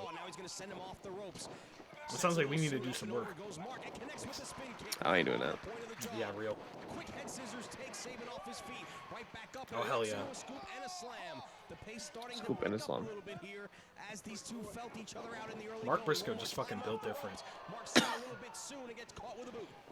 gonna say, do you remember the first Briscoes match you watched? Shit. This is my first Motor City match. I love this. I remember getting into Jay because they weren't doing Visco shit back then, but I was getting into Jay during like ROH, Kenny Omega, Kevin Steen era type shit. I was big on Jay's like ROH World Run. Yeah. That was when he was setting up. Just pat him on the booty. Just pat him on the ass, nice. Hell yeah. He was going against like fucking Jay Lethal and like all these other fucking dudes. I would really fucking love that world title run. Oh yeah, it's a great world title run. He went against Matt Hardy, and Matt Hardy took the belt and then repurposed the belt. That was cool. Yes. That was pretty sick. Yeah. Big Money Matt was a lot of fun, right? Yeah, it was fun. Yeah. Exactly. Right now, Alex Shelley There was the one Hardy that didn't get booed out of the building from ROH. Yeah. Up until they did the Young Bucks versus the Hardy. You could see on the left, in the very on the left there, the little kid, the little eyes peeking over that screen, over that barricade right there. With the guy with the blue shirt behind you. Yeah, that is me. That is me on my 12th birthday. That's awesome. Yeah, this is my 12th birthday. This is One of my biggest regrets from this show was gawking at the extreme asking price for Colt Cabana's autograph. How much was it? Just true to the life of me, I don't remember. I think it might have been 30 for an 8x10 autographed. That was like your Chris Sabin moment. Yeah. It was. I was more because it was also I wanted one for me and all 4 of my friends that were there. Oh, okay. Yes, we were all waiting in line and we just wanted to get a picture with Colt. And then the guy at the front was like, "Nah, you gotta pay for an autograph or a picture." And I remember being really heartbroken and kind of doing like a thing where I like shake my, you know that thing where you like make a face of like disgust and then like wave your hands dismissively. I did that towards Colt, and I regret that a lot still as a kid. Kid me was like, kid me knew that Dad struggled for money, and this is like the one thing he could afford to do for us. So I feel a little shitty about that in hindsight. That's kind of how I was with Sabin. Yeah. I won't even lie to you. It's just like, dude, I barely fucking got here to the show in the first place. Like, yeah. I just asked the guy. I was like, I just want to take a picture with him. I just want to talk and take a picture. I don't want to do water. Water spot. Oh my god, water. Alex Shelley cannot get that water out of his body fast enough. But yeah, adult me wishes that I'd been like, I wish I'd been like, guys, can I just let me? I want to take a picture with all of us, and that's it. And just like go for it. But yeah, in general, what the fuck, Alex Shelley? Hi everybody, welcome back from the ad break. What a sight to come back. Holy, he's got the water. See, I told you couldn't get the water out of his body fast enough. That's awesome. But yeah, he hates water. I love Alex Shelley. I fuck with short hair Alex Shelley, actually. This guy looks awesome. I remember, these I believe... Briscoe pants are fucking crazy. Oh, these pants are awesome. They're like boxing. They do look like boxing trunks, yeah. Yeah, reminds me of August Fears. Oh yeah, it does look like kind of like those stuff August Fears wears now. That's awesome. Yeah. I think the big thing for me now is again a friendly reminder to anyone that's just joining us. This is all matches we've watched that I was at live as a child. This match was literally on my 12th birthday. I was front row, and this is legitimately. I think this is one of those matches that still sticks out in my head as like the greatest thing I've ever seen live. This might be one of my all-time favorite tag matches. It was, I think it legitimately just barely loses to something I picked in here, which was Briscoes versus Steen and Generico in the Ladder War. Yep. This is just barely number 2. But this match is like, oh, there we are. There are the boys. Oh my god, there are the boys. This is us in the front row here. Oh my god. How many of you is there? 5. Not including my dad. There were 4 of my friends. I don't think I should say anyone's names. Yeah. First names. Maybe not. I went to Catholic grade school, and there were only like 20 of us for the entire 1st to 8th grade. Oh. So the boys were locked into wrestling, but not as much as I was. Once I told them I went to independent shows, they were like, "What is that?"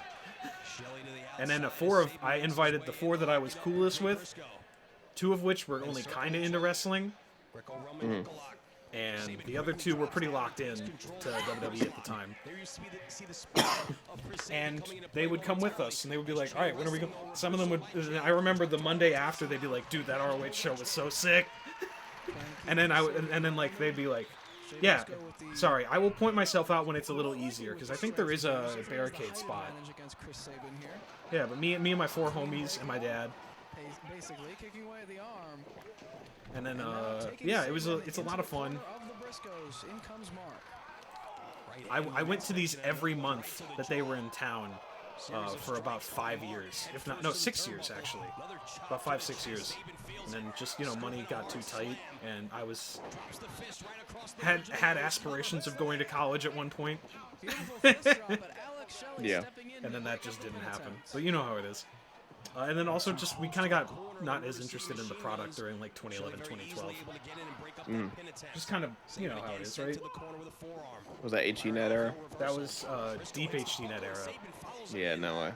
Yeah, some of that shit was kind of stinky. There was some good shit going on still, but it was just kind of like, nah, I'm good.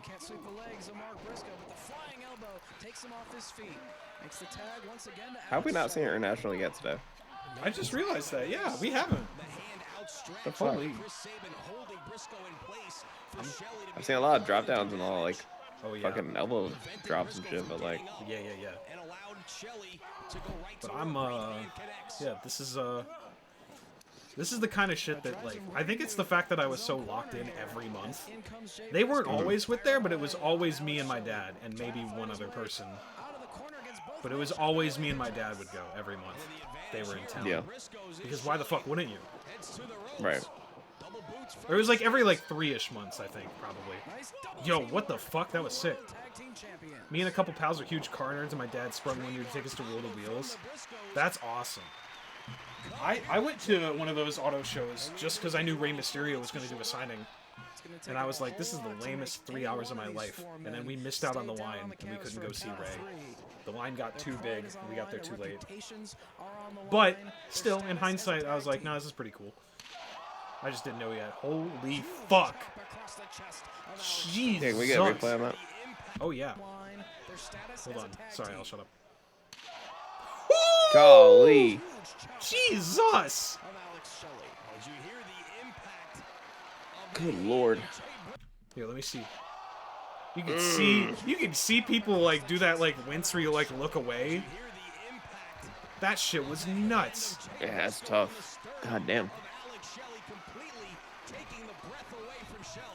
Absolute stinger. That chop set off car alarms. Abso-fucking-lutely. That shit sound like a gunshot. It did. That's when you hear a chop. When they say some chops sound like a gunshot, they think of shit like that. Yeah, I think I like to Absolutely. jinx something. Calvin Tankman. God, Oh, yeah. they're so fucking loud. That Jay Briscoe chop was nasty. Holy shit, Mark! That was Fucking crazy. Sprung fucking double stomp. That was 180 style. wild. Alex Shelley having a rough night at the office. Yeah, for real. Chris Sabin trying to get him distracted.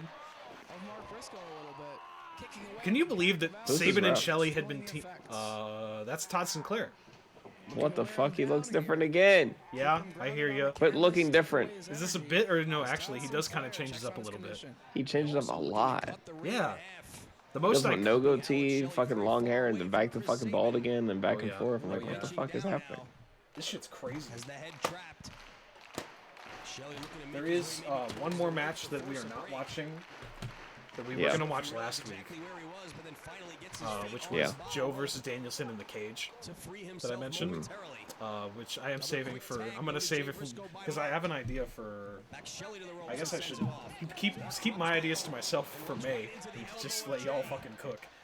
But Yeah. I was thinking of doing Theater of Violence potluck. Okay, that'd be Yeah. cool. I think that'd be a lot of fun.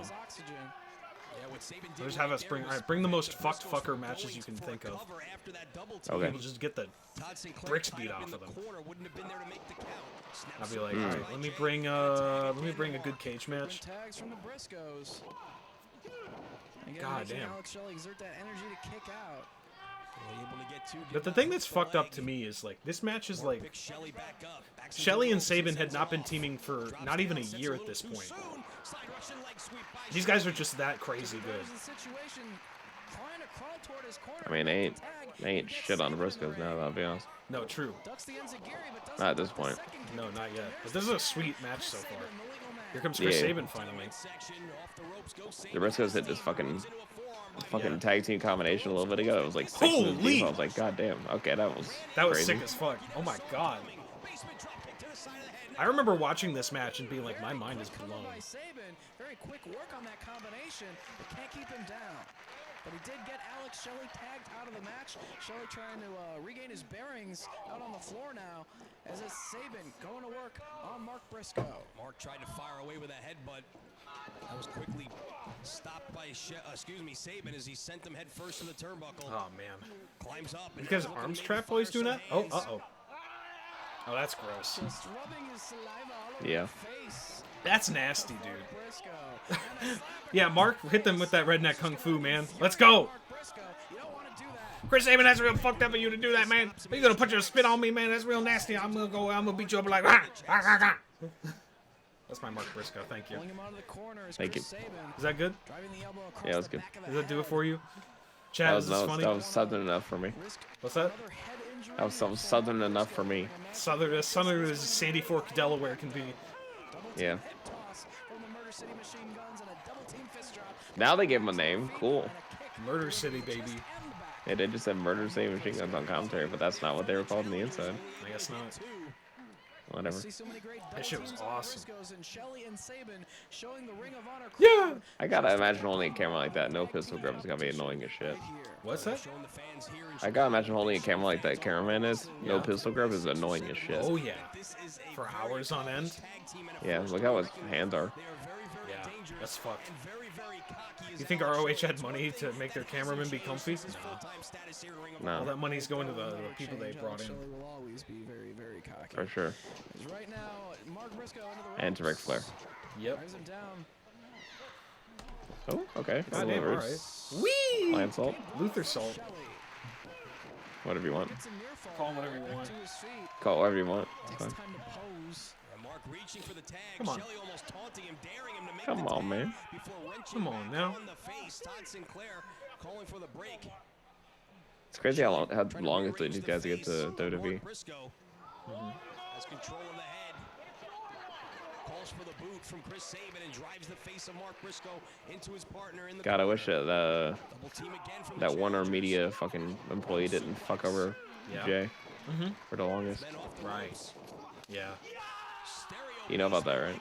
I am aware, yes. Unfortunately. Shit pisses me off. Real. I will also shout out that I was lucky to be sitting by the dude with the construction hat, literally right next to him for this show. Yeah, so. Yeah, and then thanks to him, I knew who the Murder City Machine Guns were right away. I was like, nice. Yeah, he would just pull me aside and be like, "Hey, Ciron, so here's who these guys are, by the way." That was like actually cool. this. I think this show is why we were like, he was like my wrestling fucking Yoda. I do that for a lot of people actually at DCW and a couple other indies. Yeah, but how many times did you do that for a literal actual child who became locked the fuck in immediately? I did for PWF kids a couple times. That's awesome. Yeah. Before they would start, they would, you know, they'd be asking their parents like, "Who is this?" and they didn't know how to explain it, so I'd start explaining it to them. And then I remember he was actually the one that knew. He was like for the Age of the Fall tag match when it was with Tyler Black. He was like, Jimmy's not wrestling because he's hurt. So here's a surprise: a former tag champ in WWE has joined Age of the Fall. I won't tell you who. And then I found out later it was Joey Matthews, former Joey Mercury. That's awesome. And I looked at him, he was like, "What?" Like as a kid, because I knew who Joey Mercury was, and I was like, "What the hell is he doing here?" He's like, "Yeah, I know. That's what I was saying." This also I'm glad you had like a guiding mark to fucking put you through the. Yeah, he would also not ruin surprises for me. That's awesome. I love that. He was badass. Shouts out to Jimmy. I really desperately hope I can find him again one day and just say thank you as an adult. Yeah, also, that sounds weird, you know, like trying to find somebody because I never knew him by the time social media existed. I mean, you guys spent so much fucking time, like at least within each other's company, and it makes sense, right? True. Yeah. It sucks that I can't at least like. I would like to at least say thank you as an adult. Yeah, exactly. Because that shit means a lot to me. It's like any of those. Because we didn't do that shit for you, you wouldn't know any of this shit. Oh yeah, that's a lot of people, honestly. Though, you know, a lot of longtime fans who were not pieces of shit would help out and just be chill. That's you know, cool. we were being shitty little kids the whole time, regardless. Right. But oh my god, the holy fuck, yo. You know what I mean? It's all yeah. Holy shit, the height on that was insane. I love Kenta. Yeah, I was gonna say that is the Kenta dropkick. Yeah. I love Kenta. That's true. I have gotten to see Kenta live as well in this era. I cannot for the life of me remember which show, but I have seen Kenta wrestle in this building. Holy shit, that was awesome. Wait, in this building? So Kenta wrestle? No, not in this fucking building. But within the last 3 weeks, I have. That's awesome. Yep. In a match like this, they've got to be worried about the tag team championships. Yeah, if I had any sort of wrestling scene like near me, I'd probably be like similar story to you, but I didn't. So I am heartbroken. That's why I did all the shit in my 20s and 30s because I never had a wrestling scene near me. So This is why I have been so constantly debating moving down to you to live with this and kind of chase that high a little bit again. Yeah. But I'm like, that's probably very impractical. Sadly, still. Double team again from the challengers. Maybe save up. I mean, Oh, it yeah. works, it works, you know. True. You don't have anything connecting you there besides your parents, right? Or your parents. I mean, job, Yeah. family, friends. It's where I live, so it's a lot cheaper. Living with my dad's a lot cheaper. Dives like that, the crowd that close. Oh yeah. Oh yeah, Goon, I mentioned the story a couple of times that my friend got like fucking Liger rolling kicked by Davey Richards on a show in like 2010. It was awesome. Yeah, fucking capo kick. He was like inches away from getting straight up knocked out. Holy shit. Oh, these boys are locked in. Two submission predicaments for both of the Briscoes, courtesy of Saban and Shelley. Jesus Christ. Oh shit, maybe I never actually watched Kenta. I'm looking through all the DVDs to try to find the episode. And I, honest to God, don't know if I've seen Kenta live. Oh no, I didn't. Damn, that fucking sucks. I'm heartbroken about that a little bit, actually. Lands a series of jabs to the jaw. Trying to stay on his feet is Jay Briscoe. Saban off the ropes. Oh shit. I mean, you saw literally everyone else. Yeah. Oh yeah, I can't complain that much. Yeah. That Cloverleaf, he was sitting down, absolutely insane. Holy shit. Thank you, Goozer. God damn. Whoa, did he? Hold on. Whoa, what the fuck was that? Springboard. Well, attempted springboard. That Yakuza by Jay, and then Mark just does a springboard spin around. I don't think he went for a froggy bow, but I think he just spun. I think he did like a sideways 360. That was awesome. Back to the outside one more time by Mark. Referee trying to regain some order here. Keep only 2 men in the ring at a time. As Jay Briscoe snapmare. The modification of the stretch plum. You can see a submission. I haven't seen a stretch plum in a while. yeah, same. Classic. I was saying since I saw Joe do it. Yeah, Eddie. Yeah, or Eddie. Yeah. That was fucking sweet that Shelley just walked up, just boop. Poked him in the eyes and walked back in. All timer. Or back out, rather. All timer shit. Tag here to Jay. Excuse me, from Jay to Mark. Double team from the champs. Saban sent to the ropes. Nice. Arm drags. Both men quickly back to their feet.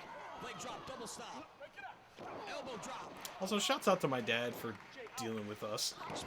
Yeah, real. Shouts out to my dad for carpooling us in the minivan to this all the goddamn time. And all the parents being like, yeah, that's a good idea. Great double teamwork once again from the Briscoes. Both of these teams look to be at the top of their game. As he should be, though. Controlling the leg now, half crab. I'm going to have to ask him if he remembers this match after this. And very wisely pulling him to the other Thank side you. of the Thank you, ring Bradley. so Shouts that Saban out. has no Mods, can we get a shout out from my dad? Shout Shout out out to Papa Skylar. Unironically, I did, when I mentioned I was doing this, he was, as I've said, he was so fucking happy. Because he also looks back on this time as like, this shit was so cool. This is some of the coolest experiences. I don't know, there's a magic in the air watching this in the building that does kind of feel like how people talk about ECW. Yeah. Because a lot of those people were in Philly as well. And it kind of transferred over to the aura of the brand. Of Chris Saban. You know? So, yeah. It's a weird thing to say. I don't know. I hope I'm not talking in circles about it. But it is. You just loved your local ROH wrestling. Yeah, I do feel bad that I never went. Oh my god. Holy. I do feel bad I never went to the AAW shows I would always get advertises about after these. Or any other indie, frankly. I heard about AAW, you haven't really missed much. No, but I did at least wish I got to see. I've seen a few AAW shows as a kid, as an adult. Like I went to ones in like high school, senior year, and like out of college. Like I saw a 6-man where it was like Homicide, Eddie, and Low Key beating the bricks off some guys. It was awesome. The classic AAW main event, which was 6-man clusterfuck walking around the building. You know, a lot of places do that shit. I will say this is a long ass match. Oh yeah, this match is like 35 minutes. Good lord. Yeah. I'm feeling it at this point. Yeah, I hear you. I get you.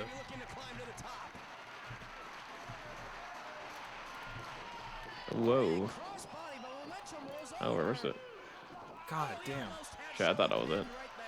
Very close to putting away Alex Shelley right there, but he was able to get the shoulder up. Jay Briscoe using the momentum of Alex Shelley against him and almost retained the title. Oh, fuck. Here we go. Off the ropes he goes, boot to the midsection by Shelley. Kick right to the side. Holy fucking shit. Right to the head. Boot to the midsection of Damn, he's just flipping everybody off. heel kick to the side So of the mean. head. Damn. Shelley on fire here. Fucking Why love Shelly it. is such a big fuck you guy? I respect that. Fuck you, I never and I realized he mean was such a big fuck you guy. Mr. Fuck You, Alex Shelley. Yeah, for real. Oh, fuck. Where's Skeletor when you need him? Oh my god. That was sick. I think that's Chris Sabin. Oh, true. By default. Or Seth Rollins, considering he sounds the same. That's true. I thought he was Waluigi, but that works too. Same difference. Skeletor, Waluigi, SpongeBob, it's all of them. Real. Alright. Still has him The, placed on that top turnbuckle. Climbing all the way up to the top is Jay Oh shit, here we go. Shelley clubbing away. What the fuck? God damn. Dude, my... Top rope Manhattan drop What the is crazy. holy shit! That was sick as hell. God damn! Dick to balls. Dick to balls off the top is insane. And then doing the Hardy spot. That was crazy. Yeah, they're rocking. These guys are cooking. Yeah, if you wonder why these guys were a tag team from then on, almost never breaking up. Needs to follow up right here. He's got him stunned. Yeah, it's shit like this. Sends the hand. In comes Yeah, for Chris real. Sabin once again. The Murder City Machine Guns. Double teamwork. Drop toe hold. And an elbow drop across the back. Classic. Shelley off the ropes. Oh, Chancery? Nice. That's a classic Motor City move, right? Am I imagining that? Huh? Am I imagining that as a classic Motor City move? Chancery dropkick? Yeah. Yeah, that's right. Okay, I was like, okay, good. Yeah, they did that 1,000 times in front of me. So yeah. Yeah. Albeit maybe just for the moment. Sabin. Backbreaker right over the Okay. knee for All Jay right, what are we Briscoe. cooking up? True. Sabin up to the second. Whoa! Drives down with the elbow. That's where I got Cool. that idea for a move from.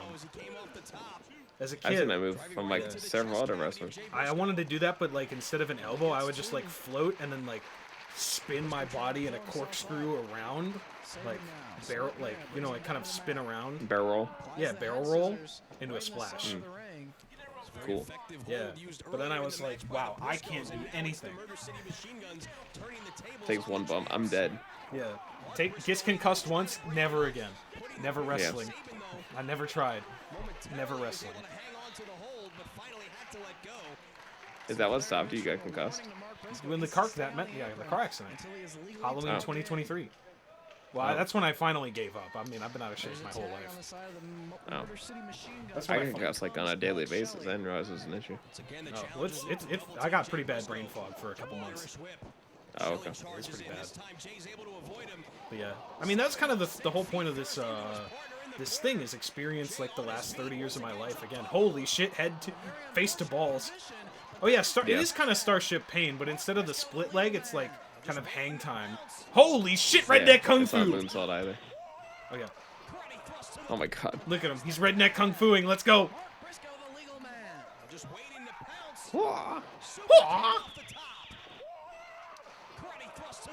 Fucking making the noises. This guy rules. Mark Briscoe's the fucking goat. Everyone and their mama should love Mark Briscoe. Look at this man go! Yeah! He's doing all this shit like 30 minutes into the match. Yeah. This man does bits at every moment of the match. He's locked the fuck in. Holy shit! Dude. Mark Briscoe is just doing this. And people said Jay should have been the top guy. I mean, they both should have Yeah, been it's crazy. top Mark's never got the... Actually, did get the world title, didn't he? Yeah, he I did, guess but only after the AEW owned. Yeah, I think that Mark should have at least been like a mid-card singles guy, minimum. Yeah, I think so too. He should have at least won the TV title at some point. I thought he did. Maybe he didn't, I forgot. I don't know. But gets caught.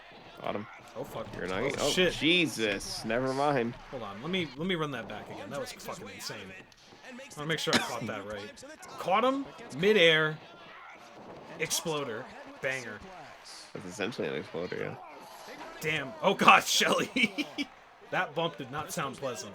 But then again, none of the bumps into this guardrail sound pleasant. Oh shit. That's a classic old school Briscoe's tag move. Flying into the cameraman. Yep. Yeah, come on, Todd. What the hell? Come on, Todd. Come on, Get your man. goatee up. He actually never. No, he did not ever win any other singles title but the ROH World title. That's crazy. Yeah. I think he did challenge for the TV title though. He's challenged a fucking 1,000 times in the first one. Oh, Survivor fuck! matches and shit like that. What's up? Holy shit. That was awesome. Yo! He was awesome. Oh shit, assisted slice bread.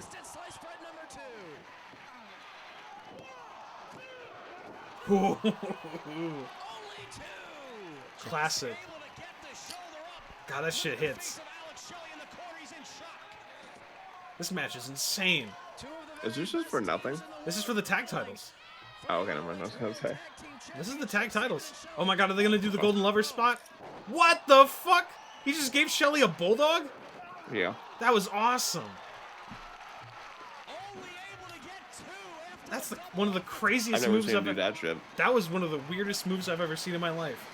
Yeah, I wonder why I never do it again. I fuck with it, but it's weird. I've never seen him do that. Yeah, me neither.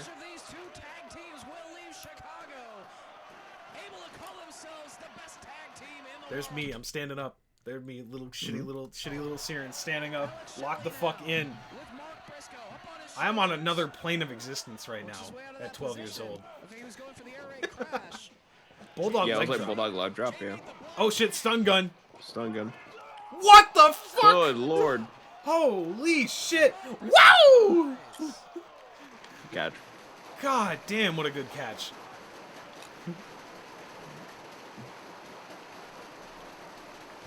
Wrestling's awesome. Yeah. Pretty true. I love tag team wrestling so fucking much. Wrestling's pretty fun when you're smart daddy around. Yeah. How? Honest to God, this is it. This is that fucking feeling. Jay Driller?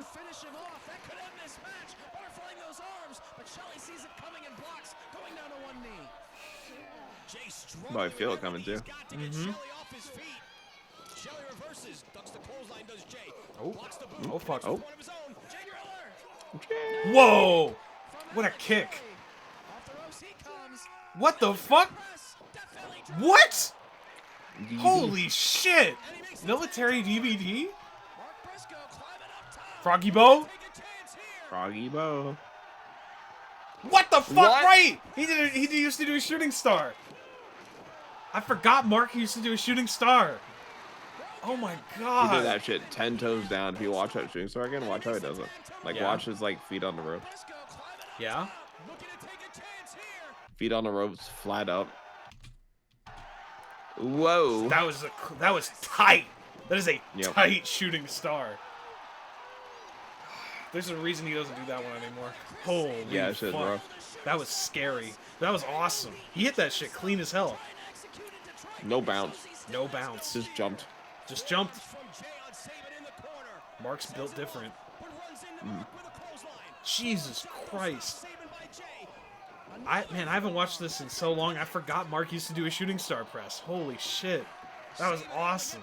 Kid, you was probably losing your fucking mind. What? Oh yeah, absolutely. I probably jumped out of my seat like, what the fuck? Clean but no margin for error, absolutely. Billy Kidman style. Mm-hmm. Better than Billy, I won't say that. What's that? Better than Billy. Yeah, honest to God, yeah. Not. Oh, is he gonna do the cutthroat? He does a burning hammer with an arm caught around the neck. Oh. Yeah. Oh shit! Motor City with a Doomsday. That was sick as hell. Stealing their shit. Holy fuck. Right there from Alex Shelley. Shelly setting up. He's got him up. White boys. White boys. Oh. Wow. How? How? How the fuck? What happened? What was that? This match is insane.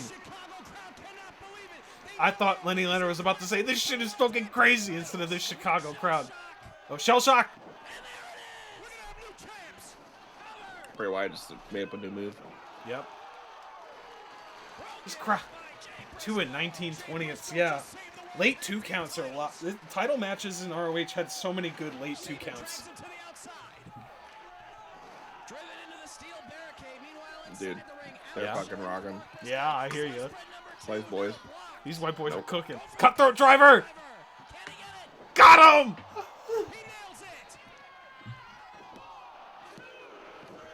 Oh, what? I thought that was it. What? Alex Shelley kicked out of the cutthroat driver. Holy fuck. Oh my god. ROH. ROH. Goddamn right. Wait, doesn't do a cutthroat driver now. He does. Oh. I've seen him use it a couple months ago, actually. Okay. Yeah, not much, though. He used it against Kyle Fletcher, I think, at Dynasty.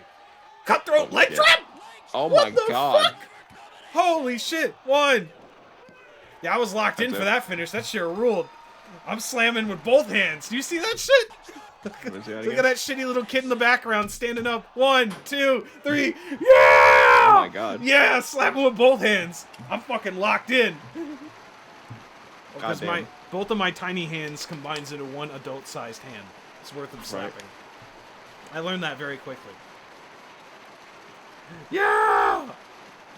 That was fucking awesome. All the guys were up there, and we were all looking at each other like, "Oh, that was the coolest thing I've ever seen in my life."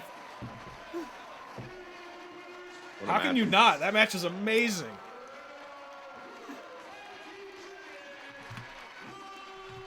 God damn, that match cooks. That is some serious gourmet shit right there. This is an absolute classic. This is what tag team wrestling is all about. The Briscoes prove why they're the team to beat in the Holy entire fuck. wrestling industry. God damn. I'm not gonna lie, originally I was gonna do this one and then the one from Return Engagement as the main event. But I meant like Yo, blew this my would fucking dick off, bro. this would have been the opening of the show. And then Oh, the no other way. one would have been the main event. No, you won't blow my fucking dick off if you did that. Yeah. Jesus. He would have to go to the hospital immediately. Yeah. Boop, boop, boop, boop. Hospital? Hospital. Hospital.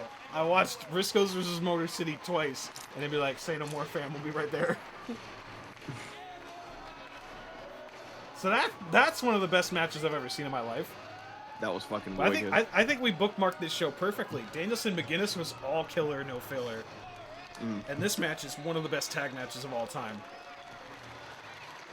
But I think God, I wish I was locked down Briscoes when they were like on their fucking their pinnacle of run. Real. This is the 'Cause pinnacle. the good thing about it is like you can watch me with most of it back, but like goddamn, like I wish I could just like be there just for the feeling of it. I cannot overstate the magic that we just witnessed, that I felt. You got to share a taste of it. Yeah. I cannot overstate that this building doesn't shake, but sometimes you feel that radiating of the crowd with the roar. You know what I mean? Yeah. You feel that roar in the building, and the energy is coming up of like, oh fuck, this is happening. If they ever invent the time machine, I think I'm gonna go back to this fucking show. Oh yeah. And watch this shit live. Oh yeah. Oh, you see my dad there with the hat on behind the cameraman. That's awesome. Hell yeah. Yeah. Shouts out to my dad and all my pals. Please come back. These guys were locked in at TNA. TNA was like, hell fucking no, don't come back. You guys are putting on too good of matches. You're doing too good. This shit ruled so hard. Oh? Oh?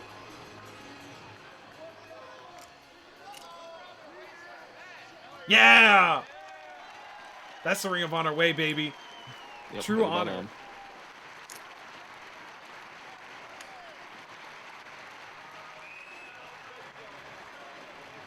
You know, as much as people will shit on Tony Khan for what he's done to Ring of Honor nowadays, but there's a magic of that belt being brought back for a little bit. Yeah. That I felt where I was like, oh, I'm a kid again for a minute. Seeing the Briscoes, seeing Mark, you know, there's a reason why I cried so much seeing Mark come on Dynamite holding both of those titles up. Yeah.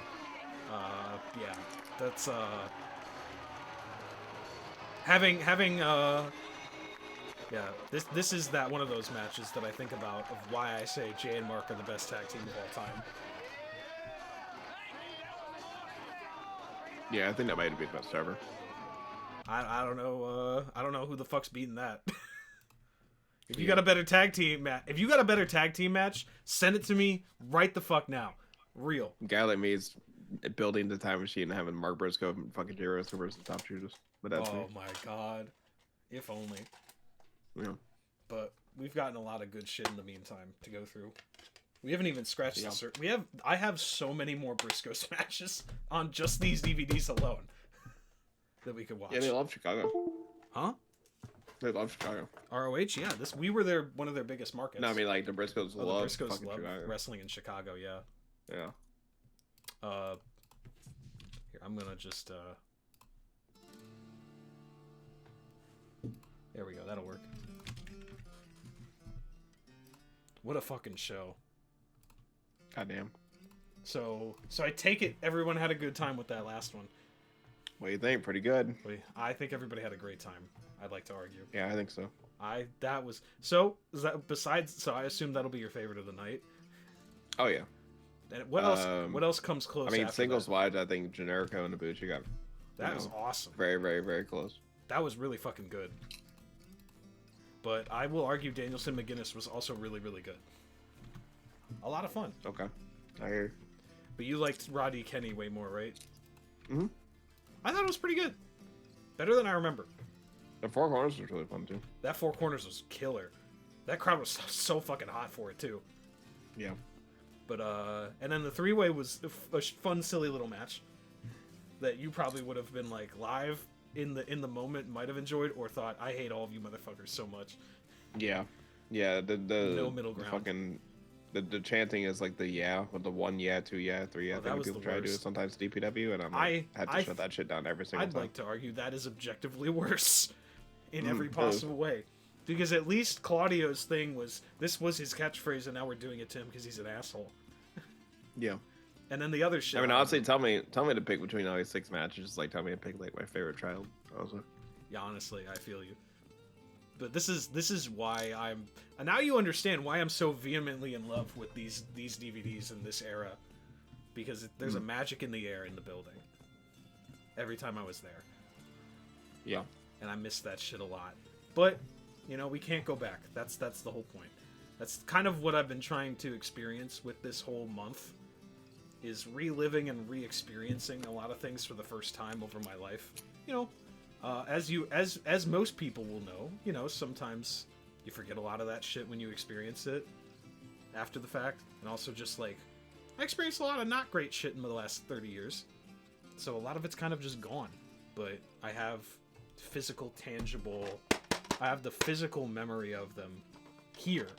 And I can feel about as close as you can fucking get to living in that moment again. And it's kind of great. Yeah. It's kind of awesome to be able to have that tangibility to it. Yeah, I don't have that. I wish you did. DVW doesn't make DVDs, and if On Demand got shut down tomorrow, I wouldn't have any of it. So that sucks. Yeah. The unfortunate moment of everything being online. It is the worst part about all digital, is that there is no tangibility physically to it. Although I know some people have made their own DVDs and VHSs of stuff. Really? Yeah, I think people have made their own for the love of the game, just for fun. I know someone did the entire Continental Classic as like a 2 VHS set. Wait, really? That's awesome. Yeah, it was awesome. I wish I'd bought it in hindsight. Yeah, it's sweet. It was the inaugural Continental. Okay. Yeah. I will look that up real quick, actually. The one that Lucky won? The one that Eddie won. I'm talking about the AEW Continental Classic. Oh, my fault. I thought you meant Carolina Classic. No, sorry. There it is. Undead Media. Oh, that's cool. They did a 2 VHS set of the entire classic for $50. Whoa. They still, oh my god, they're still selling other VHSs. This shit is so fucking dope. Everyone should check this out. That's cool. You could buy VHS. How much was it? $20? $25 for All in London on VHS. Wow. That shit rules so hard. Anywho, yeah, sadly this one is sold. Oh, it's not sold out. He has more of the C2. Okay, I might more Continental Classic is here. I may be purchasing that for my birthday. That might be my birthday purchase. Even he says with no working VCR. Oh. I'd probably do it. It's kind of the same magic they had with NXT at Full Sail. Baked In Crowd was part of the good times. Yeah. Yeah. You know, I shit on Full Sail for some of their baby bullshit that they did with the takeovers leaving. But there is and I don't like some of the smarky bullshit that sometimes they say. But it's Which also is hilarious from you considering. Oh yeah, I cringe about some of the shit I said back in this era too. No, I'm not even saying like things that you said. I'm saying like the people that you surround yourself with in this era. This era? What do you mean? Yeah, ROH. Oh yeah. ROH. That's some of the best friends that I met. Yeah. That were not my personal friends from outside. Were like people that were locked the fuck in. Yeah, they're smarks. Oh, absolutely. I didn't know any better. I was just a kid who was just excited that other people were just willing to treat me like a normal person at this show. Yeah. Yep. Which was kind of base that people were like, "Nah, this kid's locked the fuck in. He's here for it." And my dad was like, "Hell yeah." This is why that match I think and Ladder War are why my dad also thinks the Briscoes are his favorite wrestlers of all time, as well. That's valid. Yeah, but anywho, I get it. NXT I think was the closest I've felt to that happening in a while. That magic. Yeah. And then they killed it. Yeah, it is what it is. But we are. I'm really glad that y'all enjoyed this. This was a lot of fun. This month means a lot to me. You know, we say that fucking this shit means something to me, man, all the time. But like, no, I am trying to pour my life to all of you this month. I am sharing like the literal physical manifestations of my life. Like this is the shit that is me more than some other like I am like my personality and who I have become, but so much of who I am is like the physical stages of that life is here in my hands, and it's fucking weird to say that out loud and mean it sincerely. But this is like a literal physical moment in my life that I can watch again and again. That is not like a home video. You know what I mean? Mm-hmm. It's kind of fucking weird to be able to have that. And like that I'm like, and then the games are like that I can like pull stories or moments or like energy of who I was at that moment. It's like when you listen to a song you haven't listened to in like 5 to 10 years, and then you kind of feel the energy of who you were at that moment in your life. If that makes sense. Mm-hmm. Sometimes I get that. Like I listen to like a song that I like when I was like 20 or 20, like in my early 20s, thought if I was a wrestler, this is the song I would have come out to. I don't remember anything specific if you're curious off the top of my head, sorry. But that song, that playlist of songs has changed over the last decade or so. You know what I mean? It's gotten a lot less cringy. At least I'd like to think so.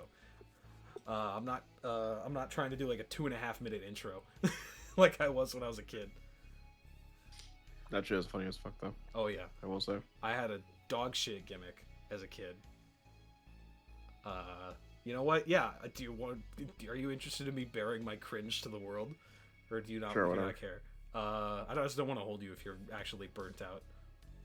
No, I don't care. Okay. I had a character idea for this like mysterious like what the fuck was this character's gimmick?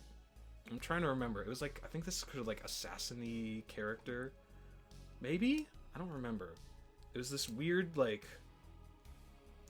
okay, no. The first character I ever had was called the Black Rose. He would just have a black he would just wear a black rose like Wade Barrett did on that big long coat when he was an NXT rookie. You remember? Mm-hmm. And then that was like kind of like his thing was just like beating the shit out of people and like leaving a rose on them. like you fucking like you do with a funeral. Yeah. That was I think all, but it was like super edgy and shit like that, or he had a mask on. I don't remember. I think like the first gimmick I don't hate from that era. God, what the fuck am I thinking of? I'm brain farting super hard. If you happen to remember any kid gimmicks you had. No. That's fair. I wasn't a yarder or anything, so. I was gonna be a yarder if I could have. If I had friends that were yarders, I would have been a yarder, 110%. There was no one around when they gave a shit about wrestling. We had no wrestling community around me. So. Yeah, I had friends that would just make fun of me. At that point. Same. Yeah. But I was outside of wrestling, just in general. They just made fun of me. So. Oh yeah, that too. I was bullied no matter what. By some of the people that relentlessly. Some of the people that went with me to these shows stopped bullying me very quickly after they went to these shows. Yeah, that's good. Some of them kept doing it and were unrelated, and were not at these shows.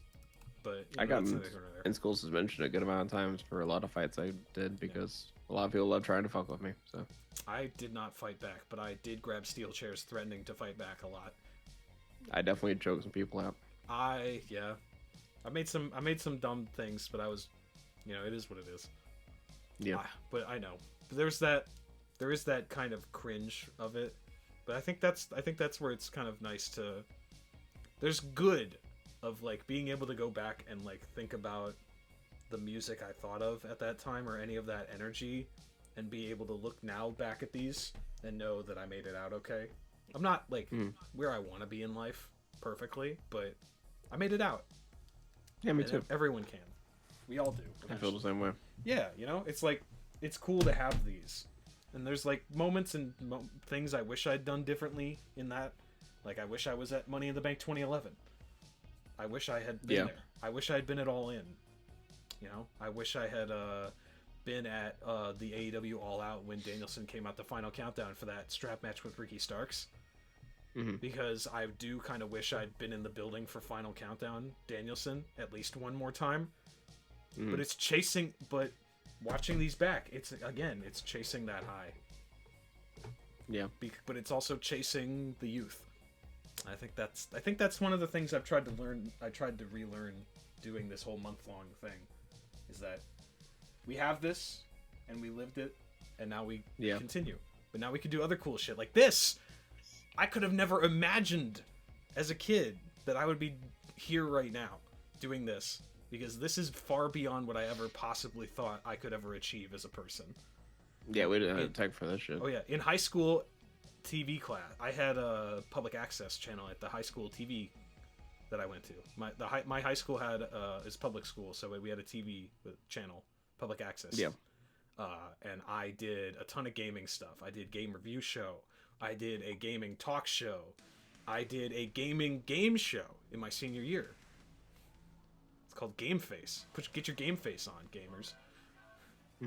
And I was like, as a kid, the only thing I ever wanted to be was a game show host when I was like barely a little baby boy. And like, I am like weirdly all of those things and none of those things at the same time now. And that's kind of fucking dope. You know what I mean? In my own weird way, we've kind of found the alternate win condition where I'm still that, even if I'm not literally Pat Sajak. Thank God I'm not a climate change denier, allegedly. Fuck off, Windows security. I'm having a moment. But yeah, I don't mean to bare my heart and soul all the time, but when I say this shit means something to me, it's more than just a catchphrase. It's more than just feeling it in the moment. I appreciate all of you so much for coming on this journey with me. I appreciate you letting me share moments of my life that mean something to me, and taking it serious, and like treating it sincerely. Because I'm not used to having that. Hell yeah. Maddie, thank you. You're one of my fucking favorite people in the world. I really appreciate you as a friend. I appreciate you. Hell yeah. I'm trying. I'm not crying, but my brain feels like I'm supposed to be crying right now. You know what I mean? Yeah, I hear. My brain's like, why aren't you crying? You should be crying right now, brother. And I'm like, I am fine, thank you. It's midnight. Yeah. What we got for next week? Oh, right. Yeah, that is probably important. Yeah. I've got a thing. So next week, So I stopped watching ROH around 2011, at least live. I think I watched clips and shit here and there. Because HDNet was on, like, Access here and there. HDNet became Access TV, which is the network that would have those New Japan shows for a while. I don't know if you knew about that. You know no. Access TV, right? Oh, New yeah, Japan yeah. On Access shows? Where it was, like, Jim Ross and Josh Barnett. Huh. Yeah. It was, like, weird. They would just show, like, pay-per-view matches. Re-commentated. Oh, yeah, okay. Yeah. Yeah, they redone them. Yeah, but Yeah. that channel was originally also HDNet before Mark Cuban bought it out and turned it into Access TV. Oh, okay. Yeah, so same channel. Weird kind of fucking trajectory. Because that's how Dad and I found out about New Japan years before I was locked into New Japan's shit with Kenny and, like, the Okada Omega shit. Was, like, Dad was just, like, watching Access for, like, some sort of, like, rock and roll documentary after we finally got cable. And he was like, Ciron, did you know that you know about what is this New Japan Pro Wrestling? Jim Ross is commentating it. And I was like, what is happening right now? But yeah, this next week is going to be called Surviving the 2010s. I think a lot of people will say that 2010s mainstream wrestling kind of stunk overall. I think it's a bit of an overgeneralization. Yeah, I was about to say there's some good things here. I think there's a lot of good. We will be talking about some matches that stood out to me, including the tail end of my ROH experience, because I want to make all of you watch one or two more matches that I think are really fun, including the Kings of Wrestling versus the Briscoe Brothers, if you're interested. Elimination tag style. I've also got... Oh, boy. Yeah. I've also got a TNA match, finally, again. Motor City Machine Oh my Guns god, versus TNA's back? Yeah, Motor City versus... Cross the Beer- line? Yeah. We're watching one of the all-time The best whole match. effing show? Yeah, TNA The Whole Effing Show, which is the original card that was supposed to take place on TNA Hardcore Justice. It was originally Hard Justice, but then they gave the show to the ECW originals. And so they just had the pay-per-view on free television. Okay. And that includes a 2 out of 3 falls tag title match between Beer Money and the Motor City Machine Guns that is, to this day, one of my favorite tag matches in TNA history, if not the number one. I think it's the best. It's probably the best between their teams. Yeah. I've got a few other matches. The other ROH one was Colt Cabana versus Steve Corino in an I Quit match. With Kevin... my boss going against Colt Cabana? Yeah. Kevin Steen is in a Whoa. straitjacket at ringside, which is why we're watching that match. That's funny as shit. It is the match I've talked about where my friend in high school gets kissed on the lips by Kevin Steen in a straitjacket. Huh. Yeah. Alright. Yeah. It is that I GIF. hear. You've seen that GIF. You might have seen that GIF on the boards back I've in the never day. seen the GIF. It's really hard to I find was not on the nowadays. boards. It's hard to find nowadays. Yeah. But it is from a pay-per-view that was main evented by Christopher Daniels versus Davey Richards, called Richards versus Daniels. Very creative title. No way. Yeah, very creative show. Thank you, ROH. But yeah, we're gonna also talk about some takeover matches. We're gonna watch an insane match that Maddie and I have joked about on other streams for the last few weeks: Brian Corbin versus Kalisto in a chairs match. The best ever chairs match ever. Yeah, Like ever. We're gonna watch Cody Rhodes versus Nick Aldis from All In. My favorite match from All In. Yeah. And then we have 2 matches that signify. I wanted to throw in one. We threw in one from the request of Maddie. We should have at least one COVID match, and I agree. We're gonna watch Ilya Dragunov versus Walter from NXT UK. Yeah. It borders the 2010s, but Yeah. you know. I'm counting surviving the 2010s and COVID. Yeah. But then also, as a fun surprise, a 205 live match.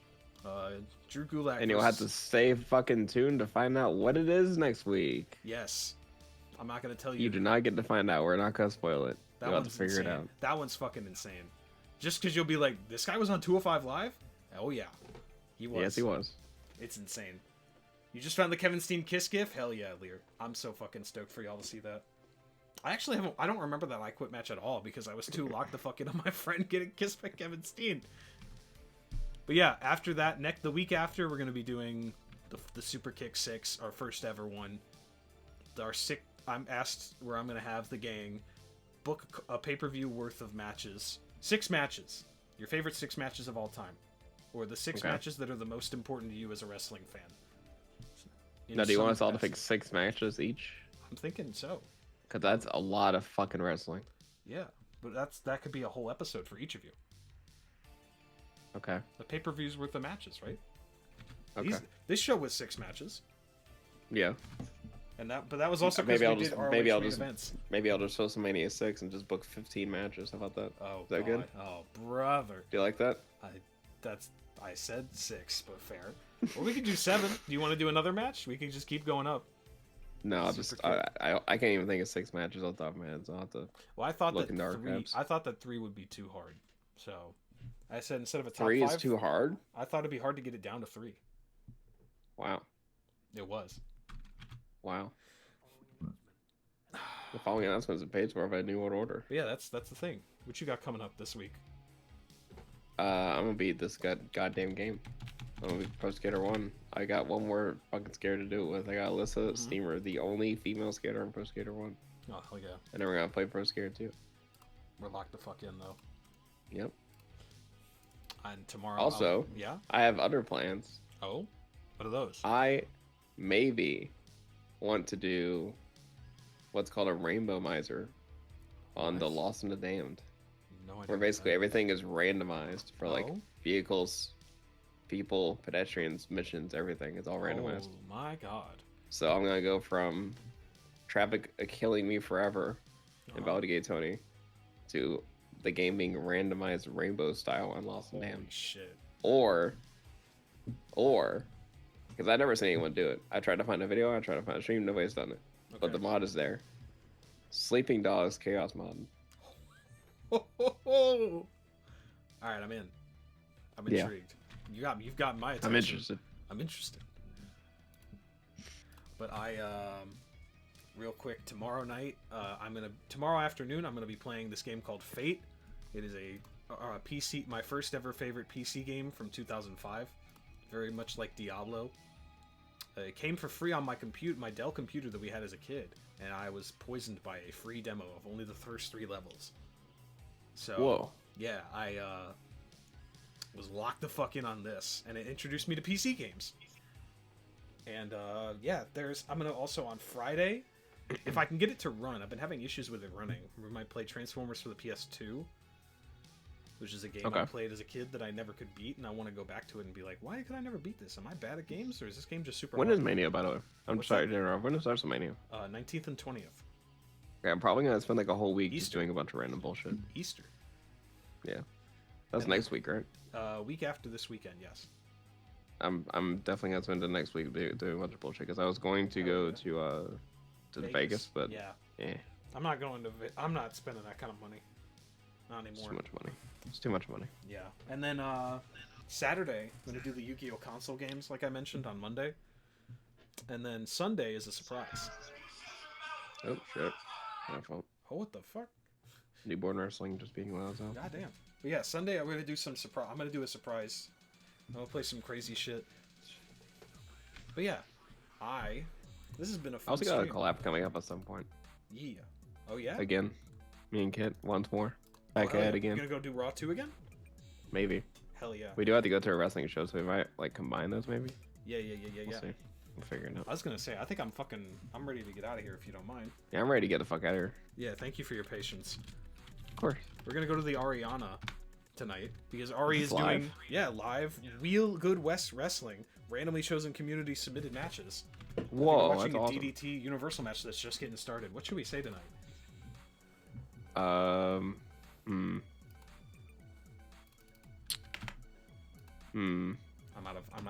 out of bits. Do we want to just, hey, how's it going? Yeah, that works. That works for me, brother. All right. Thank you all so much for being here. As always, this shit means so much. I'm doing clappies. I don't know about you. I'm doing the clappies, the new nutmeg emote. We say hi from the Murder City Machine Guns. All right, gamers. Take care. We'll see you next week. We gotta go. We're out of time. Mwah. Love you much. We gotta get the Goodbye. fuck out of here. Thank you for letting me bare my soul. I appreciate y'all. Take care. See you next week. See you next week.